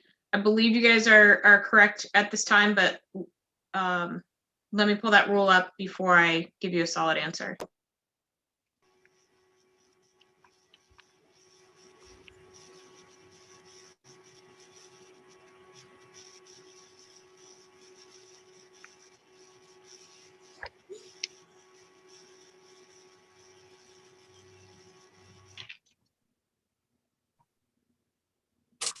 I think it's rule 9-16, Delilah.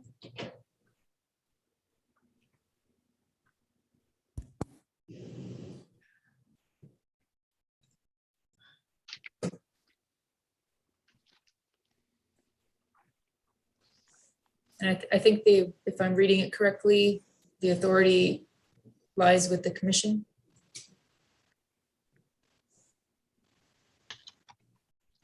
Yes, that's correct. For special management area use permit may be revoked by the commission in the event that any property owner who holds a permit sought to be revoked or at the request of any other person with the property owner's consent submits a written statement to the commission verifying that development approved under the permit issued has either not been established or has been abandoned, or under 2, in the event that the director submits a request, if there's been non-compliance with the conditions of the permit, or the development authorized under the permit is creating a threat to health or safety in the community.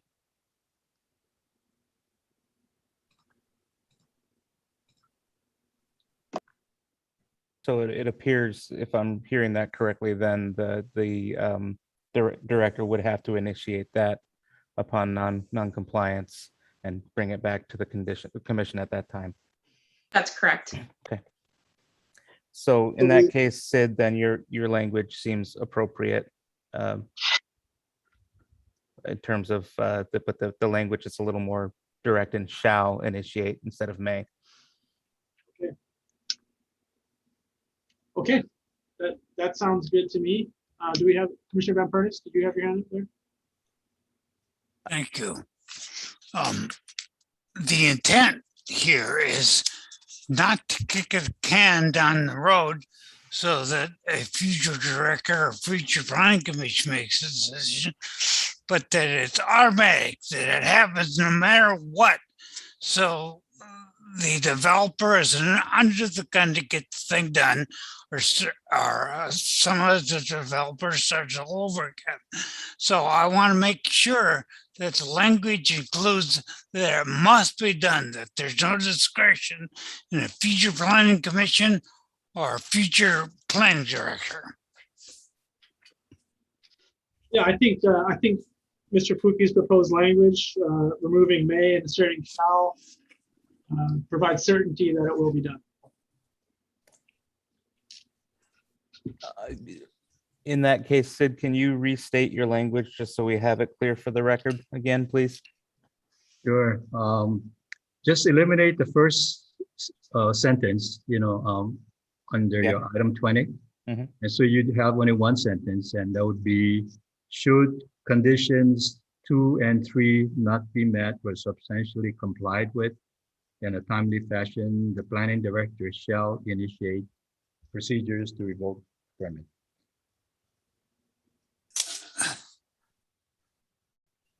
Okay. Good. Thank you. Mr. Van Pernis.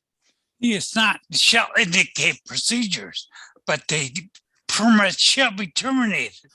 He may indicate the procedures to be take some vote or go through some process or consider a further extension first. I think it has to be shall terminate, not some future procedure. So according to the rules that our attorneys just looked up, we have, the only recourse we have is for the director to initiate the termination. And that's the strongest thing that's allowable under the current rules. And indicating shall means that it will be initiated, that it's going to be done. And it'll follow the appropriate process in order to accomplish the objective that we all intend. So would somebody please make a motion to amend the motion on the floor to incorporate the 2 conditions that have been suggested by the applicant's representative? So moved. Thank you, Commissioner Van Pernis. A second. Thank you, Commissioner Yates. We'll do a roll call vote on the motion to amend the main motion. Okay, thank you. Commissioner Van Pernis, Aye. Commissioner Yates, Aye. Commissioner Armbruster, Aye. Commissioner DeFranco, Aye. and Chair Vatusek. Aye. Thank you, Mr. Chair. Motion carries 5-0. And Okay. yeah, Let's do a roll call vote on the main motion, which is the newly amended main motion. okay. Commissioner DeFranco, Aye. Commissioner Armbruster, Aye. Commissioner Van Pernis, Aye. Commissioner Yates, Aye. and Chair Vatusek. Aye. Thank you, Mr. Chair. Motion carries 5-0. Thank you very much, Mr. Chair, members of the commission. Very engaging discussion. Thank you. Thank you, Commissioner Van Pernis. Thank you very much, Mr. Chair, members of the commission. Very engaging discussion. Thank you. Thank you very much, Mr. Chair, members of the commission. Very engaging discussion. Thank you. Well, thank you, Mr. Fuki. Thank you for your patience and for always bringing so much to the table when you come in here. You folks will be notified of the commission's decision in writing. Good luck.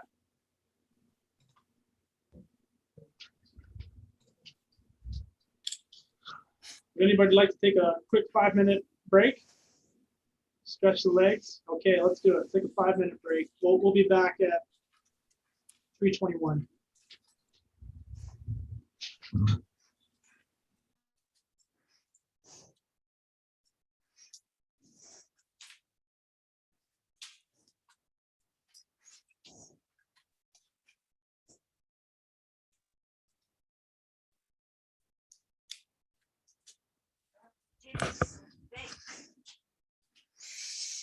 Part of it is because you Okay. move back. Oh, part of it's because you move back and then you come. Yeah, I have to move a little bit, but it's okay now. It's okay now? Yeah, Okay. Sorry about that. it's all right. You think the computer will have a built-in now. Huh? I think the computer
Okay, is everybody back?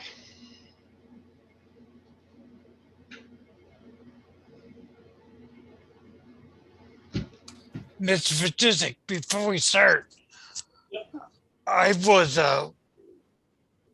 in the interest of saving time, I was considering making a motion to postpone item 4 till next meeting, assuming everybody has received my written testimony about the subject.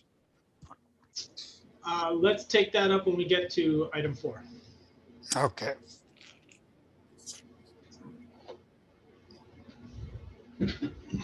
No, I meant item 3, excuse me. I meant item 3. Postpone item 3. I misspoke. Discussion of planning department procedures, requests for time extensions. Yeah, if everybody's got my written testimony, it's gonna, in the interest of saving time, suggest that be postponed till next meeting. Okay, would you like to make that motion? Yeah, I'll move to postpone item number 3 on the new business agenda till next till new business on the next meeting in August, in the interest of saving time, assuming everybody has my written testimony, and I'd like to confirm that. Yeah, we received your written testimony. Is there a second?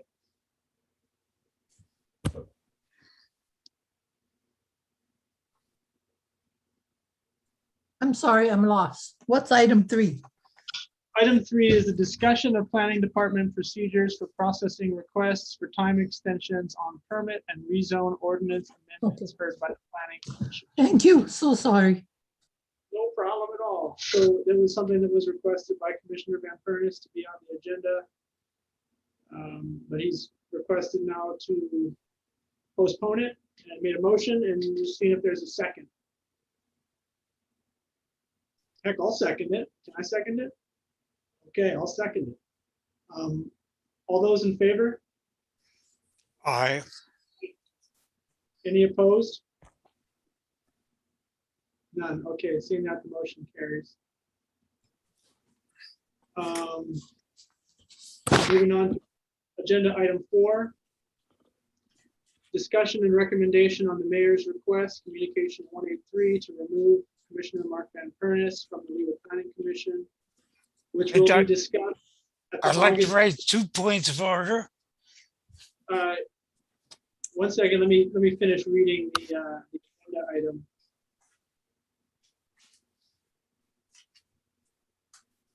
From the Leeward Planning Commission, which will be discussed at the August 3rd, 2021 County Council Committee on Planning meeting.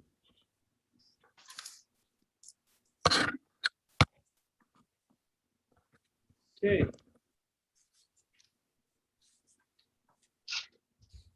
So as most people are probably aware, the mayor has requested that Commissioner Van Furnace be removed from the Leeward Planning Commission. I have 2 points of order. The first is, I believe we need to have it decided that this matter is not within the jurisdiction of this commission.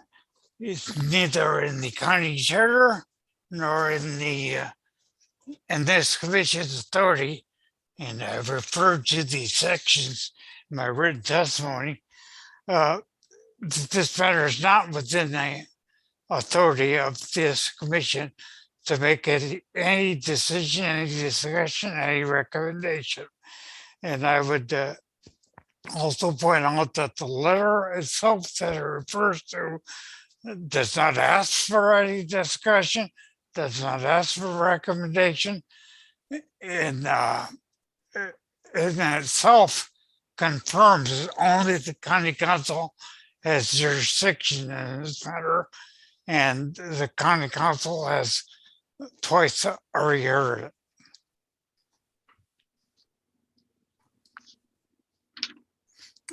Should I state my second point of order? Please do.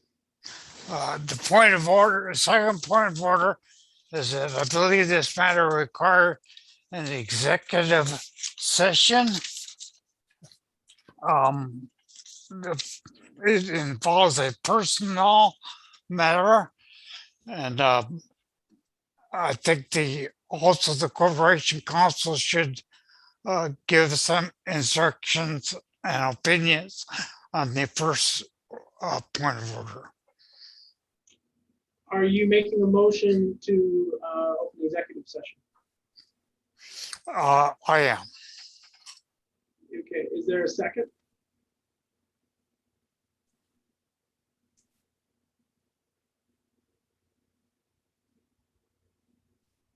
Okay. There's no second. So just to inform everyone, the effect of no second, if there's no second, still doesn't come after the chair has requested a second. The motion is said to fall to the floor and simply does not come before the group. If this happens, essentially you're going to continue to move on with business. So this question doesn't make it to vote if there is not a second. Seconding a motion does not mean you agree with it one way or another. It means that you are allowing it to move forward to discussion.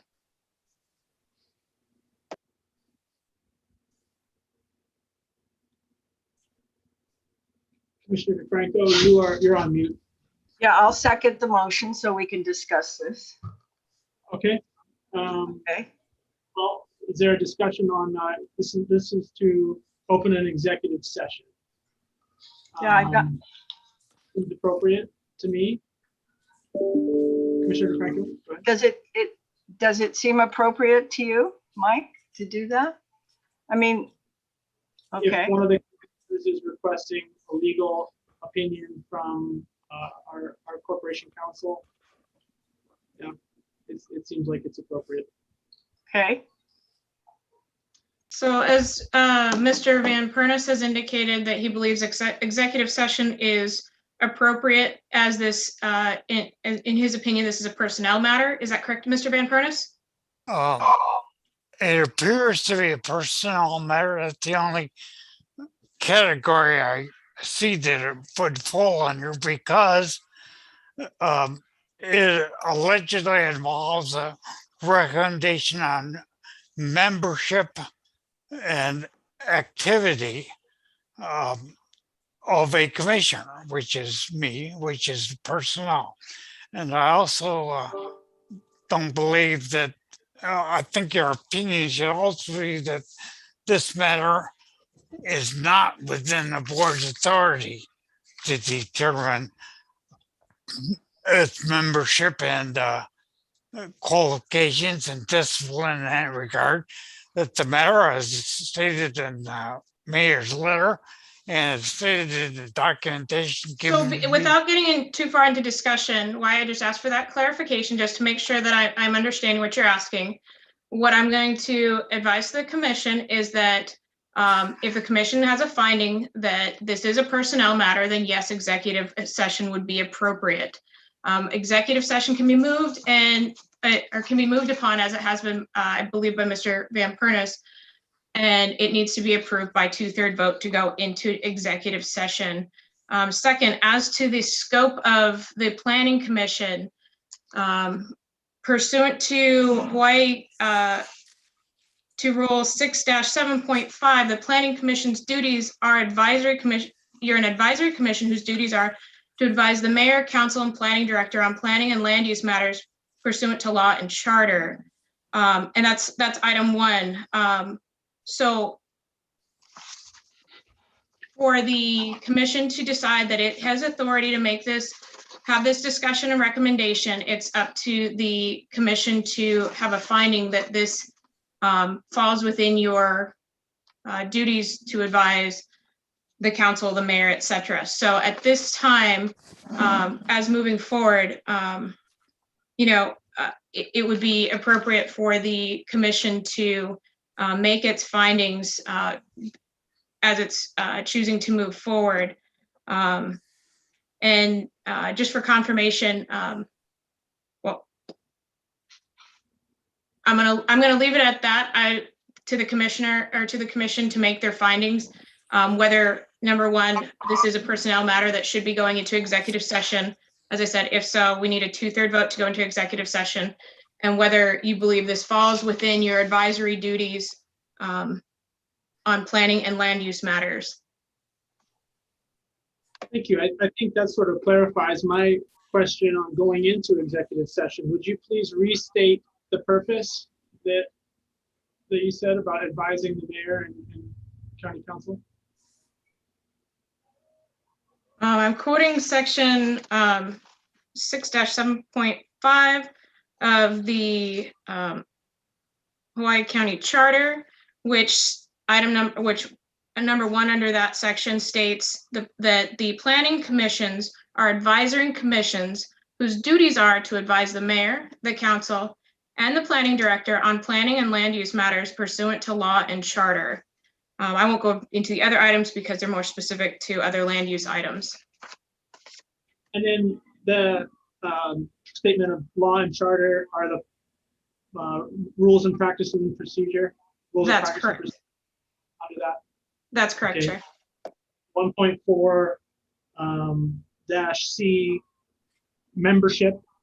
Each commission consisting of 7 members appointed by the mayor and confirmed by the council.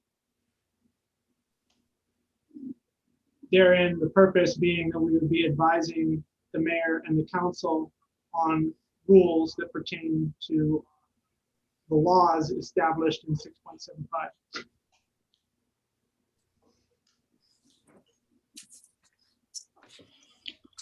Meaning that we don't have the final say in this. We don't get to decide that any commissioner can be removed from the commission, but we do have the authority to advise. Okay. Thank you. Well, to me, that alleviates my need for going into an executive session. Right. Should we have a vote? Commissioner Van Pernis for the discussion?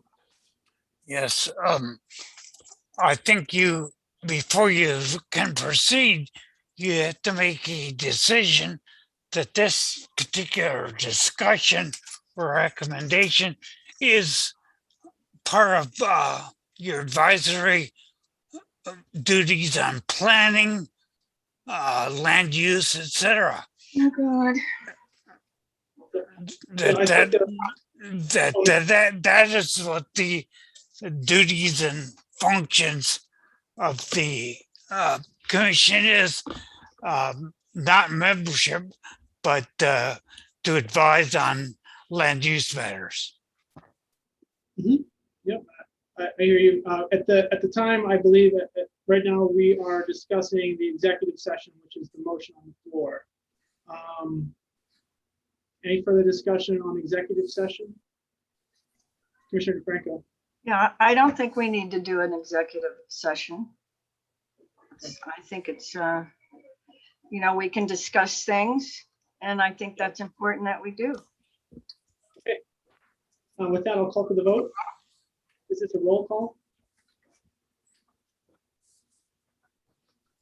I think roll call is appropriate at this time. Okay, roll call. Commissioner Van Pernis. Aye. I'm sorry, who made the second? Commissioner DeFranco. Commissioner DeFranco. No. Commissioner,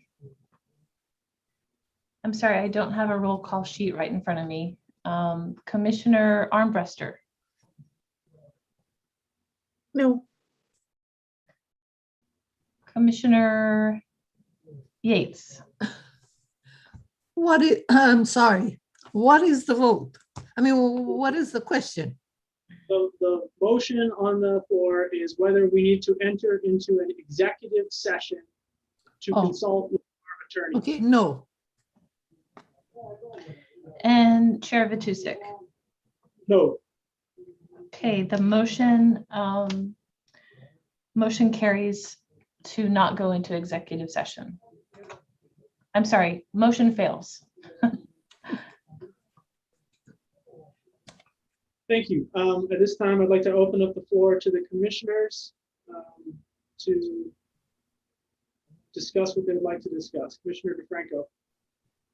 Yeah, Do we have a motion on the floor? We just moved not to go into the executive session before discussion. Do we have a motion on the floor? Okay, sorry. We do not, sorry. We need a motion on the floor now. okay. So I'll make a motion. Yes, go ahead. I move that a favorable recommendation be forwarded to the County Council Committee on the Planning on Mayor's request to remove Mark Van Pernis from the Leeward Planning Commission, which shall be adopted. Thank you. Is there a second?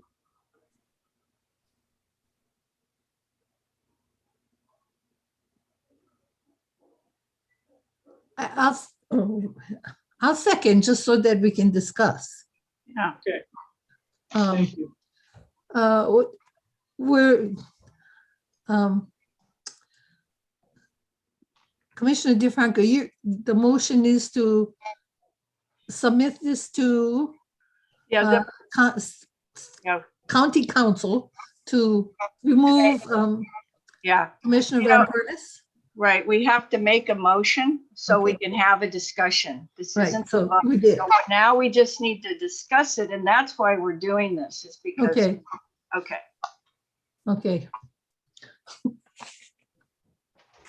Okay, so. Discussion? Go ahead, Commissioner DeFranco. Yeah, I can start with the discussion because I first want to sort of respond to Commissioner Van Pernis's letter that he sent out to all of us. And I felt like I just wanted to ask him, Commissioner Van Pernis, did you write this letter? Did you write this? Did you write this letter? Just a minute. It's on mute. Oh, You turn it. You keep turning it off. Reading this. There. Nope, didn't get it. Press it once. Nope, just once. Okay. First of all, it's not a letter, as you may recall. I was granted privilege of writing testimony and writing questions, and that's what this is my written testimony. Okay. Secondly, I did write this testimony. Thank you. But in reading it, I just felt like maybe we were at different meetings, because some of the things that you talk about, especially paragraph 4, you know, the council did not vote in your favor. It voted to defer to see how you would behave in the meetings to come. There was no deferral and there was no agreement. And it isn't without exception that you're supported by the community. So maybe you feel that way, and I honor that, but that isn't how I see it. As you know, I testified in complimenting you on all the years of service you've given to Kona and helping everybody, and I appreciate that. But as you know, I feel that you are ill-suited to this position. I have found you in the past to be adversarial and rude, condescending, and not really on point with what is going on. And so I feel that it's time to really discuss this, and I'm glad that we're discussing, because I don't have any idea how anybody else feels. Unless we put it here so all of us can understand it and hear what they think, I'm just speaking, these are just my opinions, and this is just what I see and I have felt and I've experienced from you. I do, however, have a letter from Nancy Carr Smith, who, had we been in a real session where we weren't on a Zoom meeting, would have been able to speak today. And she was our past chair for the last years, and certainly the chair during your whole term. And I watched her having to deal with you time and time again, where you were disrespectful and she had to ask you to stop talking, and she would even have to silence you. It was very difficult to have a meeting. And I have a letter from Keith Unger, who was the chair before. He only went to one meeting with you, but based on that one meeting, he ended up writing to the county council. And yeah, so this is what Nancy has to say. She says, I want to share. Point of order. If this letter is not before submitted on this agenda item, I don't think it's proper to read it. Testimony of another hearsay into evidence. Okay, well, then I'll just. Including any summarization. Okay, I don't know that that's true or not. I think it's okay for me to do this. Pause. Commissioner DeFranco is welcome to use her time to express any opinions that she wants, whether they're hers or someone else's that she has communicated with. Commissioner DeFranco, please proceed with your time. Yeah, as commissioners, this is what Nancy says. As commissioners, you are to come to the meeting with an open mind, listen to the planning department presentations, listen to the applicant's case, listen to public testimony, and kindly and with an open heart, make a decision based on the rules that govern the commission. Representing the Leeward side of the island doesn't mean you represent only some of the people. It doesn't mean that you're only the anti-growth, only the anti-business, or only anti-developers should get your attention. You are there to represent all of the people. You get to be part of planning and the smart growth for our island. It's a privilege, an honor, and a tremendous responsibility. You don't get to be mean to applicants, their consultants, testifiers, or to fellow commissioners. You don't get to push your own agenda.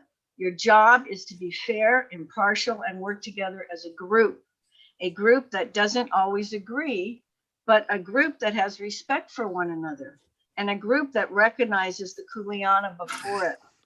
You are expected to have good behavior. You don't get free passes. You don't get to be caught with multiple ethics complaints and multiple reprimands. Get to a point where your behavior is so bad and your lack of listening and following directions causes multiple chairs to mute you time and time again, and then to have no consequences simply because now you are going to change your ways. When the mayor has asked the county council to remove you, you should be humble and realize you screwed up. When 3 chairs that you have worked with all think that your behavior warrants removal, as well as fellow commissioners who disapprove of you, former applicants and consultants who have been insulted time and time again, they support your removal. I would think that you would not want to be part of that group. I would certainly wouldn't push to be part of a group that doesn't want me there. Sometimes you have to admit that it's not a good fit and take the high road and step down. Mr. Van Pernis's response to the agenda item number 4 was full of misrepresentation, full of lies. He said that the mayor only asked him for his removal when Mark questioned the planning director's potential conflicts of interest. Wrong. I can say as a matter of fact that eyes have been on this commissioner for most of the last year. Bad behavior was trumped with worse behavior over and over. He said he was supported without exception by the community. Well, there were many exceptions. He said that the county council supported him to remain a commissioner. Wrong. They voted to defer for 3 months. He said this agenda item should differentiate between the time before Mark was caught and the time after Mark was caught. That's ridiculous. A true professional will always behave appropriately not when asked to, but because it's the right thing to do. With this agenda item, you have an opportunity to let the county council know how you feel about having a fellow commissioner be such a disruption, how the time during meetings is dominated by one commissioner. Chairs shouldn't have to spend so much time and effort to control anyone's behavior or have to feel the need to protect fellow commissioners, applicants, and staff. This is your opportunity to be heard on the matter. Please don't hesitate to admit and recognize that this commissioner is guilty of disgracing the Planning Commission rules, guilty of violating Code of Ethics sections as well. It cannot continue. Mahalo for listening. So that was the letter from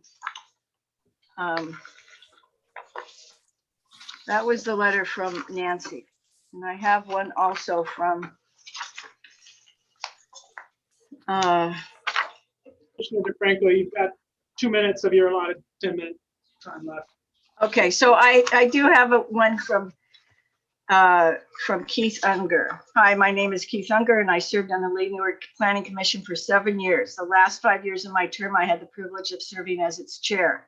I lobbied against Mr. Van Pernis' nomination as the Leeward Planning Commission, had concerns about his confirmation. My last hearing as a commissioner on the Leeward Planning Commission, Mr. Van Pernis' first hearing. The following is an email that he sent to the county council. Anyway, he said, I'm hoping that you've already heard about our Leeward Planning Commission hearing this past Thursday, but in case you haven't, I wanted to express my concern. Yesterday's LPC hearing was what I had anticipated. The Leeward Planning Commission struggled all day to move the agenda forward. Commissioner Van Pernis was unprofessional, rude, competitive, got into arguments with applicants, spoke over applicants, pointed fingers, and was not interested in working through the process to find a common good. Anyway, that's how Keith feels also. These are your chairs. And I was on the CDP for many years and chaired it. And it's very difficult to run a meeting and have to manage someone the whole time while you're trying to have a meeting. So these are just some of the reasons why this is how I feel. But I am really looking forward to seeing how everybody else on the commission feels. So, thank you. Thank you.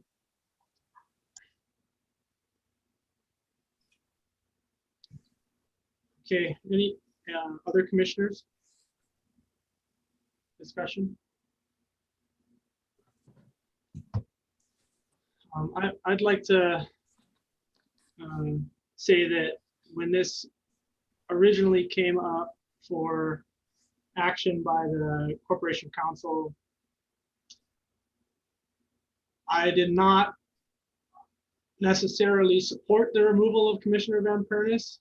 I wanted to give him the opportunity to correct his behavior, and we initiated some corrective action.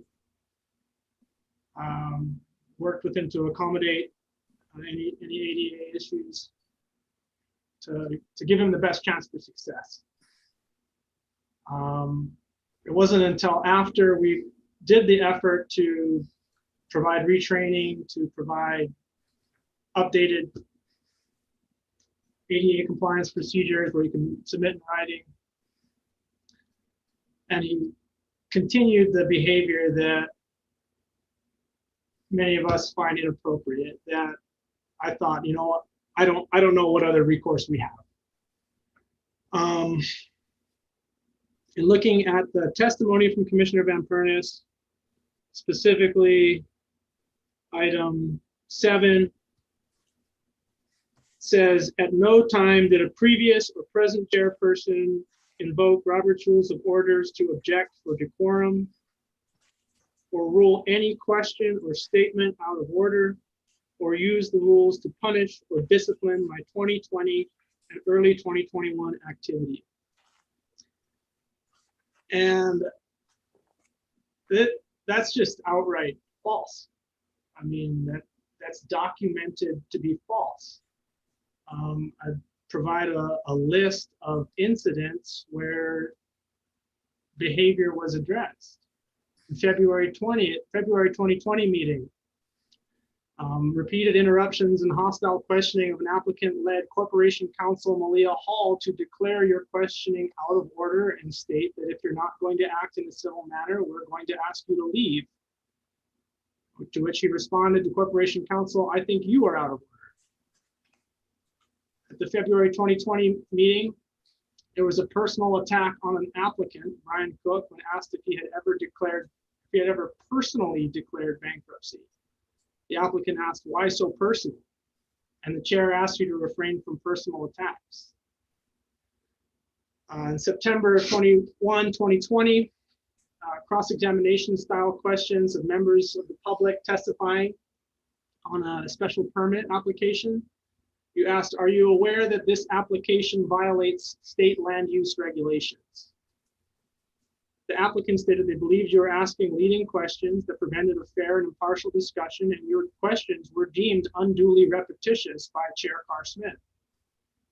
On August 20th, Commissioner Van Pernis' questioning of traffic engineer Randall Okaneku was deemed to be unduly repetitious by Chair Carr Smith. August 20th, 2020, applicant's representative, Mr. Sidney Fuki, relayed the applicant's belief that Commissioner Van Pernis had a personal bias against the applicant and requested that his comments be limited to topics that are germane to the application. Later in the meeting, Commissioner Van Pernis conducted what appeared to be a personal attack on Mr. Fuki, who was acting as planning consultant for the applicant, stating that Pua'a Suffolk was a blight on his record and he should be embarrassed. In a memorandum dated July 31st, 2020, Commissioner Van Pernis stated in writing that he had personally contacted individuals associated with ongoing Pua'a Suffolk application and questioned them on details of ownership and conditions of the ordinance outside of a duly agendized committee meeting. Then proceeded to present his findings of the independent investigation in writing to the commission. Sunshine law requires that planning commission receive information as a group. As a result, the planning commission voted to remove his presentation from the record. Prior to the August 20th, 2020 meeting, Commissioner Van Pernis stated that the reason he had questioned the applicant about personal bankruptcy was because he had previously served as an attorney for an individual that had been awarded a foreclosure judgment from the applicant, and the applicant had, quote, escaped paying the judgment. It raises a question as to whether Commissioner used his position as a commissioner to gain information on a legal matter he had previously been involved in. Previously, Leeward Planning Commission Chairperson Carr Smith, and Deputy Corporation Counsel made multiple verbal attempts to address and correct his behavior. Commissioner Carr Smith wrote, Chairperson Carr Smith wrote him a letter on October 9th, 2020, indicating that his lines of questionings are sometimes not appropriate, indicating that the questions that are asked can sound mean to cut her off, and that interrupting people is not appropriate. Unfortunately, the behavior did not stop after this formal request from Commissioner Carr Smith. Even as recently as March 18th, 2021, which was after that, Commissioner Van Pernis requested to discuss an item that was not posted on the agenda for the meeting. As chair, I informed him that we could not discuss that item due to sunshine law. He repeatedly attempted to discuss the issue despite my consistent request to cease. In order to maintain decorum, I had to mute his microphone. On March 18, 2021, he mischaracterized statements from other commissioners by stating that we shouldn't do nothing, as Commissioner Carr Smith and Kealoha are proposing. And again, at the time, the chair indicated that it would be discourteous to falsely characterize the opinions of your fellow commissioners. March 18th, Deputy Corporation Counsel interceded on your line of questioning to inform you that you were not in compliance with sunshine law to bring the meeting back to order. Commissioner responded to Corporation Counsel by saying, quote, don't interrupt.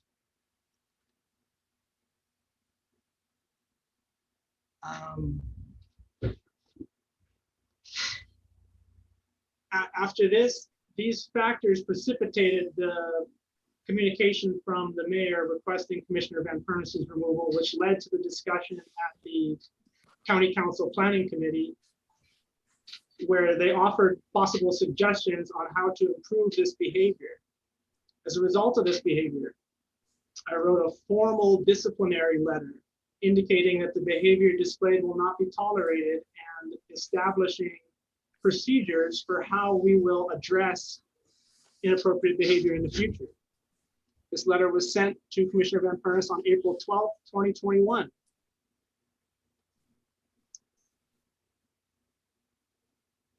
You also conducted training with Deputy Corporation Counsel Jay Yoshimoto on April 13th, 2021. The county dropped everything in order to get the training done before the next agenda item so that he could indeed participate.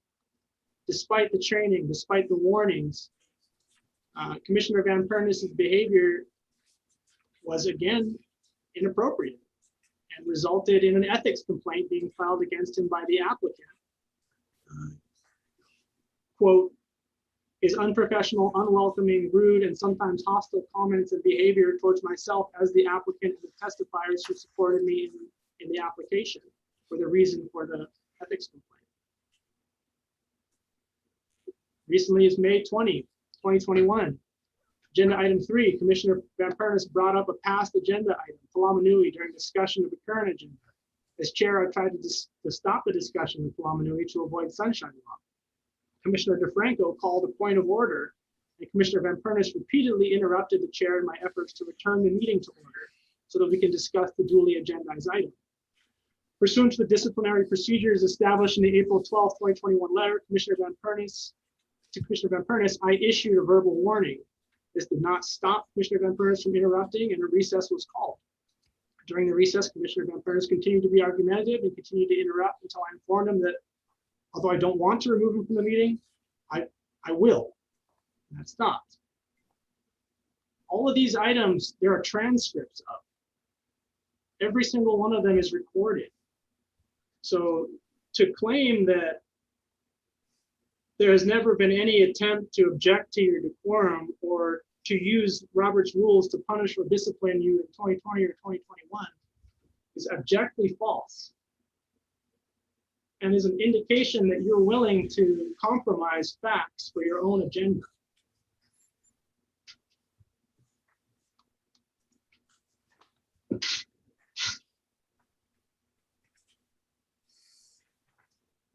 Any other commissioners like to share?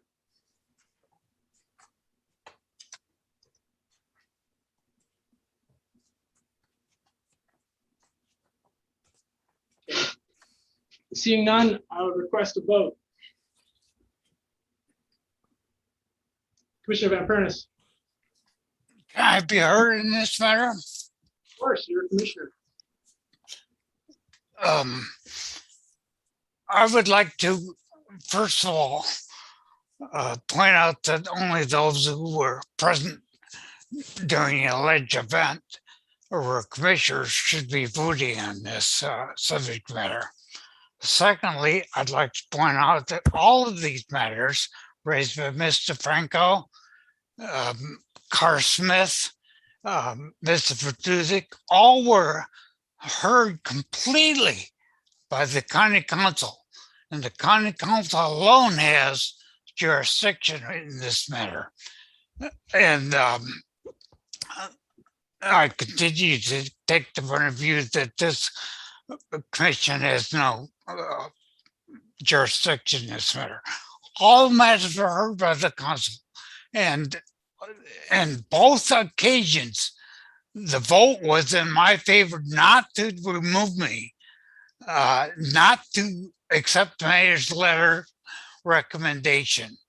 Mr. Franco may see it differently than I do, but I see it as a vote in my favor. And everybody in my district uniformly, without exception, supports my position. Mr. I don't know if I'm going to get cut off time-wise, but Mr. Vertuzik's characterizations of all of the events that I participated in were not correct.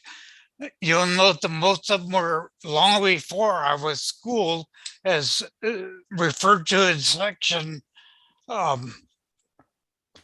of my letter. You folks know me from my activities on a planning commission. And so you know, since then, I've been reasonable and rational in every respect. For instance, Mr. Batusik raises the issue of a recent meeting where he interrupted me, and let me read from the transcript that he hasn't produced. I was discussing in the arguments or statement section that I was voting for a particular subdivision, and that was going to use Kaiminani and Mamalahoa as the source for its traffic. And I brought up in my discussions, I said, there's no question that the subdivision will add traffic to Mamalahoa and Kaiminani. There's a certain time of day that there's no question that the traffic on those roads is terrible and dangerous, and there have been fatalities. That's why. Now why is that? That's because the Planning Commission has approved of 25 years delays to the bypass road that Palomino is supposed to build by 2005, which would alleviate. That's from Mr. Batusik and Rogers being called for an executive session.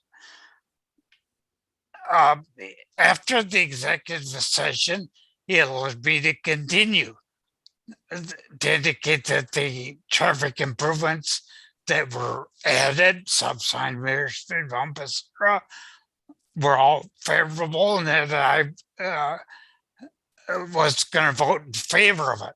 The point I was trying to make was that the Mamalahoa and Kaiminani was congested, and Paul Manui had agreed to build a road that will relieve that congestion. And this is and then they asked for a deferral till 2025. A deferral I did not oppose, but that meant the pressure on Mamalahoa and Kaiminani would continue. And that would increase the problem for small developer applications relied on those roads for their developments. And I think Mr.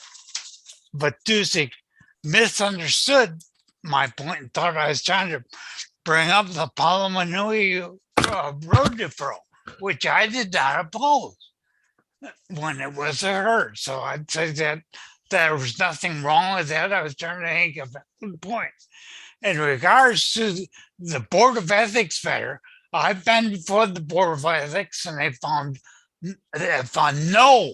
no conflict of interest, and they have not made any decision that's adverse to me at this point.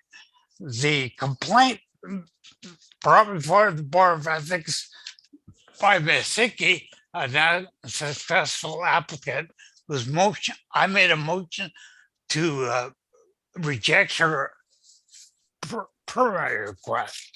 And apparently she put the matter to the Board of Ethics to try to reverse it. And let me say, this is what she objected to. This is the testimony and the transcript of Ms. Hickey, who, by the way, withdrew her complaint for conflict of interest, said, this is what I said.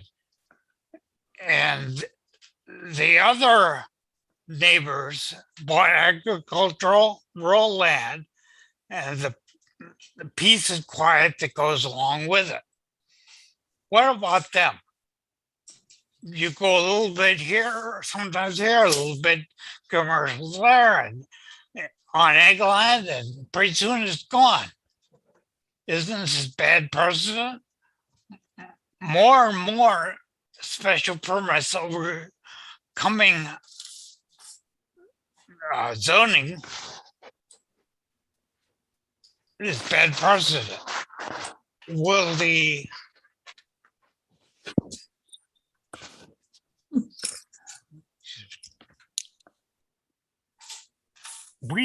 are here, the commission is here to represent West Hawaii, not the Hickeys. We need to consider all of West Hawaii, not just the Hickeys. So I did refer to Miss Hickey as part of West Hawaii. I think it's unfair to say that I was out of order. I was raising a valid point. By the way, even Miss Carsmith and I often voted the same way, but we didn't vote the same on that age. So you folks know me, you see me act on this commission. The key thing is Section 8. The county council voted to defer the matter and not accept the mayor's letter. Since this matter arose many months ago, mostly in 2020, I've been schooled by Deputy Corporation Counsel Yamamoto by Planner Jackson and been provided with some disability assistance by the county person in charge of such things. And sitting Robert's Rules of Order, I listened to the council and committee through its 2 hearings and spoken privately with council. I long ago provided a suggested written letter of apology. I hope you've already stated is addressed to you as well to supplement my oral apologies on the record, Commissioner and Chairperson. I know it's best to think asked a letter of apology, but he didn't refer to it in the statements here. I hope you've all read my letter or my testimony. It's not a letter, it's my testimony. And I think you all know my activities.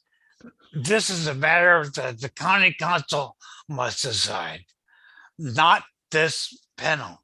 And if this panel is going to go forward, I would say that there has to be a ruling from the chair that this concerns commission business of recommending land to land letters to the county. Ms. Yates, I know you had your hand up. Yeah, Okay. I think, oh, I'm sorry, go ahead, Mike. Is that it for testimony, Commissioner Van Furnace? I'm sorry? Commissioner Yates, go ahead. Okay, what I did want to say is that, you know, I've been the commissioner that sat in with Mark in most of the hearings, because, you know, at that point in time, we both didn't have Zoom, so we were in Kona.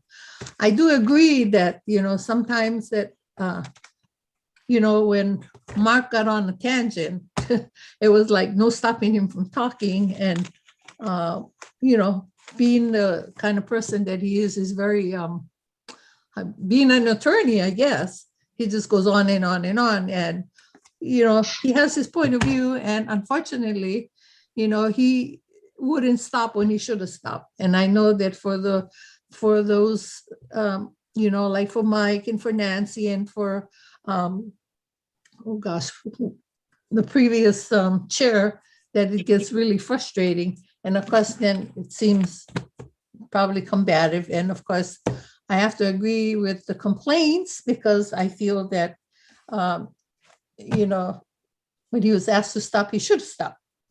And, you know, and continue maybe later on. So all I'm saying is that, you know, fortunately for me, you know, I just kind of sat there and just, you know, none of it was directed. But being long-winded is like, and getting on and on and on, we didn't get anywhere, spent a lot of time. And if we're not the ones who are going to be deciding what's going to happen to Mark, other than sharing our feelings, then I don't know what we're doing. Is it we're recommending or, but, okay, Barbara. Yeah, we're just sharing our feelings and we're making a recommendation. We're not making any decisions. Okay. Okay.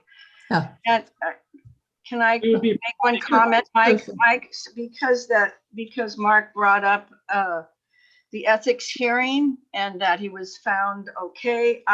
Mark, this isn't about your vast knowledge or who you are and all the good things about you. This isn't about that. It's about behavior and knowing how to behave here with us and respect each other, even if we disagree. That's what it's about. And Mark, how did he behave at the Ethics Commission? What was that like? Mike, what was that like? The Ethics Commission, there was a back and forth between Commissioner Van Pernis and the chair of the Ethics Commission, in which the chair of the Ethics Commission told him that he would have to be muted if he wouldn't stop arguing. Right. So it's that's not true. That's basically not true. And if you're asking about the prior commission, you're asking about the Kettle Village Design Commission. No, I'm not. I was asking specifically, excuse me, Mark, Mike, a question because you spoke about being at the ethics, ethics thing, and I wanted to know, because we're talking about behavior, how you were in front of the ethic committee, and Mike just responded. So now I'm going to ask another question. I'm going to move on, and I'm going to ask Shawnee, did you watch any of the videos? Are you familiar with any of this? Can you tell us? You know, I've watched a little bit of old meetings, but unfortunately, I don't feel like I have enough knowledge to speak on this now. Okay, and then I also wanted to say, now the county council, when we went before them, they asked us why we hadn't dealt with this as a commission. They asked us we asked them, but they asked us. And this is why we are putting it here between us, because why don't we clean up our own backyard? That's what they were saying to us. You know what? And the other thing that came up is that Mark, it was decided he had a disability, which we had never heard about before. So then we did a lot to compensate for his disability of providing things for him to make it easier for him so he wouldn't be so frustrated, because it was felt that maybe some of his aggressiveness was because he was frustrated. So we did that. It didn't work. It just hasn't worked. And so today, all we are doing is making a recommendation. The thing that's on the floor is to recommend to the county council that they accept Mitch Roth's recommendation to remove Mark from the commission. That's what's on the floor, Jay. Thank you. Mr. Van Pernis. A number of things.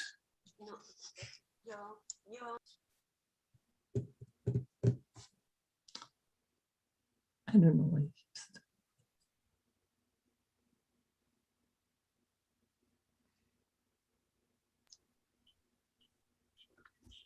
Okay, there's been, the Board of Ethics specifically found no conflict of interest with the unsuccessful applicant, Ms. Hickey. Secondly, Ms. Vertusi's letter. One second, pause. Did the Board of Ethics rule on Ms. Hickey? They ruled on Ms. Hickey as far as she had two complaints. One was conflict of interest, and they specifically ruled, as you know, that she had no conflict of interest, or I had no conflict of interest with her. Secondly, they took under advisement a matter of rudeness. They have not made any decision against me in that regard. Secondly, there was a letter from Mr. Vertusik asking for a ruling on whether or not the fact that I lived 2/3 a mile away from Palamanui in an adjoining subdivision, whether that was a conflict of interest. And they, Just getting back to the Hickey. Excuse me, can I provide some information as counsel? The petition regarding the chair's letter was ruled upon by the Board of Ethics. However, the Hickey petition was continued, so there is no ruling by the Board of Ethics on the Hickey petition. I stand corrected. The Hickeys withdrew their. The Hickey petition, one portion as to conflict of interest was withdrawn. The rest of the petition was not. It is still it's still agendized by the Board of Ethics and has not been ruled upon.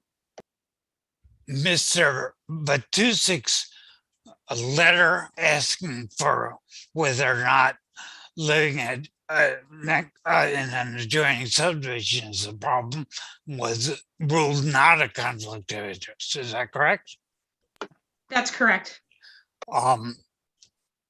Since I've been educated and provided with various documentation and studied Robert's rules, you've seen me act.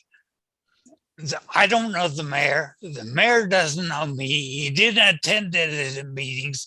He has declined to give any name of any person who's complained. He has declined to this day. I point out just to the circumstance, not that it's decisive, but the circumstance, my complaint about Mr. Kern's admitted conflict of interest in my article in the newspaper was the same time, or approximately the same time as his letter. Maybe just a coincidence, but that's the situation. Who's next? You guys? Which one of you is next as far as your votes or the way you talk to people or question people? You've seen since my schooling by Mr. Yamamoto, my activities in front of you. Are they out of order? Of course not. No more than anybody else's. I believe that the council is supposed to ask questions of the planning department and of applicants. And those questions aren't always going to be pleasant, nor call for pleasant answers, but the questions have to be made. I don't think it's inappropriate to pursue them. If you make this recommendation, I think as a point of order, you're out of order, because this concerns my role as a commissioner, not a land use planning matter. So I don't believe you have jurisdiction. Okay. Question I have for our newest commissioner. Welcome to the commission. Do you believe that you have enough information in order to make a vote, or do you need additional time in order to consider the full scope of what's happening, in order to review the documentation? Sure. If I need to vote to make something move forward today, I think I would need to ask for more time if you need my vote in that. Just to remind everyone, a quorum vote does need to be met to move forward, or to take any action, which means 4 votes are needed to take any action either direction.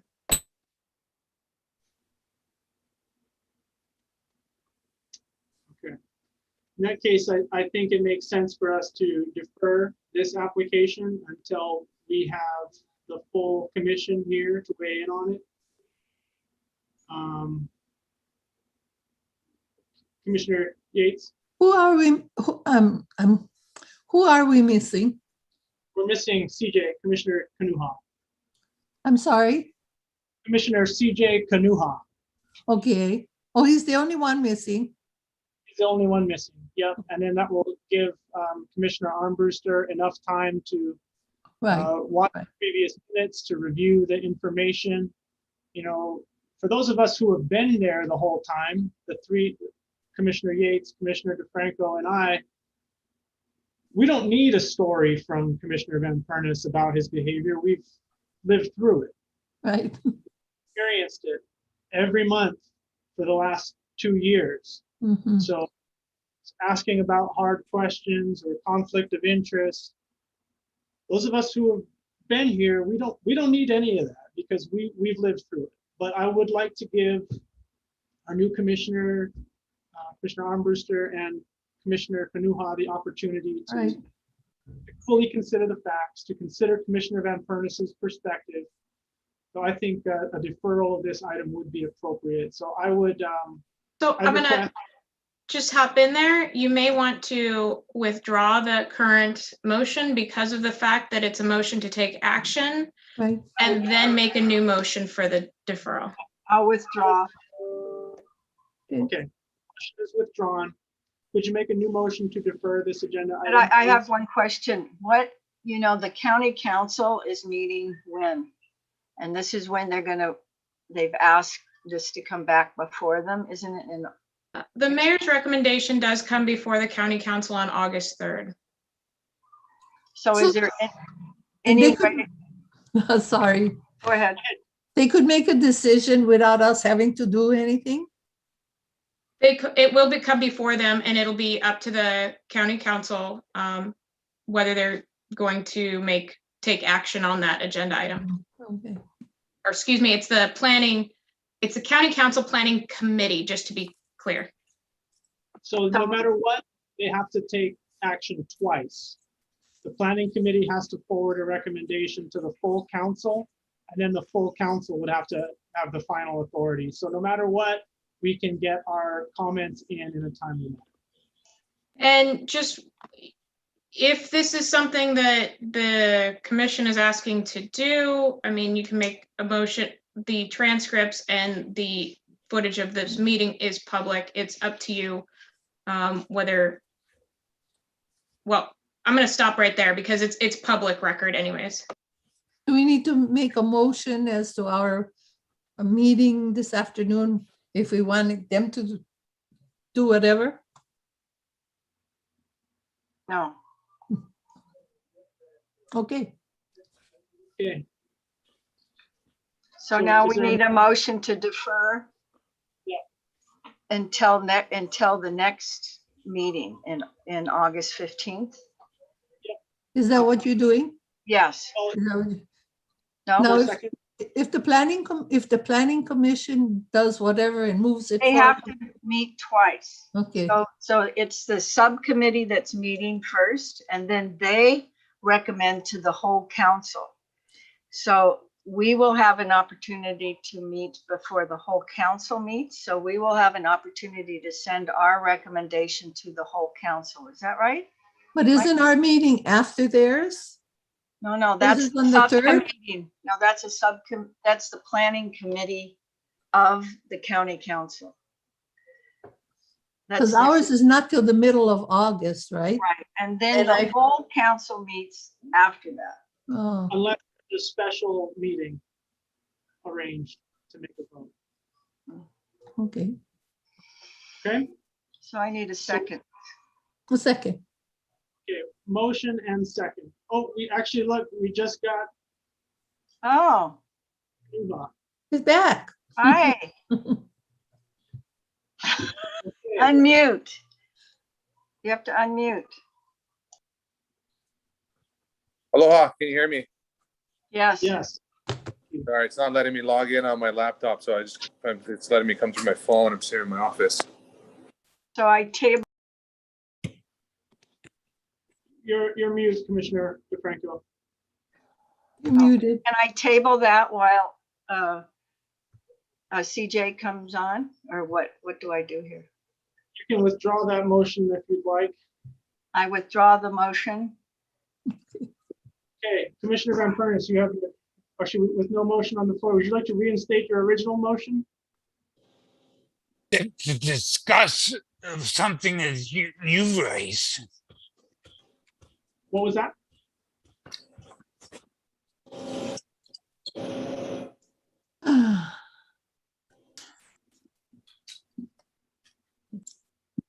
Are you asking me to put forward my original motion?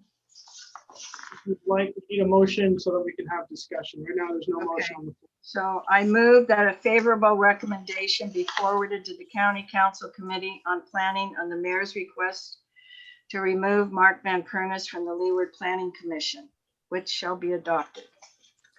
That was the original. Now we can continue the discussion. If I second, Faye seconds. Okay. Commissioner Van Pernis, discussion. Yes. You pointed out, Mr. Patisek, that Mr. Kanuha and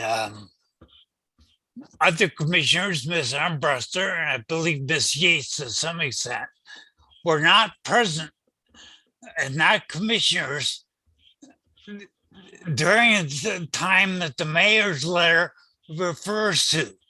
Therefore, if they're going to vote at all on this issue, considering the mayor's letter, which was prior to April of 2021, they need to review all of the transcripts before and after that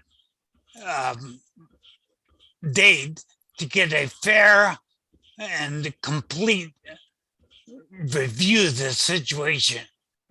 Otherwise, they're voting not based on the mayor's letter, but on something else. They would be voting on their experience serving on the commission with you. And I will ask Commissioner Kanuha the same question that I asked Commissioner Armbruster. Commissioner Kanuha, do you feel as though you have had enough experience in dealing with Commissioner Van Pernis to make a vote on the recommendation today? Yes. Can you guys hear me? Yes, we can. Yeah. So previously to even me joining the commission, I've watched all commission meetings, so I have a fair grasp on what's going on.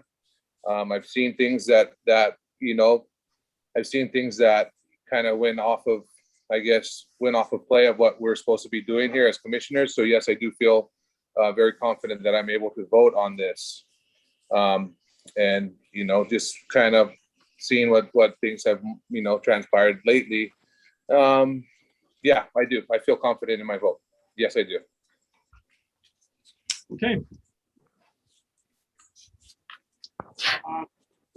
We've discussed this pretty thoroughly. I'd like to call a roll call vote.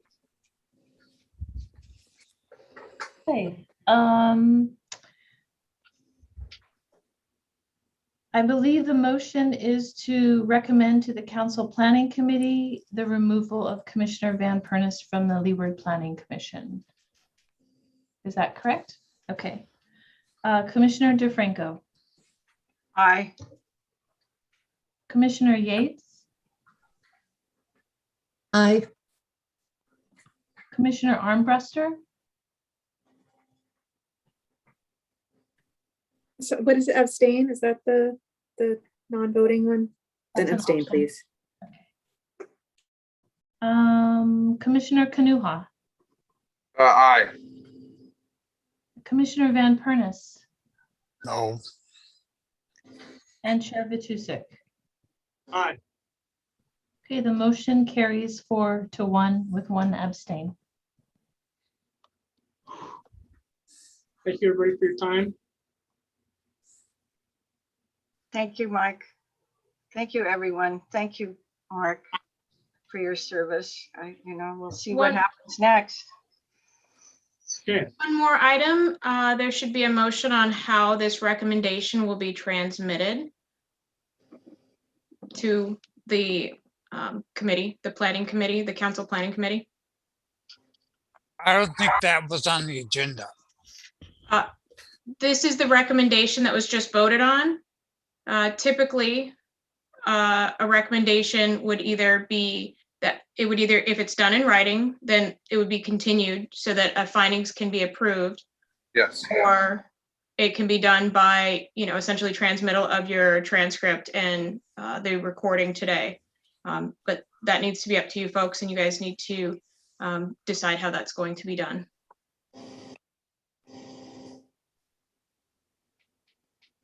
I moved that we, for the transmittal of our meeting today. Is there a second? Moved in second. Is this a roll call vote as well?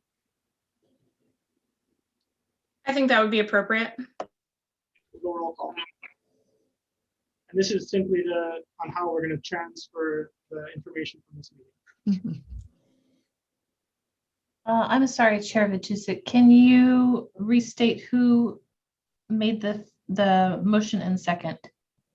Motion was by Commissioner Yates. Thank you. Second was DeFranco, okay. All right. Commissioner Yates. Aye. Commissioner DeFranco. Aye. Commissioner Armbruster. Aye. Commissioner Kanuha. Aye. Commissioner Van Pernis. Does this include the transcript? Or Yes. just, yes? Yes. Yes. I didn't hear that in the motion. I just heard the decision, not the transcript of the proceeding. I said the transcript of Okay. today's meeting. Is transcript is included at thing. Was that an aye? abstain. Abstain, I'm sorry. And Chair Vitusik. Aye. Okay, the motion carries 5-0. 5-0? Yes, because you abstained. Well, then my vote wasn't counted then. That's correct. An abstention is not an affirmative vote or a negative vote. It's a non-vote. So for the purposes, it would technically be on your tally as a negative, since it was an abstention. It's a non-vote. Okay. Thank you, everybody. Moving on to agenda items for the next meeting.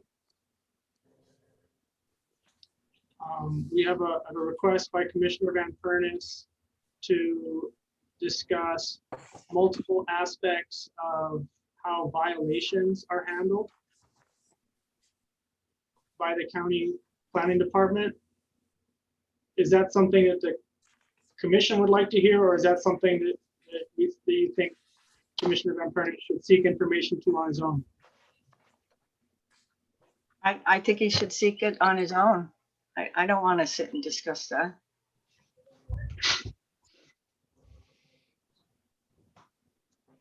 Okay. Moving to announcements. Well, what's that mean? Does that mean that the questions are not answered at all? That means you can seek the answers to your questions outside of the commission meeting with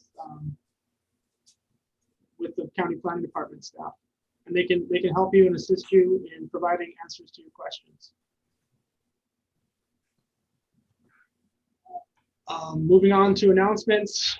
One, Leeward Planning Commission's next monthly meeting is scheduled for Thursday, August 15th by Zoom. Any updates from staff on that? No updates at this time. August 15th? Yes. August. No, I'm Oh, sorry. go Does the ahead. agenda say August 15th?